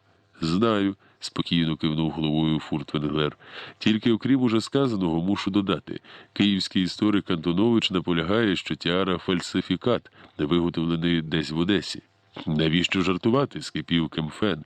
Якийсь Антонович, бачите, вважає. Хто він такий, ваш Антонович? Ще кілька хвилин тому ви тримали в руках тіару Сейтафарна. Скажіть, зараз є у світі людина, здатна зробити щось подібне? Фуртвенглер поправив пенсне і зітхнув. Як не прикро, але для експертизи, згодьтеся, не аргумент. Є зараз така людина чи нема. Хто про це знає чи може знати? А от окремі деталі тіари особисто у мене викликають серйозні запитання, і я наполягатиму на новій атрибуції. За яким таким правом, дозвольте поцікавитись? Здається, ви зараз не в Берліні, а у Парижі, і нині не 1871 рік. Тут діють не німецькі, а французькі закони і традиції. За правом ученого, з вашої ласки, спокійно відповів Фуртвенглер. Не мені вам пояснювати, що йдеться не про амбіції Берліна чи Петербурга, а про дещо інше. І ви це добре знаєте. Для вас, на жаль, зараз існує тільки престиж музею, його реноме. Однак ви не хочете помічати страшного, але очевидного факту. Підробки історичних і мистецьких раритетів набули такої довершеності, що це вже почало загрожувати подальшому поступу вивчення давніх цивілізацій. Як науковці ми задихаємося під лавиною фальсифікатів. Йдемо манівцями. Даруйте, але нагадаю неприємний для вас факт. Тільки за останні роки з Лувру вже вилучено кілька так званих унікальних експонатів сумнівного походження, а якщо точніше, добре виготовлених підробок. Але хіба можна жертвувати інтересами науки, дбаючи тільки про авторитет Лувру чи якогось іншого музею, поважних експертів, які теж люди і мають право на помилку? Мені так хотілося б помилитися у своїх висновках, і щоб тіара таки виявилася справді античною. Стара пісня, пане Фуртвенглер. Кожен з нас уміє розчулити публіку і покрасуватися перед нею. А вже ж тільки ви один не турбуєтеся про те, щоб в наших музеях виставлялися бездоганні щодо атрибуції твори. А ми, бачите, невігласи і навіть шахраї. Так і дбаємо, щоб в експозицію проскакували фальшивки. Ми цінуємо ваші знання і досвід, тому і дали дозвіл особисто ознайомитись із тіарою, обстежити її саме так, як вам хотілося. Гадаю, тепер ви впевнилися, що справжня вона, і я глибоко переконаний, що вже не маєте в тому сумнівів. На жаль, це вас чомусь не влаштовує. Вам потрібна не наукова істина, вам потрібен скандал навколо нашого надбання. Не вийде, пане Фуртвенглер. Якийсь там Антонович із Києва, бачите, піддає сумніву авторитет самого Рейнека, через руки якого пройшло тисячі античних творів мистецтва. Занадто сміливо, навіть занадто зухвало, дозволю тут сказати. «Поживемо, побачимо», – спокійно відповів німецький вчений. До речі, сьогодні прибуває до Парижа учень професора Антоновича, приват-доцент Київського університету Святого Володимира, археолог Горовенко. Саме він роздобув в Одесі інформацію про майстра, який виготовив тіару. Приємна звістка. То й що? Це додає щось суттєве до історії тіари з київського царя Сайтафарна. Мало хто що може вигадати десь в Одесі чи навіть у Санкт-Петербурзі. Не кажу вже про Берлін, де наші успіхи завжди стають поперек горла кісткою. Скільки себе пам'ятаю, завжди у нас з Берліном конфліктна ситуація. Ви, мабуть, ще з часів Людовіка XV не любите Париж. Це вже діагноз, пане Фуртвенглер. Гадаю, пане Кемфен, цей візит Горовенка щось та додасть. Пропустивши повз вуха в'їдливі слова свого візаві, додав Фуртвенглер. «Даруйте, але ви переходите всі допустимі межі», – схопився за столу директор Лувру, даючи зрозуміти, що розмова між ними не просто вичерпана, а вже й недоречна. «Маю честь», – холодно вклонив голову на прощання Фуртвенглер. Приїзд до Парижа Фуртвенглера, а невдовзі і Віктора Горовенка, про якого відразу довідалася преса, з новою силою розпалили пристрасті навколо луврського придбання. Сенсація, яка, здавалося, вже вмерла у перебігу житейських подій, знову заполонила сторінки газет і стала темою запеклих дискусій. Невтомно скрипіли журналістські пера, сипались одна за одною заяви представників музею та експертів. Луврські чиновники і на мить не сумнівалися, що справу довкола тіари затіяно з однією метою – дискредитувати музей, а тому французькі газети, які слід було чекати, дружно взялися розвінчувати німецького експерта, який наважився кинути виклик найбільшій мистецькій скарбниці. Проте вже перше інтерв'ю Віктора Горовенка змусило декого болюче прикусити язика. Він не тільки піддав сумніву знахідку тіари, але й зробив заяву, яка сколихнула науковий світ. Він назвав ім'я автора тіари, абсолютно незнаного у світі одеського ювеліра. А це було вже більш ніж серйозно. У Луврі чиновники не на жарт сполошилися. За кілька днів у пресі з'явився лист директора Лувру про те, що за свідченням французького консула в Одесі ювелір на прізвище Рахумовський там не проживає. А важко сказати, чи ту фальшивку подали для преси чиновники Лувру, чи, може, консул аби як виконав доручення, але факт залишився фактом. Кемфен мав офіційний папір з Одеси, і французька преса з подвоєною силою взялася гамселити на своїх сторінках Фуртвенглера і Горовенка, а разом із ними археологів Німеччини і Росії, забувши вже і про межі пристойності. Як тільки не називали Фуртвенглера і Горовенка, звинувачуючи навіть у ворожій діяльності проти Франції. Деякі газети називали київського археолога не інакше як комісаром петербурзького уряду, якому доручено за будь-яку ціну, якщо не вирвати з Лувру коштовний скіфський раритет, то принаймні посіяти сумніви у відвідувачів музею про його справді греко-скіфське походження. Лунали вимоги негайно видворити Горовенка із Франції. Віктора навіть викликали до префектури і не вельми ввічливо поцікавилися, скільки часу він має намір перебувати у французькій столиці. Тим часом у російському посольстві Горовенку сухо порадили не ускладнювати справи, до вирішення якої його ніхто не уповноважував. Перший секретар посольства Куніцин, нервово погладжуючи вуса, прозоро натякнув на неприємності, які можуть чекати археолога на батьківщині. Питання з тіарою серйозніше, ніж гадають у посольстві, спробував було переконати його Горовенко, але збагнувши, що Куніцин не збирався вислухати якісь аргументи, розчаровано закінчив. А втім, яке діло посольству до тіари. Мова йде про політику, а не про якісь там культурні інтереси Росії, чи не так? То вам тільки так здається, пане Горовенку, перебив його Куніцин.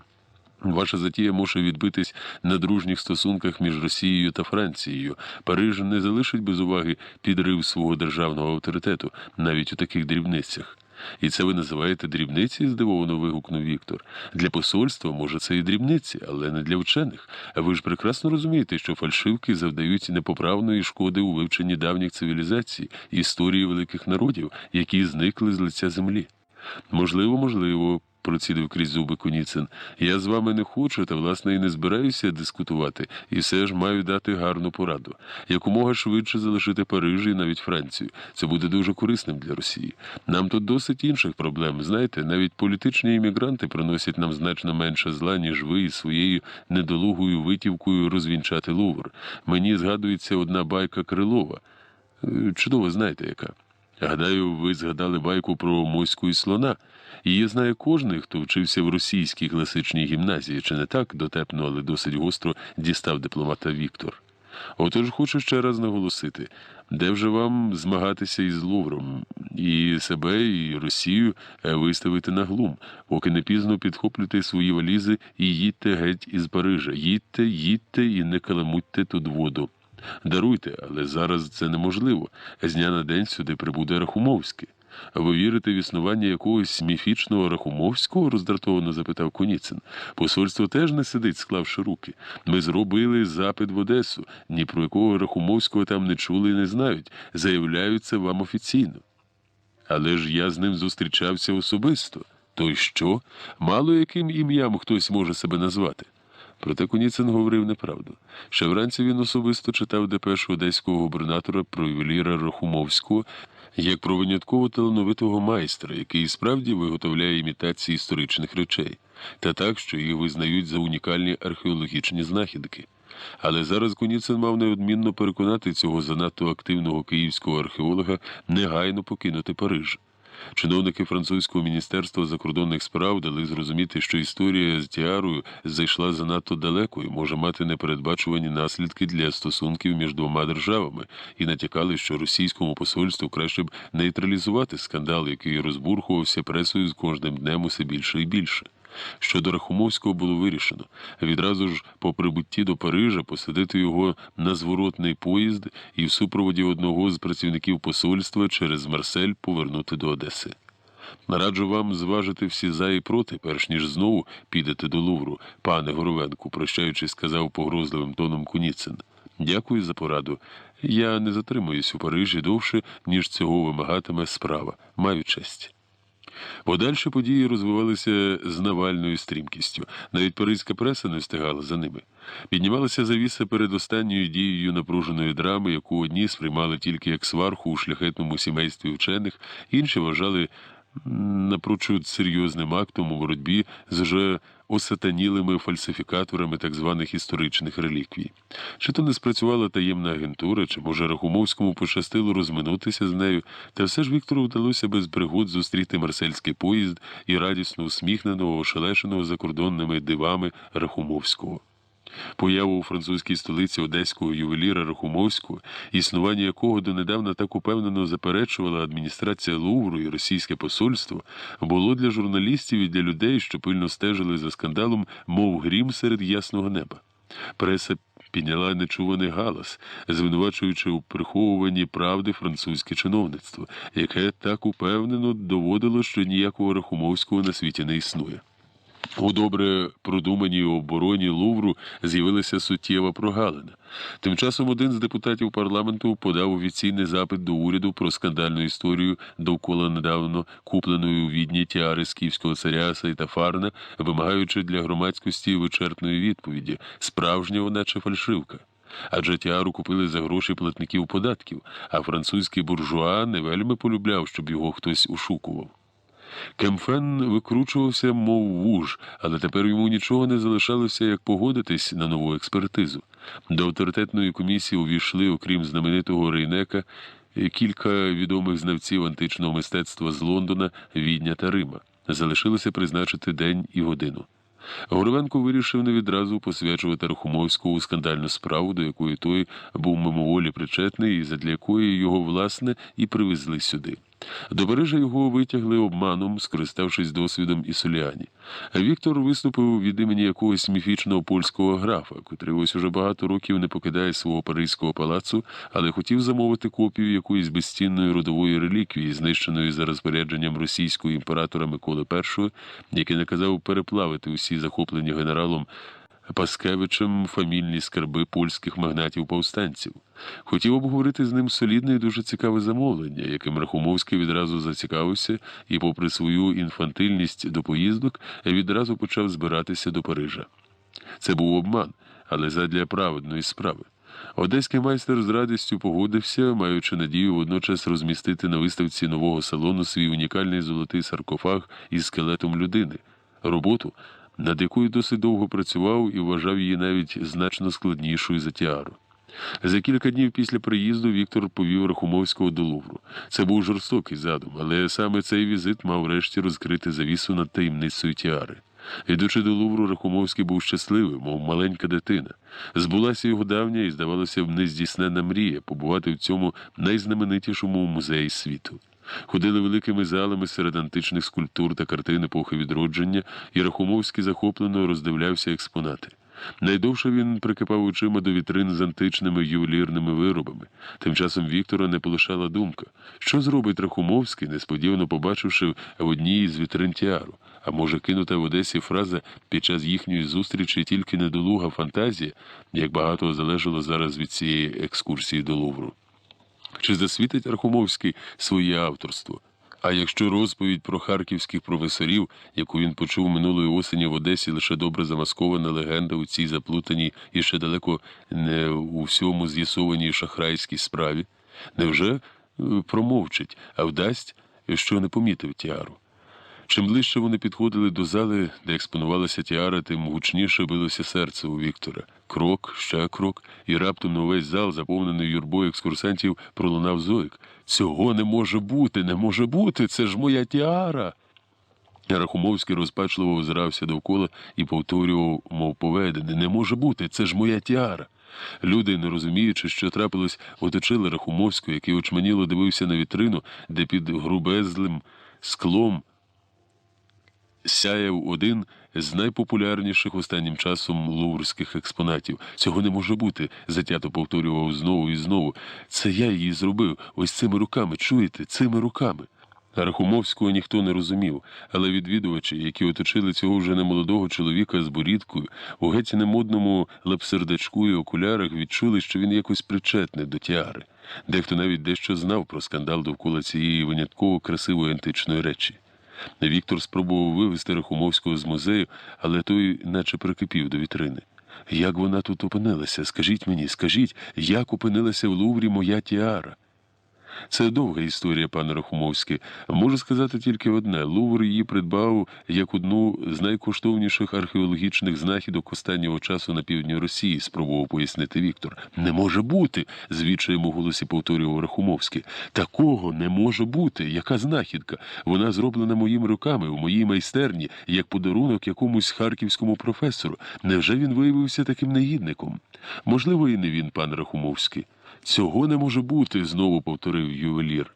«Не може, але насправді так трапилось, що ваша робота експонується в Луврі як витвір грецького майстра V століття до Різдва Христового», – промовив Горовенко. «Власне, для того ми і запросили вас до Парижа. Даруйте нам вигадку про міфічного графа. Просто ви неодмінно маєте бути в ці дні в Парижі, бо тільки ви зможете допомогти з'ясувати загадкову історію походження тіари, довкола якої вже 2 роки ведуться запеклі баталії серед науковців та експертів.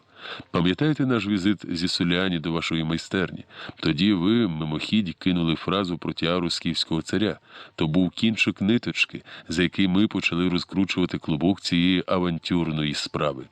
Рахумовський пополотнів, спробував ще щось сказати, але язик ніби приріс до піднебіння. Нарешті він видихнув у повітря і, схлипуючи від образи, повторив: «Негідник, як він посмів!» «Хто?» «І Соліані, хто ж іще?» Відчувало моє серце, що то був зовсім не подарунок професору Харківського університету. Як бачите, не до Харкова повіз ваш витвір із Соліані, а до Відня, щоб продати якомусь музею або багатому колекціонеру. Придбав її як одну з найкоштовніших археологічних знахідок – Лувр. Найвідоміші експерти Європи визнали її унікальним витвором майстра. Невже визнали? Враз просяяв Рахумовський, озираючись довкола. Як бачите, інакше б вона не знаходилася тут. На перше засідання комісії, яка мала здійснити нову атрибуцію тіари, прибуло чимало журналістів. Сновигав тут і секретар російського посольства Куніцин, кидаючи колючі погляди то на Горовенка, то на Рахумовського. Всі чекали початку поважного зібрання, яке мало нарешті розставити все на свої місця. Засідання відкрив директор національних музеїв Кемфен. Голосно, навіть якось неприродно урочисто і піднесено звернувся до експертів. Панове, хочемо того чи ні, але стаємо сьогодні учасниками дуже відповідальної події. Група, як на мене, не зовсім компетентних людей упродовж кількох місяців піддає сумніву походження однієї з найкоштовніших археологічних знахідок останнього часу, яка затьмарила навіть знахідки Генріха Шлімана і дозволяє заявити, що це не що інше, як добре зроблений в російському місті Одесі фальсифікат. Мова йде про унікальний витвір V століття до Різдва Христового, тіару скіфського царя Сайтафарна, знайдену випадково кілька років тому на півдні Росії. Звісно, ми могли б не зважати на ці необґрунтовані і, повірте, дуже далекі від науки заяви та інсинуації. Але Лувр, як найбільший музей світу і скарбниця світового мистецтва, пильнує свій авторитет і реноме, отже не дозволить, щоб хтось один відвідувач, переступивши поріг музею, засумнівався в оригінальності виставлених у наших залах експонатів. Тому уряд доручив нашій комісії ще раз обстежити тіару і назавжди зняти будь-які сумніви щодо її походження. Я ж, як директор національних музеїв Франції, ще раз з повною відповідальністю заявляю, тіара скіфського царя Сайтафарна зроблена геніальним античним майстром, ім'я якого, на жаль, залишається невідомим. Кемфен зробив паузу, важко зітхнув. Проте зараз перед нами, мабуть, з'явиться людина, яка наважилася піддати сумніву цей безцінний шедевр і претендує на його авторство. Це нас не здивувало. Як не прикро, подібні факти з самозванцями трапляються не вперше. На жаль, нам знову доведеться мати справу саме з такою людиною. Пане Кемфен, будьте обережніші у висловах, перебив його професор Фуртвенглер. Проте директор національних музеїв Франції зробив вигляд, що не почув репліки, і монотонно, мов церковний пономар, продовжував. Особисто для мене та більшості членів експертної комісії цей фарс болючий і неприємний. Але хай дарують нам усі, хто перебуває в цій залі, за причетність до процедури. Ми змушені стати її учасниками в ім'я істини та збереження престижу Лувру. Сьогодні питання про тіару, сподіваюся, вирішиться раз і назавжди. А тепер, панове, я викликаю пана Рахумовського, підданого Російської імперії, жителя міста Одеси. Можливо, пан Рахумовський не усвідомлює, у яку аферу його втягнули інтереси деяких, з дозволу сказати, істориків, котрих цікавить не стільки істина, як, власне, амбіції їхніх урядів. Ми чудово розуміємо, що Росія втратила унікальну археологічну знахідку, а відчуваємо, як боляче усвідомлювати, що тіара скіфського царя знаходиться не в Ермітажі, а у Паризькому Луврі. Але за яким таким правом, з дозволу сказати, вчені ганьблять честь найбільшого і найавторитетнішого музею світу, піддають сумніву наукову компетентність стількох відомих знавців антики. У залі хтось гучно зааплодував. Як усе добре продумано і зважено, зауважив подумки Горовенко. Є актор, є глядачі, є навіть оплески. Тільки ось побачимо, як розвиватимуться події за кілька хвилин. Гадаю, тут ніхто не сумнівається в компетенції запрошених Лувром експертів, завершив свою відверто зневажливу до опонентів промову Кемфен. На жаль, експерти теж люди, пролунав голос Фуртвенглера. Не забуваймо, пане Кемфен, знамениту історію з колекцією Шаля. Кемфен, як і багато інших людей, що завітали сюди, зрозуміли натяк німецького мистецтвознавця. У червні 1867 року Французька академія наук святкувала своє 200-ліття, і з нагоди такого значного ювілею відомий математик і не менш відомий у Франції колекціонер Шаль подарував поважному науковому закладу 4 листи драматурга Жана Ротру до всевладного кардинала Рішельє. Наукова і культурна цінність дарунка була винятково великою, бо, як не дивно, в архівах, бібліотеках і приватних зібраннях не збереглося жодного автографа цього знаного у Франції письменника.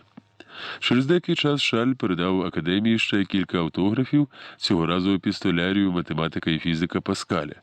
Один з них, лист Ньютону, містив справжню сенсацію. Паскаль радив Ньютону, якому виповнилося 11 років, серйозно зайнятися математикою. Ось хто хрещений батько Ньютона в науці, з гордістю заявляли французи. Ніхто не знав, звідкіля у Шаля унікальні документи, а вчений тільки посміхався, зберігаючи свою таємницю. За кілька місяців Шаль знову передав академії кілька документів, серед них один з листів Галілея. Експерти, які старанно вивчали листи, адже мова йшла про документи неабиякої наукової вартості, визнали їх справжніми, ввели в науковий обіг, їх цитували в солідних монографіях, а факти із них використовували для енциклопедичних видань. І нікому не спадало на думку, що через кілька років ці листи стануть причиною грандіозного всеєвропейського скандалу. А трапилось ось що. Один із студентів-істориків, вивчаючи листи Паскаля, наштовхнувся на слово «кава». Звичайнісіньке, звичне у Європі слово, яке сотні тисяч разів згадувалося щоденно людьми 19 століття. Але на початку 17 століття в Європі про цей напій не мали найменшого уявлення, адже вперше каву завіз до Парижа посол турецького султана. Якраз через 7 років після смерті Паскаля, якому начебто належав лист з колекції Шаля. Студент звернувся зі своїми підозрами до кількох учених-археографів, які вирішили на всяк випадок ще раз вивчити оригінали. Звірили з листами Галілея з архівів Інквізиції і без труднощів виявили фальшивка. Такий ж результат чекав і на так звані документи із портфеля Рішельє. Шалю, а разом з ним і французькій академії довелося пережити чималий сором. А вже ж, поважні вчені, мужі не зуміли розгадати звичайнісіньких, до того ж досить грубо виготовлених підробок. Знаючи Шаля як колекціонера автографів, якийсь Врен Люк запропонував йому листа Мольєра, що, мовляв, походив з колекції графа Буажердена і придбаний у родичів французького аристократа-рояліста. Зрозуміло, поява на ринку такої коштовної колекції мала б насторожити Шаля, адже жодна людина у світі ніколи не чула про те, що Буажерден збирав автографи. Проте Шаль, заворожений освіченістю Ренлюка, і подумати не міг, що інтелігентний дідок з борідкою, мов той дрібний злодюжка, тихцем вириває у національній бібліотеці зі старовинних манускриптів чисті аркуші і, виготовивши чорнило за старим рецептом та застругавши належним чином гусячі пера, зачинившись у своєму кабінеті, творив автографи знаменитих людей 17-18 століття. У 1870 році експерти визнали свої помилки щодо атрибуції унікальних листів та щоденникових записів, а Врен Люк признався у виготовленні 27 тисяч, ні, це не помилка, саме 27 тисяч різних історичних документів, що їх продав різних людям. І не тільки у Франції, можливо, і до сьогодні цими, з дозволу сказати, документами послуговуються науковці у багатьох країнах світу. Згадка про колекцію Шаля неприємно знітила Кемфена, але, опанувавши розгубленість, він посміхнувся і сказав: «Сподіваюся, сьогодні такий пасаж не повториться. Одна справа підробити лист, інша античний шедевр із золота. Ви тільки погляньте на тіару Сейтафарна і все зрозумієте. А тепер дозвольте представити одеського ювеліра Михайла Рахумовського». Віктор легенько підштовхнув Рахумовського вперед і вийшов на середину зали разом з ним. «Я представляю інтереси пана Рахумовського і з дозволу поважних експертів буду його перекладачем. Пан Рахумовський не знає французької». «То, може, пан Рахумовський знає давньогрецьку?» Не приховуючи іронії, поцікавився Кемфен. «Пан Рахумовський знає тільки російську і трохи староєврейську», – відбив словесну атаку Віктор. «Гаразд», – трохи знітився своєю безтакністю Кемфен. «Ми готові розпочати роботу. Комісія з експертів різних країн хотіла б почути особисто від пана Рахумовського версію про походження тіари. Ми вже знаємо про потрясіння, яке пан Рахумовський пережив у Луврі. Тільки нехай мені дарують тут присутні, ми теж дещо знаємо про акторські здібності людей». Рахумовський нервував, довго не міг зібратися з думками, врешті, переборовши хвилювання, почав розповідь. «Повірте, я і гадки не мав обманювати Лувр чи якийсь інший музей. Мені замовили тіару як подарунок для відомого професора археології Харківського університету. Ця тіара не більше, як імітація під антику. Не більше. Я зробив її за власним ескізом, в основу якого взяв малюнок із добре знаного в Росії атласу античних старожитностей. В залі загомоніли. Хтось досить зневажливо кивнув. Чи, добродію, газет не читаєте? Про тіару стільки писано і переписано. Даруйте, панове, заперечив Віктор. Але в Росії про це писали не вельми широко, а вважаючи недоречним прославляти факт нелегального вивезення з країни унікальної археологічної знахідки, а відтак заохочувати ще когось до подібного злочину. Ледь приховуючи саркастичну посмішку, Кемфен запитав Рахумовського: «І як ви збираєтеся переконати нас у своєму авторстві тіари, а може, демонструванням поважним експертам атласу? Чи маєте ще якісь подібного гатунку факти, які зможуть задовольнити наше зібрання?» «А навіщо розказувати?» – несподівано впевнено мовив Рахумовський. «Я пропоную отут, в приміщенні музею, виготовити за вибором комісії будь-який фрагмент моєї тіари. Будь-який, на ваш розсуд, панове». Кемфен різко підвівся за стол.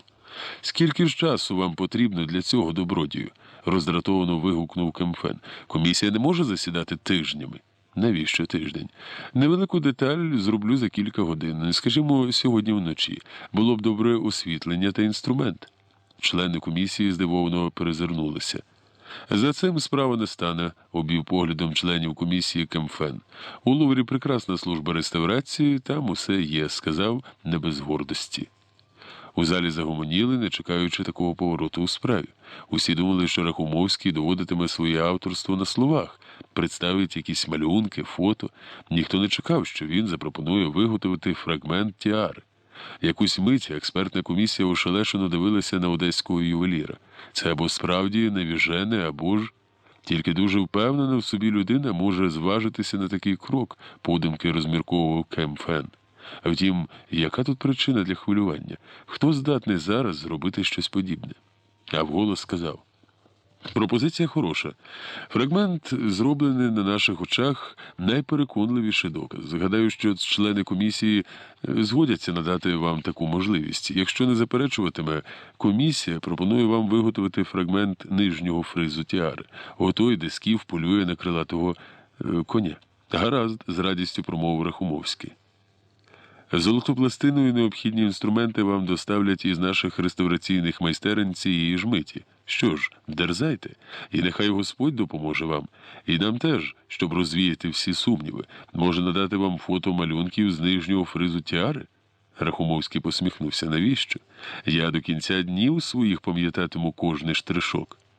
Після цих слів Кемфен відчув, як мурашки побігли по тілу. А що, коли він і справді зуміє виготовити цей фрагмент? Ні, такого не трапиться.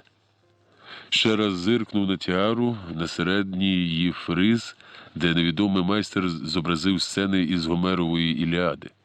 Хіба ж дано сучасному майстру таке викарбувати? Ні, ще раз ні. Ніхто не міг передбачити те, що такій сенсаційній і захоплюючій легенді про античне походження тіари скіфського царя Сайтафарна, легенді, яка за якихось неповних 2 роки схвилювала тисячі і тисячі людей, засліплюючи своєю казковою, неземною красою навіть поважних, не схильних до сентиментальності вчених і прискіпливих археологів, залишалося жити якісь лічені години. Рахумовський обрав найскладніший і найважчий шлях, щоб довести своє авторство. І це всі зрозуміли. Легко сказати, виготовити фрагмент, змережити якусь 2-3 сантиметри золотої пластини. Але як їх зробити, коли душа кипить від образи за обман і зневагу, коли тобі пропонують чужий, хай і прекрасний, інструмент, коли всі тільки чекають твого сорому і провалу? Для них він був поки що шахраєм. Але ж не я, а вони визнали тіару шедевром безіменного античного ювеліра.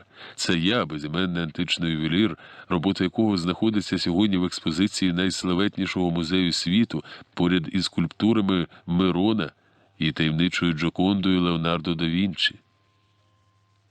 З такими думками Рахумовський довго і прискіпливо оглядав інструмент, вибирав найнеобхідніше, щоб розпочати роботу.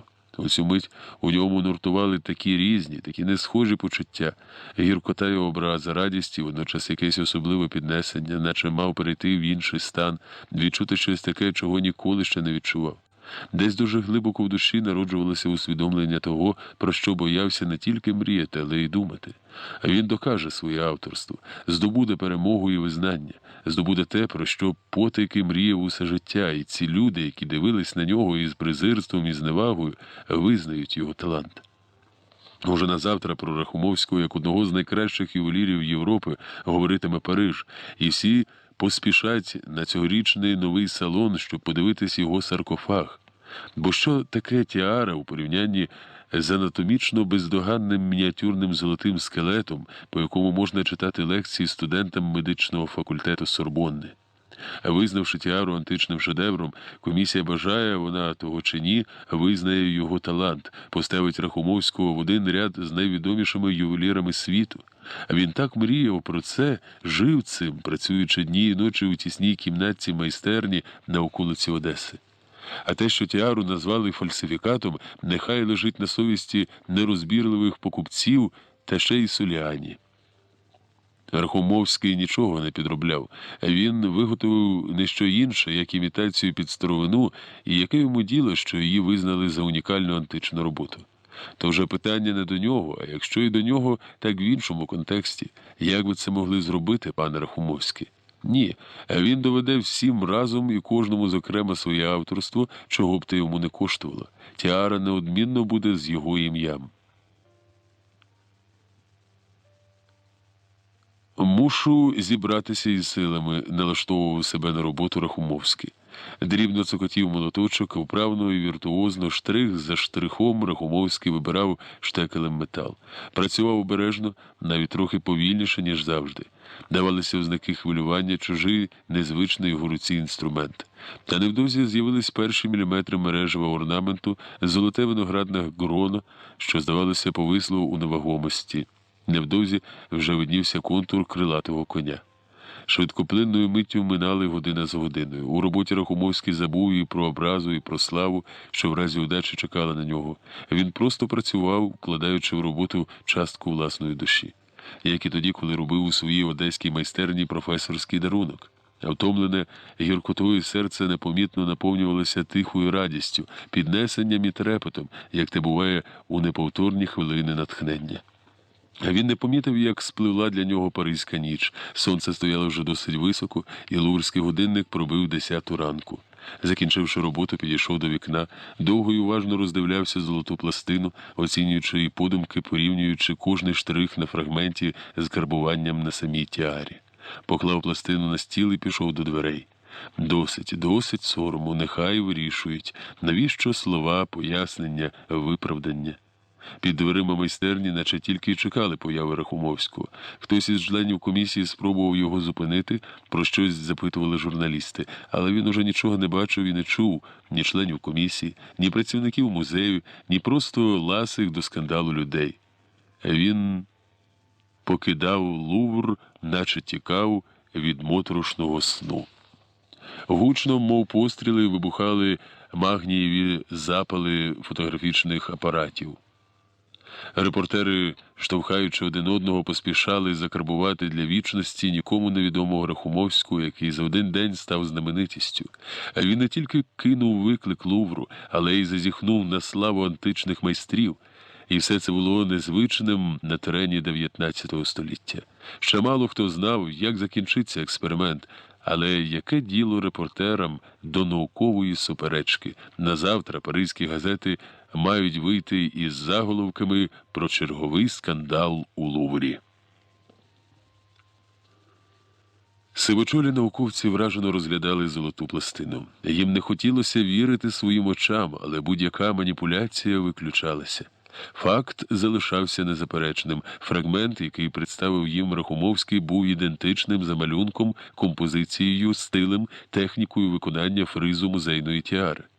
Наступного дня комісія знову запросила Рахумовського до Лувру. Попросили розповісти про те, як він виготовляв тіару, тепер уже не з київського царя, а тільки імітацію під антику.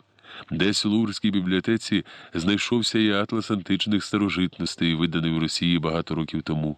Члени комісії побачили малюнки, взяті за зразок одеським майстром для тіари скіфського царя Сайтафарна. Вперше на світ Божий випливло і ім'я Ісоліані, ініціатора і організатора грандіозної містифікації, на якій так боляче спіткнулися найвідоміші знавці античного мистецтва. Говорили досить довго, проте від вчорашньої войовничості у членів комісії не залишилося і сліду. Навпаки, кожен з експертів хотів поставити якесь запитання і отримати на нього вичерпну відповідь. Втім, на цей раз чомусь ніхто нікуди не квапився, навіть вкрай знічений скандальною ситуацією Кемфен, для якого цією експертизою закінчилася кар'єра директора національних музеїв Франції. Може, вперше в своєму житті він надав перевагу істині, а не химерним умовностям своєї директорської праці. Квапилися тільки в'їдливі паризькі журналісти. Вони з нетерпінням чекали офіційних висновків комісії, щоб заповнити шпальти своїх газет нехай скандальними, але сенсаційними матеріалами. Чекали на висновки і Фуртвенглер та Горовенко, який несподівано став одним з героїв неординарної у науковому світі події. Чекали археологи і музейні працівники, чекали колекціонери. Від висновків комісії залежало дуже багато, зокрема і відповідь на те, якого рівня досягло у світі фальсифікування мистецьких та історичних речей, якого розмаху набув цей промисел. Нарешті дочекалися. Блідий, мов стіна, Кемфен зачитав офіційну заяву. Вибачаючись за помилку експертів, він закликав музеї і колекціонерів бути обережними з огляду на колосальний ріст майстерності і досвіду фальсифікаторів. Так звана тіара скіфського царя Сайтафарна визнавалася роботою до цього дня нікому не знаного одеського ювеліра Михайла Рахумовського, а його твір відтепер здобував статус сучасного художнього ювелірного витвору, що знімало з майстра ганебне тавро фальсифікатора і ставило його в ряд найвидатніших художників-ювелірів XIX століття. Вважаючи так звану тіару унікальним твором ювелірного мистецтва, дирекція Лувру ухвалила рішення перенести її із зали античних шедеврів до зали, де експонувалися твори прикладного мистецтва XIX століття. Тіара і тепер чарує відвідувачів Лувру не тільки своєю красою, але й сумною, болючою історією свого походження, історією втраченого таланту. Вона стала єдиним відомим зараз шедевром видатного одеського ювеліра Михайла Рахумовського, який проживе після тієї паризької події ще багато років, але ніколи не сягне вершини створеної ним тіари скіфського царя Сайтафарна, як не сягнув її і жоден ювелір наступного ХХ століття. А може, це й не так.